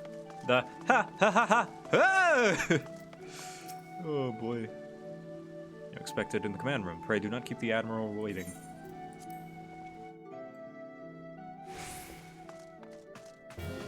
Nope.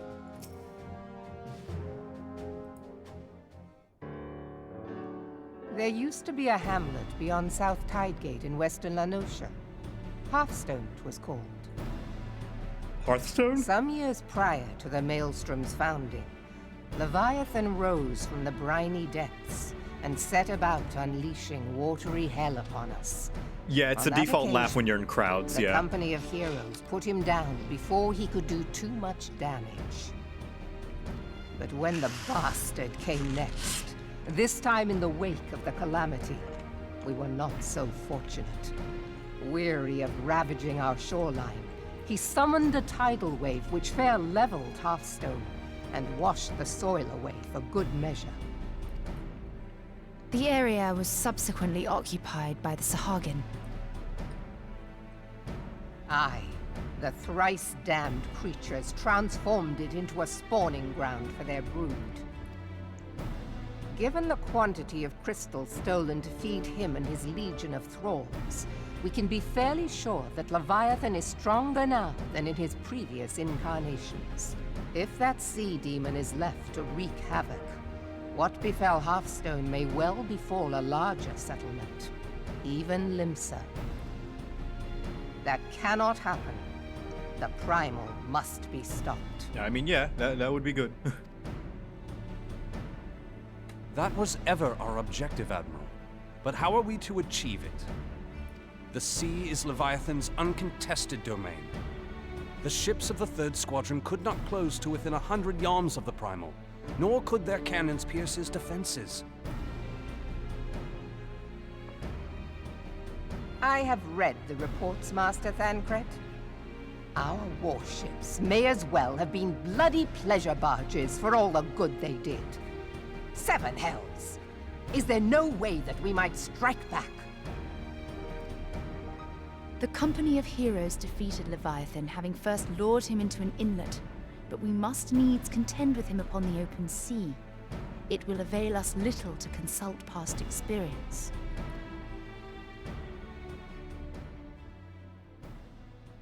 Admiral, if I may. Speak freely, Marshal. I always disagree that post-ARR was too boring. I love everything with the Doman refugees and Mordona and other things that count as spoilers at the moment. Yeah, I think the story of post-ARR is fine. I don't remember a lot of it, so this is a refresher. I don't remember anything past Leviathan, because I think after I finished Leviathan, I story skipped. But I will say the quests themselves are bad. The story is fine, the quest pacing and the quest content is bad and slow. It's very, very slow. By all accounts, Leviathan's most formidable weapon is the very sea itself. Waves and whirlpools, tides and currents, all these things are his to command. The key to victory, I believe, lies in disarming our foe. I wonder if this is the same voice actor as Sid. He sounds very similar. This, in effect, is what the company of heroes achieved with their ruse. We cannot lure Leviathan from the sea a second time. But what if we could weaken his hold upon the element of water? I have heard of devices capable of such wonders. They draw upon the power of corrupted crystals, I am told. If mounted upon a ship, such a device might be used to prevent Leviathan from bringing the full force of the sea to bear against us, rendering him no more dangerous than any other sea serpent. Of course! Sid built a similar device to grant the Enterprise safe passage through Garuda's tempest, did he not? He did! Begging your pardon, my lady, but to give credit where it's due, this is something I heard from an old arcanist friend of mine. Oh, we get to talk with the hot, smart, femro teacher. It makes little difference who thought of it first, so long as it works. Beg the specifications of this device from your friend, and I shall pass them on to our people at Naldic and Vermelis. But before we proceed any further, I would voice one concern. Piercing Garuda's defenses is one thing. Suppressing Leviathan's attacks, quite another. In matters of science, I am as a babbling babe. But I cannot well imagine that such a feat would be possible without a veritable mountain of corrupted crystals. That can be your babbling babe. Okay. The question being, do we have a ship big enough to bear such a burden? Mayhap not, Admiral, but two might. Recall you the tale of Mistbeard's greatest haul? It is said that he lashed two ships together, side by side, the better to bear his plunder. In terms of magics and science, I am as a babbling babe. Goo goo gaga. By your leave, we might attempt to repeat the trick. The gods know it would be quicker than building a new vessel. If you'll excuse me, I must go do my tinky winkies. It's time for nappy time. Mistbeard did this. Truly, Marshal, upon the subject of the Pirate King, you are as a scholar. Now, from what I have gleaned of these matters, the device will need to be in close and constant proximity to the target. To wit, we must lash our twin vessel to Leviathan. Hold that thought. I must needs my tang sippy cup. Sippy cup. This in itself will be no small feat. Ramming speed will be required, but given the weight of the cargo, that will only be attainable with the aid of a towing vessel.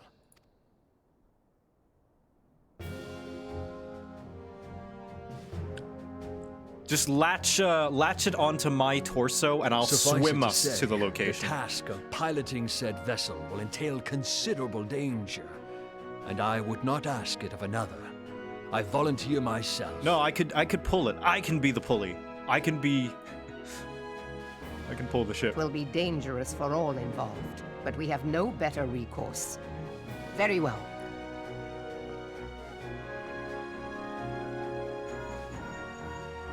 Commodore, assemble the remnants of the fleet at Morabee Bay. Give priority to our soundest vessels. The repairs can wait.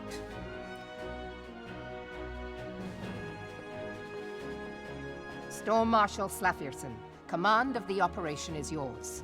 I want that twin vessel ready to sail post-haste. At once, Admiral.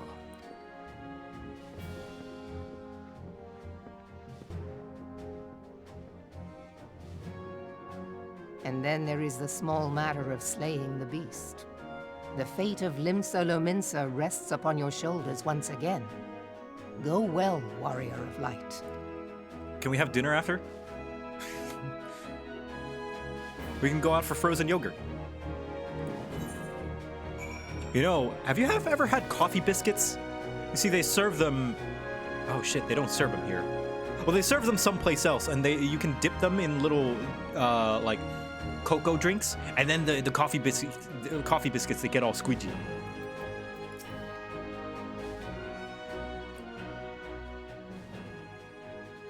Beings held as gods also exist in what you call the Far East. Legends tell us that they walked among us. They walked among us in days of yore. But I confess that I never truly... That phrase has been ruined. That I should live to behold one is humbling and horrifying in equal measure. Now that I have come face to face with a primal, I do begin to understand why the Garleans feel them so. Oh, okay there? What is it? A message, Admiral. I judged it best that it be delivered at once. I am listening. According to the Yellow Jackets, a man has appeared who claims to have defeated Leviathan. One of the company of heroes. The details are yet hazy, Admiral. We have dispatched one of our own to question the individual. That fast? I'm distinctly to put any store by this claim, and even should it be true, it is as Y'shtola said. Excuse me. None save the company of heroes have bested Leviathan, and we know how they went about it. If this man is of their number, what could he possibly tell us that we do not know already? And yet, having wagered Limsa's survival on 2 ships, some rope, and a pile of crystals, can we afford to ignore this man? If his testimony could yield us any manner of advantage, should we not hear it? Damn it all.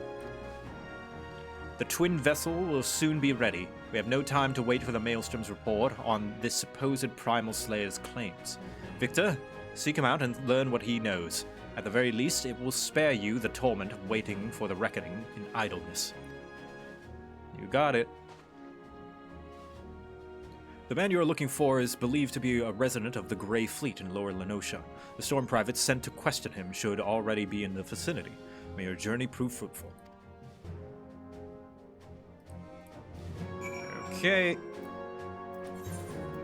To Lanoska. Let's go to Casa del Sol. It's closer.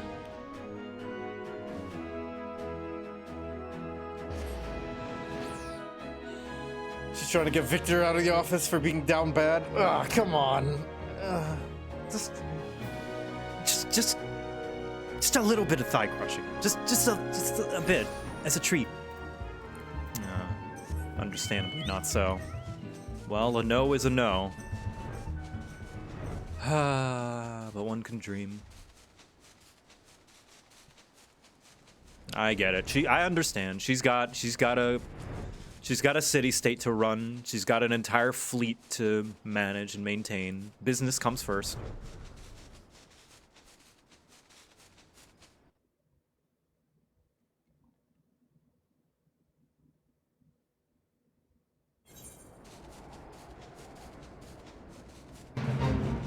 Oh no, is it this guy again?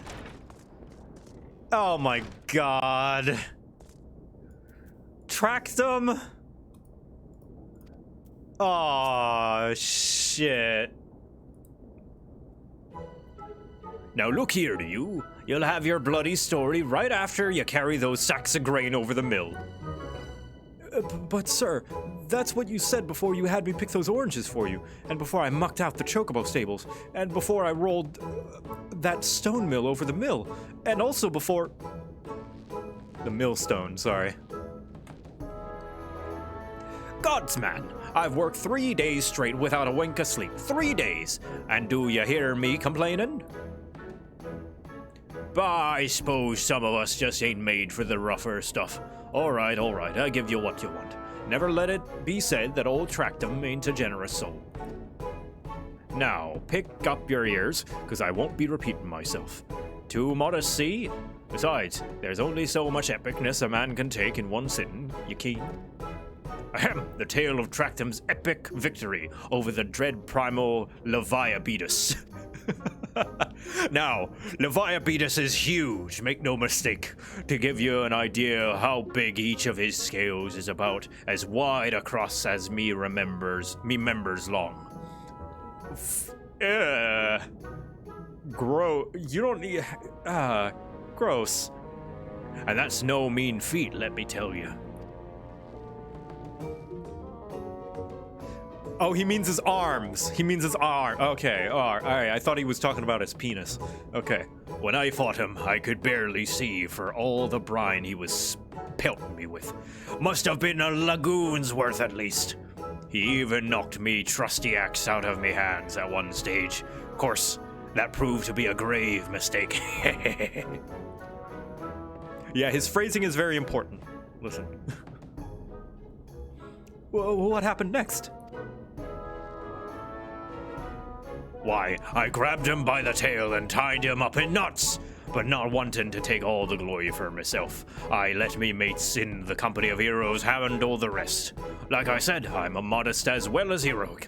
Mayhap too modest. Now, there's some as say you can never truly beat Leviathan, and that you've got to learn to live with him and make the best of a bad situation. Not the company, though. Hey, how's it going? It's you! I'm sorry, I didn't mean it. I was just enjoying the attention is all. I take back everything I said. I was never part of the company of heroes. I'm no marauder. I'm actually a complete coward. I'm nothing. I'm chocobo dung. No, I'm the maggots you find wriggling in chocobo dung. I have to lie to women, to tumble them, and that don't happen much. Me members tiny. It's pathetic. I think he was talking about his dick.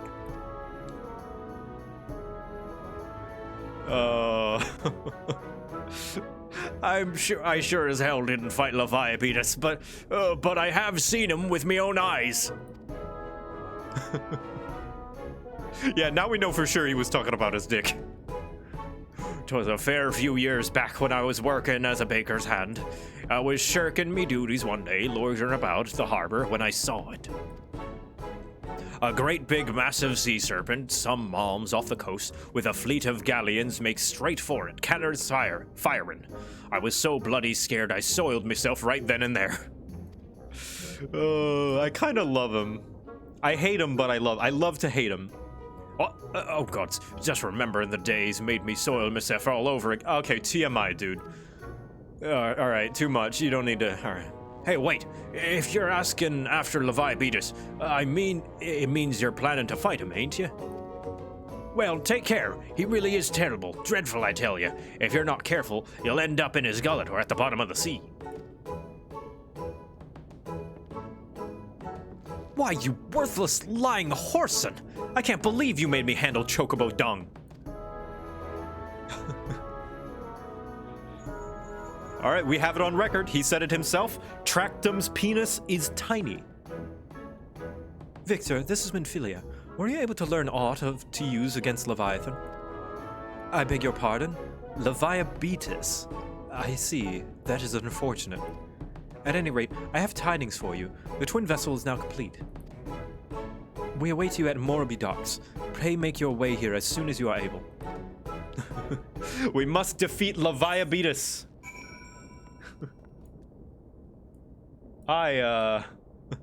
Listen, if you are suffering from Leviabetus, see a doctor.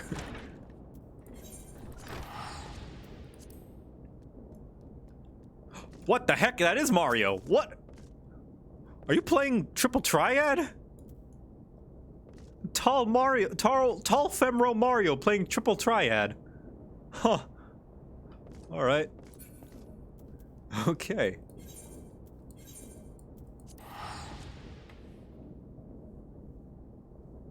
Hey, it's Chris Pratt, yeah. He's so funny.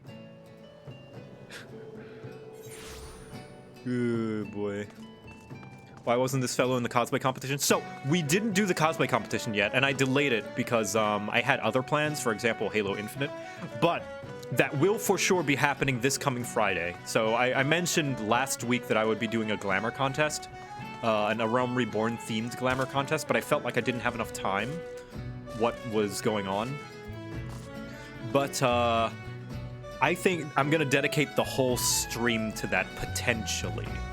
I'm gonna see with everyone, but yeah. The only rules are, actually not the only rules, here are the rules. 1, absolutely 0 Mog Station, no Mog Station allowed. 2, you can only have 2 items per same armor set. Max. You can have, like, for example, if you can have 2 sets of 2, like if you want the feet and legs to be the same armor set and the arms and chest to be the same armor set but a different armor set from the feet and legs, you can do that. But you cannot have more than 2 of the same armor set at once. 3, the armor must all be from before Heavensward. So, you know, level 50 and down, but any glamour that is from the later expansions, like the 2B outfit, that is off the table. It must be before Heavensward. And yeah, those are the rules.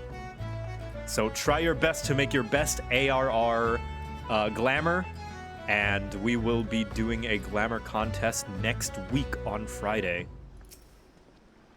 What about veteran rewards? Yeah, those are fine. Veteran rewards are fine. But anything that is in the Mog Station, even things that were previously event items, if it is in the Mog Station now, there's no way to know that it was not gotten from the Mog Station, so we just want to keep the playing field even. So yeah, pre-Heavensward and down, no Mog Station, 2 armor pieces, max 2 armor pieces of the same set. Altered gear is crafted and was introduced in Shadowbringers, but they are ARR alternate designs. Nah, I'm gonna say nah. Anything after Heavensward is off the table. I'm told your jaunt to the Grey Fleet proved fruitless. My sympathies, lad. I'll wager it served to take your mind off the events of the recent days, though. But enough of that nonsense. The moment of truth is upon us. The twin vessel, the Horror Eater, I call her, is complete, and she surpasses all my expectations. In addition to her prodigious tonnage, she has been fitted with a platform that you and yours might maneuver freely in battle. I would mention also she is nigh unsinkable, but I am not one to tempt fate. The Whirl Eater and her crew stand ready, my friend. Just give the word, and we shall bear you to Leviathan. Here we go.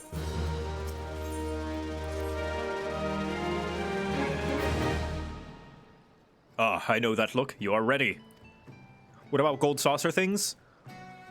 Yeah, gold saucer things are fine. There's no easy way to tell what is from ARR and what isn't, though. I'm gonna say, yeah, gold saucer is an exception, because anybody can earn them.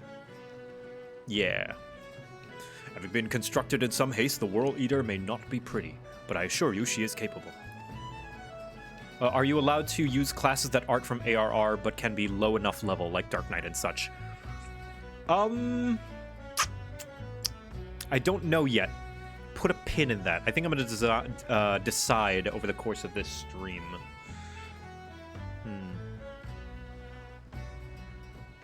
I'll think about it. I'm leaning on no because I want to make it ARR themed. She has been fitted with what our friends at Naldic and Vimeli are calling an elemental converter. Assuming the thing works, it will use the power of the corrupted crystals on board to rob Leviathan of his hold over water. Is there a theme? No. Oh yeah, no cosplays. You cannot, no cosplays of pop culture characters or existing characters. They need to be totally original. That's another rule I forgot to say. Depending on how the battle unfolds, you may well need to activate the device manually. Keep that in mind.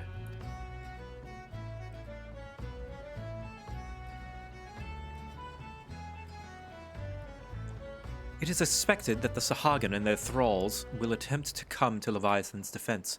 Accordingly, the Maelstrom will once again employ diversions. Thancred and Y'shtola, I would have you assist in this effort. If it is to fulfill its purpose, your diversionary force must not want for numbers. By your leave, I too would volunteer my blade. We would welcome it. Having seen you fight in Sapsa, I dare say the fishbacks will find your presence highly diverting. Thancred and Y'shtola, if you would join the third levy, and Lady Ugiri the fifth.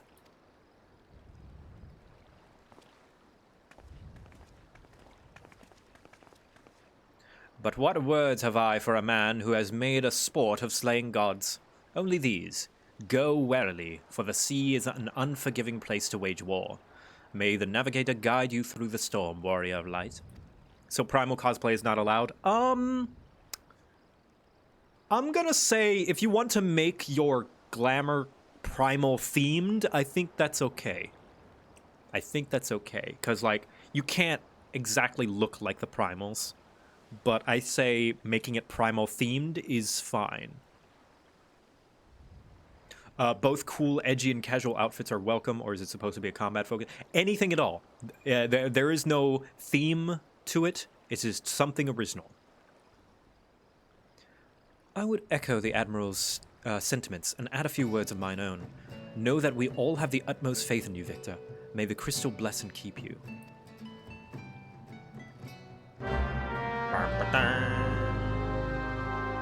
Die restrictions? None. Because even the metallic dies can be... Actually, let's see. I'm pretty sure none of these dies. None of this top row die because, Wait, actually, these can be gotten in-game, right? Pretty sure. Yeah, these aren't Mog Station exclusive, are they? Yeah, I think the only ones are this gunmetal black, pearl white, and metallic brass. By retainers, yeah. I say all dies are fair game, yeah. Because they can be earned in the game legitimately without money. Okay. Use a duty finder to do World Eater. All right, everybody who's playing, I'm going to do a party finder. I'm going to start the World Eater. So you guys are free to join in. It will be open, no password. World Eater hard, yeah, because they're called hard mode because they're originally these were supposed to be the quote-unquote hard trials, and they also synced up the original trials, the original 3 primals, to level 50, so you can fight them at level 50. All right, and it is open. Sag on free trial. This is still free trial. This is still free trial area. You'd be surprised how generous the free trial is. All right, we have room for one tank. One tank. Anybody got a tank? Do I hear a tank here? Tank here, tank here. Anybody got a tank? Anybody got a tank? And we have a tank sold to Seth Shaba, the Dark Knight. All right, let's go in. Whoop.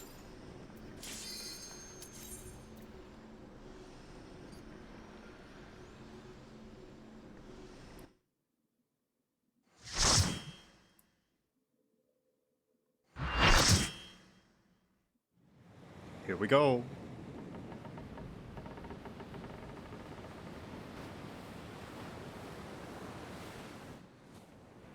Damn, that's a good looking ship.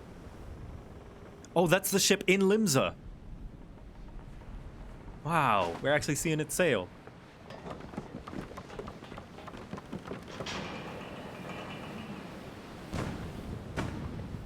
Fire the cannons! Magical barriers.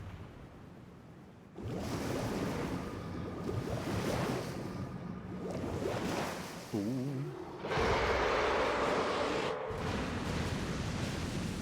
Ha! Missed. Oh shit! Oh fuck! Oh god!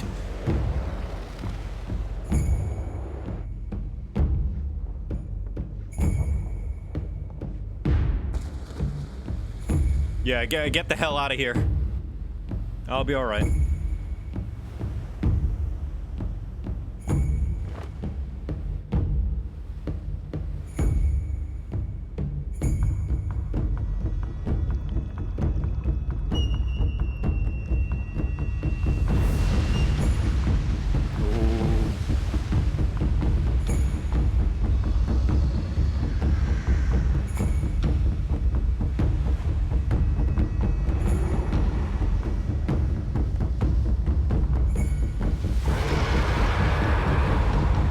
Noodle. All right.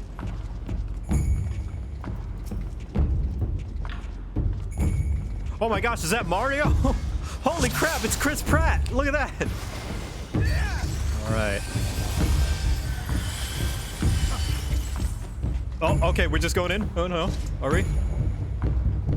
All right, let's go in. Woo!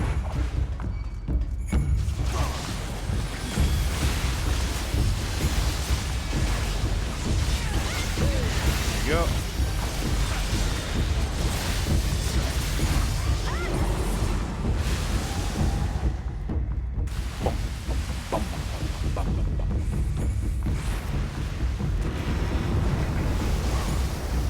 Alright, so the thing about Leviathan is Leviathan has different damage resistances based on which part you hit.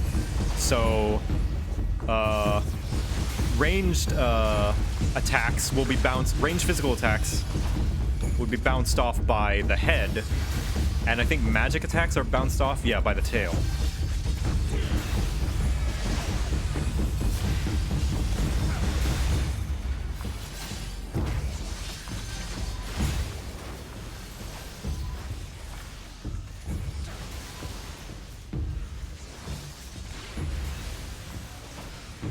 All right, I never know the timing of the button.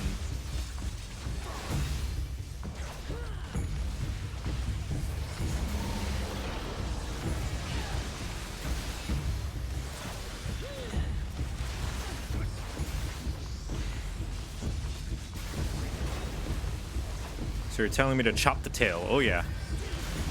You get a cool sword for chopping the tail. You don't, I lied, but the monster hunter in me wants to chop it. Okay, yeah, it's immediately after he goes. Yeah, that's right. Protective barrier, yeah.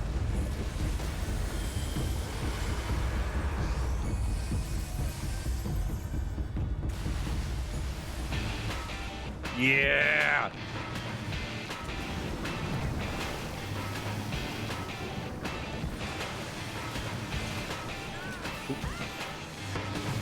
Sorry, you want to take that one? Yeah, you take the other one, sorry.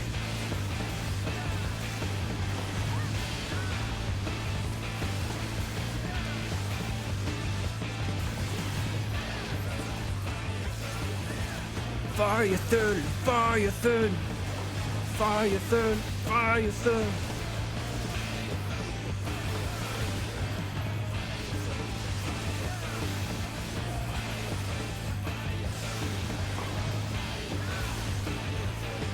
It's a shame we completely wreck him.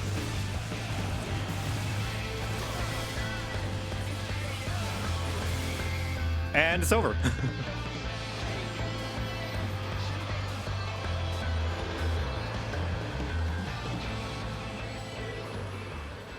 I might minimum item level the next trial fight just to really get a proper experience for it.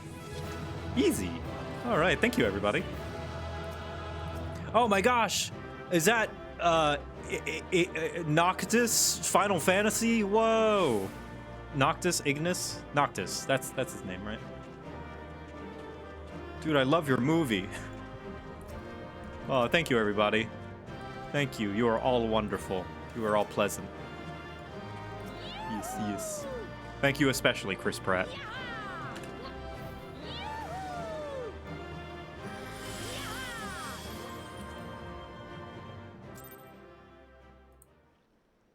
Oh, whoops, whoops. There we go. Now where do I go? Oh, back to Limsa. All right, easy. Thank you, Chris. Very cool. Thank you, everybody. Chris Pratt's kind of a trash human being. Yeah, it's a shame. Yeah. For those out of the loop, Chris Pratt is kind of homophobic.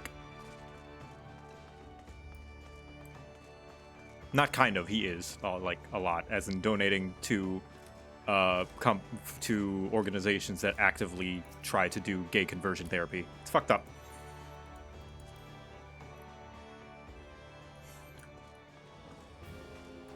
Hello. Hello, wife. We did it. We Lominsons are sworn to strive, till sea swallows all. And swallow all it would have, had Leviathan prevailed. That we still strive now, we owe in no small part to you. Not for the first time, you have delivered Limsa Lominsa from the wrath of a primal. Never has our nation known a stouter ally. Is it canon to Final Fantasy XV that Noctis was teleported to 14? I think so. I think it is. On behalf of my people, I give you my humblest thanks.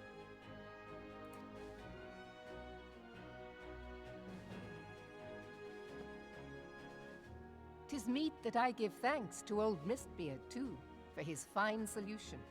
Whatever else he may have been, 'tis clear he was a resourceful soul. Would that I had a man like him in my service.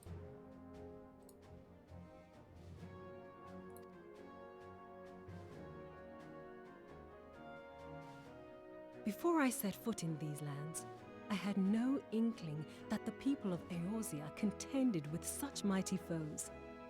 Suffice it to say, their existence came as something of a shock, as did the idea that they could be defeated. Yeah, I eat primals for breakfast. This experience has served to remind me of the vastness of the world, and the boundless potential of man.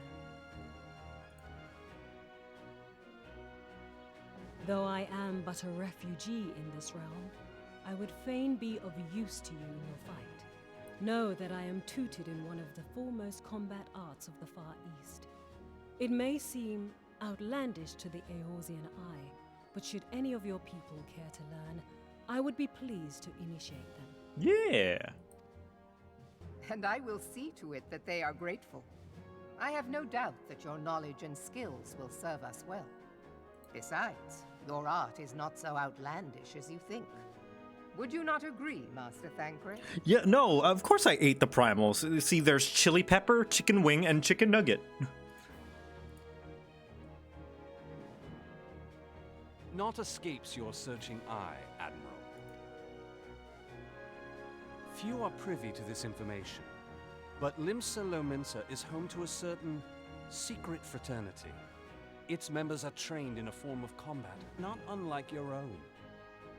By my judgment, it should not be beyond such individuals to adapt to the techniques I witnessed you employing with such admirable deftness.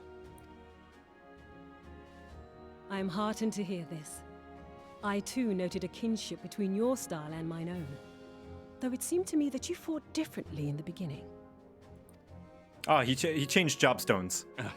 I suppose I did. What can I say? I'm a man of many talents. Oh, the flirting starts. Though you may labor to believe it, Thancred was once something of a scoundrel who fraternized with the criminal class in these parts. Oh, jeez. Y'shtola! You jest, of course. But for a chance encounter with Alphino's grandsire, he might never have left Limsa Lominsa, or received an education in Sharlayan, or taken up his post in Uldar, which is where he trained in the blade, lest you wonder. Minfilia, please! Gonna need a raise for that one. It would seem there is more to you than meets the eye, Master Thancred. If it weren't for Louis Soir, Thancred would have been... that you and yours came to Eorzea seeking permanent resettlement, and that many Domans have since been engaged as frontier hands at Revenant's Toll. Moderna is many things, but a place of refuge it is not. Hey! My Lady Yugiri, did you know that Thancred was dumb as shit before Master Louis Soir brought him to Sharlayan and gave him a proper education? He had a single brain cell. Know that I would like nothing better than to furnish your people with a new home here on Lominsan soil. Alas, racked by instability as we are, our nation is in no fit state to take you in. Damn. Yet I'll not have it said that we turned a blind eye to your suffering. Until such time as we can do more, I pledge to send provisions. Aw, thank you, wife. Thank you, mommy. We are in your Sugar debt, mom. Admiral. Sugar mommy. I realize that it scarce qualifies as repayment, but if it please you, I shall set about sharing my martial knowledge with your people at once. You know, is it weird that I kind of ship Yugiri and Thancred? I think they would be good together. That's not a usual ship you see, but I don't know. I think it could work. You wished a word in private. Yeah, there's potential there. Yeah. The better not to spoil the festive mood. History repeats itself, Admiral. As the kobolds did before them, the Sahagin resorted to summoning their god over a territorial feud. They acted in self-preservation. It may be that the Sahagin initiated this particular clash, but how it begins does not interest me so much as how it ends.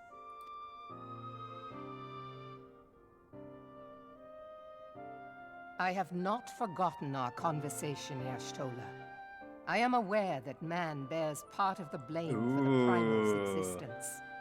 That's right. If you don't know, the kobolds were the original owners of the land in Limsa, in this island. I forget the name, but like, the Lominzas made a pact with the kobolds to basically coexist and live on this island together. However, they kind of colonized the place, enslaved the kobolds, killed a lot out of them, and ran them out of their land. So they broke the pact. Yeah, good old land crimes. Nor am I ignorant of the Sahagins' reason for acting. They sought to secure a place to breed and multiply that their kind might survive. Self-preservation, as you say. But we have as much right to live and thrive as they. If our own survival is threatened, are we to lay down our arms and welcome oblivion? Nay. I don't think Y'shtola is talking about that. I think Y'shtola is talking about paying dues and taking responsibility for the actions that have given you this privilege. Because, where you are now is a nice place and it's worth defending. But, it was stolen. It was kind of stolen. And I love that. I love that about 14. These shades of gray. These shades of gray everywhere. It's like they are profiting off of blood. This land was built by blood of those who came before. And they're profiting off of that. And they're not wrong for wanting to keep it, but they do have some responsibility to fix what has broken, later generations because of, their ancestors and stuff like that. And so you kill, that you might live. Yet if living is a right, then that right belongs to all peoples, be they men or beastmen. Yep. I'll not deny your reasoning. But when a storm gathers, it falls to me to see my people safely through it. That is my duty, and I shall do it. Merlwib, I love you. I love you. I'm gonna let you finish, but you are not the ones in danger here. You are not the oppressed ones in this situation.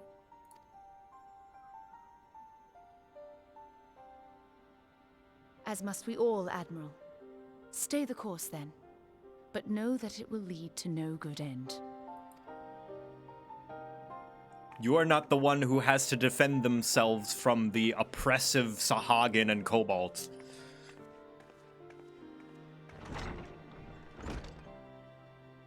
Man has ever put himself first and foremost. Yeah, you said it. Everyone has understandable motives and convictions. Yeah! Yet has done a whole lot of terrible stuff. That's Final Fantasy XIV. Yeah! Anyone who says Final Fantasy XIV is a weeb anime uwu game has clearly not played it. Because when they do, they realize it's actually Season 1 through 4 of Game of Thrones. To justify his actions, he clads himself in the armor of righteousness, though it be a fancy of his own making. In this, mayhap the Garleans and we Domans are not so different.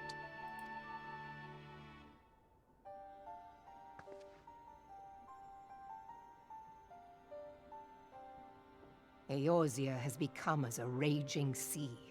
If we are to keep our heads above the waves, we cannot scruple to drown the man next to us. I like that line Yugiri had just now, drawing the parallels between what Merlwib said and the Garleans, because it's true. What Merlwib said is not too far from what the Garleans want to do, is quote-unquote defend their empire. But we don't learn, like, we do get hints of that in ARR, but it's definitely expanded more in the later expansions. When hopes of coexistence founder, strength must determine who has the greater right to live.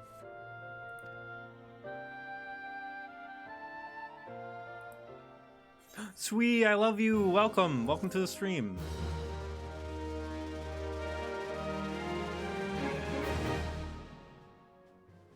The thing is, though, Lims is content with their current borders. Garlemald is constantly expanding to protect their nations. Well, I didn't say they were one-to-one. But, the philosophy of, like, I will fight people who want to fight me is, not too far from Garlean rule, imperialism. That literally reflects on what Guy said about the strong shall rule. Yeah, exactly.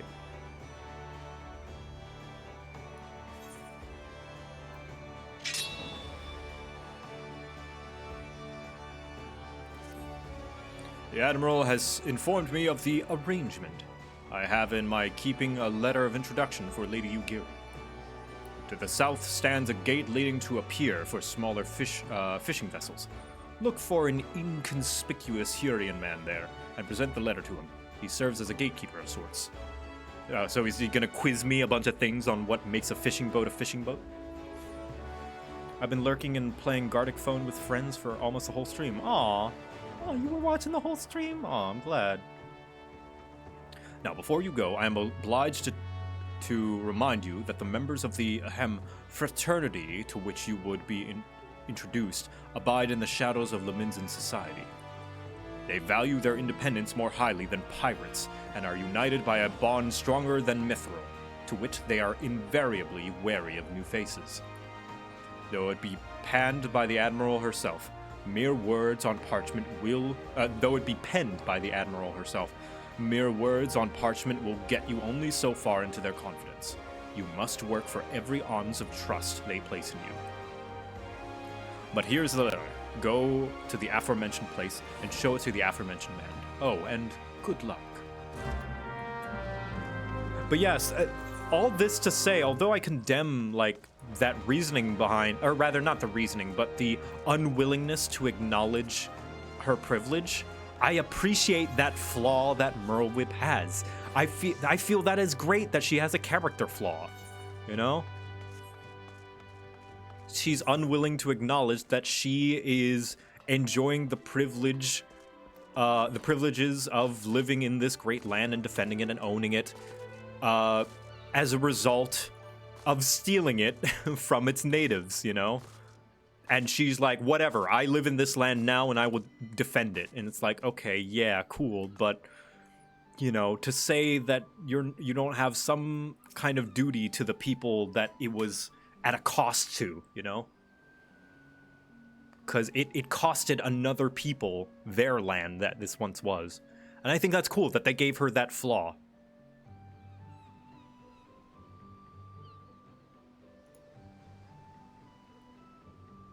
Yeah. Got business with me, Ventura. Admiral wants something.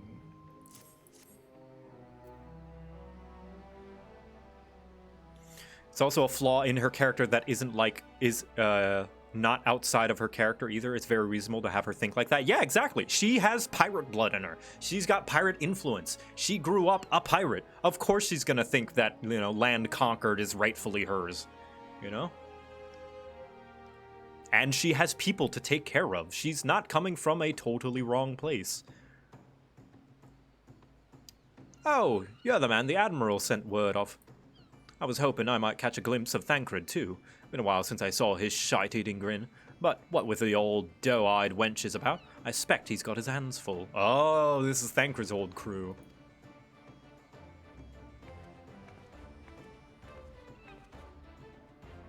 Ah, and you must be the Far Easterner, what Merlwyb says want to train with us. Welcome to Limsa, milady. I am Yugiri of Doma. 'Tis an honor to make your acquaintance. I must confess, when I first learned of your organization, I had certain preconception as to the nature of your membership. It would seem I was mistaken. Oh, wait a minute! These are the two people you go to for the rogue quest, aren't they? Are they? Or maybe they're not. I know there's one Hure and one Makote. No? Okay, no. Coincidence. Okay, merely coincidence then, because I don't think so, maybe? The Makote has red hair. Okay, yeah. So that's not her, but maybe they just hadn't decided her hair color yet. Hure looks different and Makote is female. The Makote is supposed to be female, though. They're similar but aren't. Okay. Or is it... Yeah, maybe it's a disguise. Maybe they fantasied. Maybe they have glamour on. You're not the first person to say that, lass. Limsa's a city of pirates, to be sure. And pirates don't give two farts about keeping a spotless reputation. They hardly need a secret society to do their dirty work. Might be as my people and I keep to the shadows, but we've got nothing to be ashamed of. Ugh. It's simply better for business that we remain unseen. And so you have developed fighting techniques suited to this purpose, I see. Know that the practitioners of my art, too, are denizens of shadow. 'Tis in stealth that our strength lies. There is much we might learn from one another, I think. I really like this, and this continues with the rogue and ninja quest lines as well, where the two class and jobs actually, like, the instructor for the class and the instructor for the job actually talk with each other. And I think that's really cool, because that doesn't happen with a lot of the other jobs in Final Fantasy. Like, after you finish the main class quest and turn it into a job, it just kind of forgets about the class and just continues to be about the job. Then what in the seven hells are you waiting for? If you'd come with us, you Gary of Do-What's-It, you can get acquainted with in more private surroundings. Ha! That didn't come out right, did it?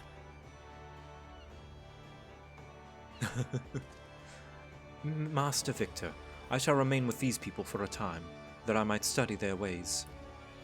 Though I am loath to separate from my countrymen, I take solace in the knowledge that they are in the best of hands. You have been a true friend to us Domans. No word could suffice to express my gratitude. Ere long, I hope to begin imparting my martial knowledge to the people of Eorzea. When that time comes, it would be my honor to welcome you as a student. Yeah. The monk one doesn't Haman show up in it though? I don't know. I never played monk. I only play fun jobs. I kid. I just... That's a joke. That's a joke. I don't actually mean that. I've never touched monk.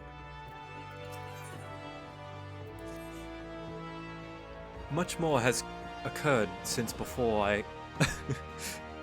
since I beheld Eorzea from the galleon's deck. Suffice it to say, I did not envision being invited to play a part in your noble struggle. Monk is fun, it's just a lot. Yeah, I'm sure. Every job has its own fun factor, right? But forgive me, I have kept you over long. Doubtless you have pressing business of your own. Rest assured that I no longer require an escort in this land. When next you meet Lady Minfilia, pray relay to her my humblest thanks. Would that I could do so in person, but I must needs fulfill my promise to the Admiral. Till we meet again, warrior of light. So she's gonna work for Merlewood for a little bit. Okay. Okay, that makes sense why she's kind of like absent from the story for a little bit. Through the Maelstrom. Okay.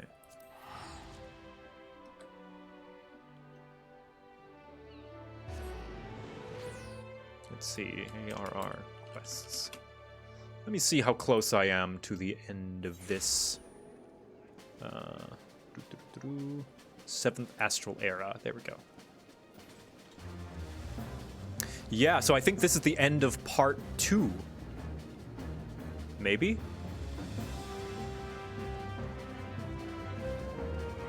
Or rather, whatever this is, part 5.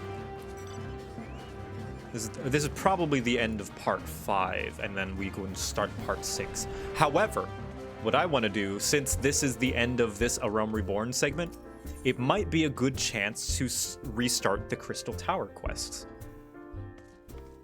The end of 2.2. Yeah.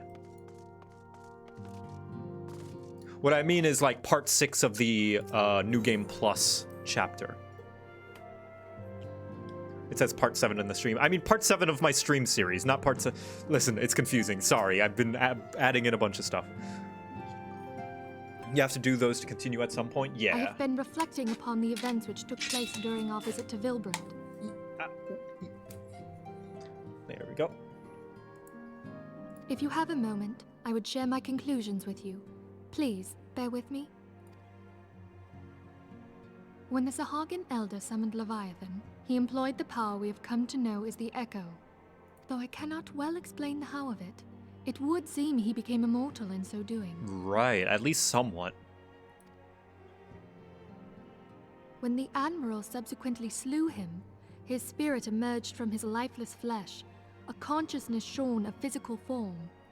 Thus transfigured, he took up residence in the body of his minion with the ease of a man donning a favorite glove. Long have I known that the Echo allows one to pass through the walls of a man's soul, but never did I imagine that it could free us from our own flesh, nor less that our souls could then occupy the next corporeal vessel to take our fancy. Oh. It was of this that Elidibus spoke, an existence which knows neither cessation nor oblivion. Oh. Yeah, Yugiri's original voice actor was murdered. It's very sad. Yeah. And yet, though the Sahagin had mastered his gift and thereby become immortal, he was by no means invulnerable. As we both bore witness, he was ultimately absorbed into Leviathan. Yeah, it's a very sad story. I don't want to get into it. You can look it up if you want, And but the it's import of this kind of a grim observation? story. If the Ascians' mode of existence is indeed the same, it can be inferred that they too are not invulnerable, that they can be destroyed. Oh yeah, that's right, because we quote-unquote killed La Habrea, but not really. He's back, he's fine. There exists a legend which tells of souls who are reborn upon the cusp of each umbral calamity, that they might stay the encroaching darkness. To most, it is but a fairy tale, yet recent events have given me cause to wonder. Could the legend in fact refer to the Echo? Maybe. Much and more yet remains unknown, but I am confident that all will become clear in time. For the present, however, What matters is that the key to defeating the Ascians may at last be within sight. With Eorzea aid, it is my hope that I shall fathom this matter ere long. Hey, speaking of. Oh, I was just about to send for you, my friend. Is Artemis? Grave tidings from the Sharlayan motherland, my lady. Uh-oh. It doth concern our distant allies, the students of Baldessian. What of them? My lady, the Isle of Val, which for many years hath been the Order's home, is no more. Oh. No more? Whatever do you mean? I relate only that which hath been conveyed unto me by our agents. An etheric wave of the highest magnitude was recorded in the region. Soon thereafter, 'twas observed that the isle had ceased to be. 'Tis postulated that a magic was evoked, like in power to Ultima. 12 preserve.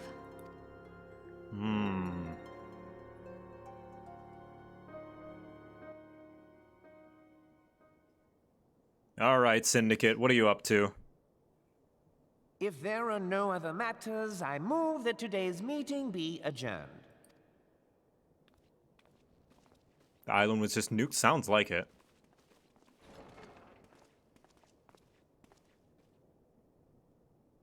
What are you doing, Teleji? I saw your face in the quest image. What are you planning? Who is that?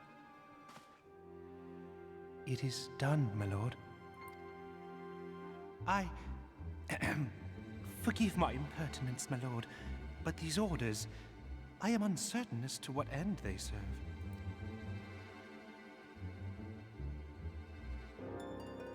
Revolution.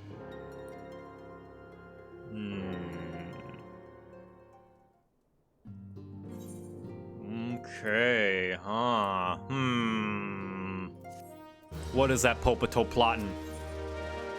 The Great Divide. Okay, so, we might need to push Crystal Tower quests to next Sunday instead of Friday. I was hoping to do them Friday, and I was hoping that this would be the end of like this segment of New Game Plus, because you cannot start a new segment of New Game Plus while you have one going. Like, I can't just have multiple. I have to either finish this or delete it, which means if I started it again, I would have to redo all of that over again. Reason being, I want to start the Crystal Tower quests.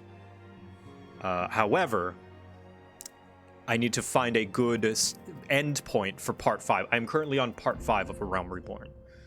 But, yeah, I'm getting there. So, Friday, I will be finishing Part 5 of A Realm Reborn.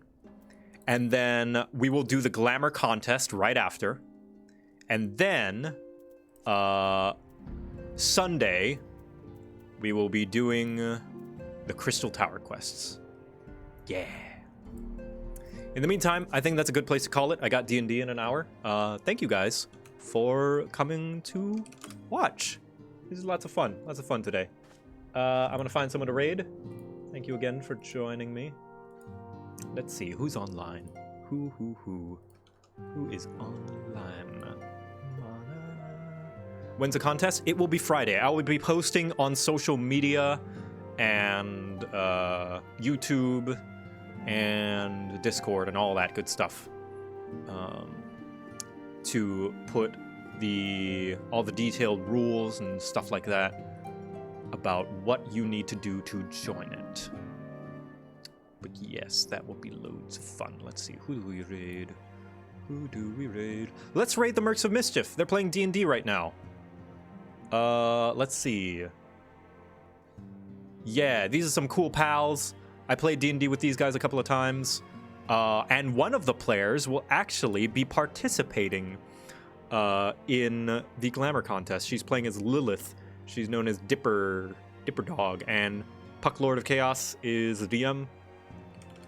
Marks of Mischief. And yeah, Dipper will be one of the judges for the Glamour contest. Yeah. So send them some love. What shall I raid message? Actually, Leviathan. We didn't really get to hear the song. We'll say Leviathan, because the song has them saying Leviathan over and over again. Leviathan, Leviathan, Leviathan, Leviathan. All right, show them some love. They're a wonderful people. They're a wonderful crew. All right, bye everybody. See you Friday. Actually, no, see you Wednesday for Necro Hunt, and then Friday. Bye.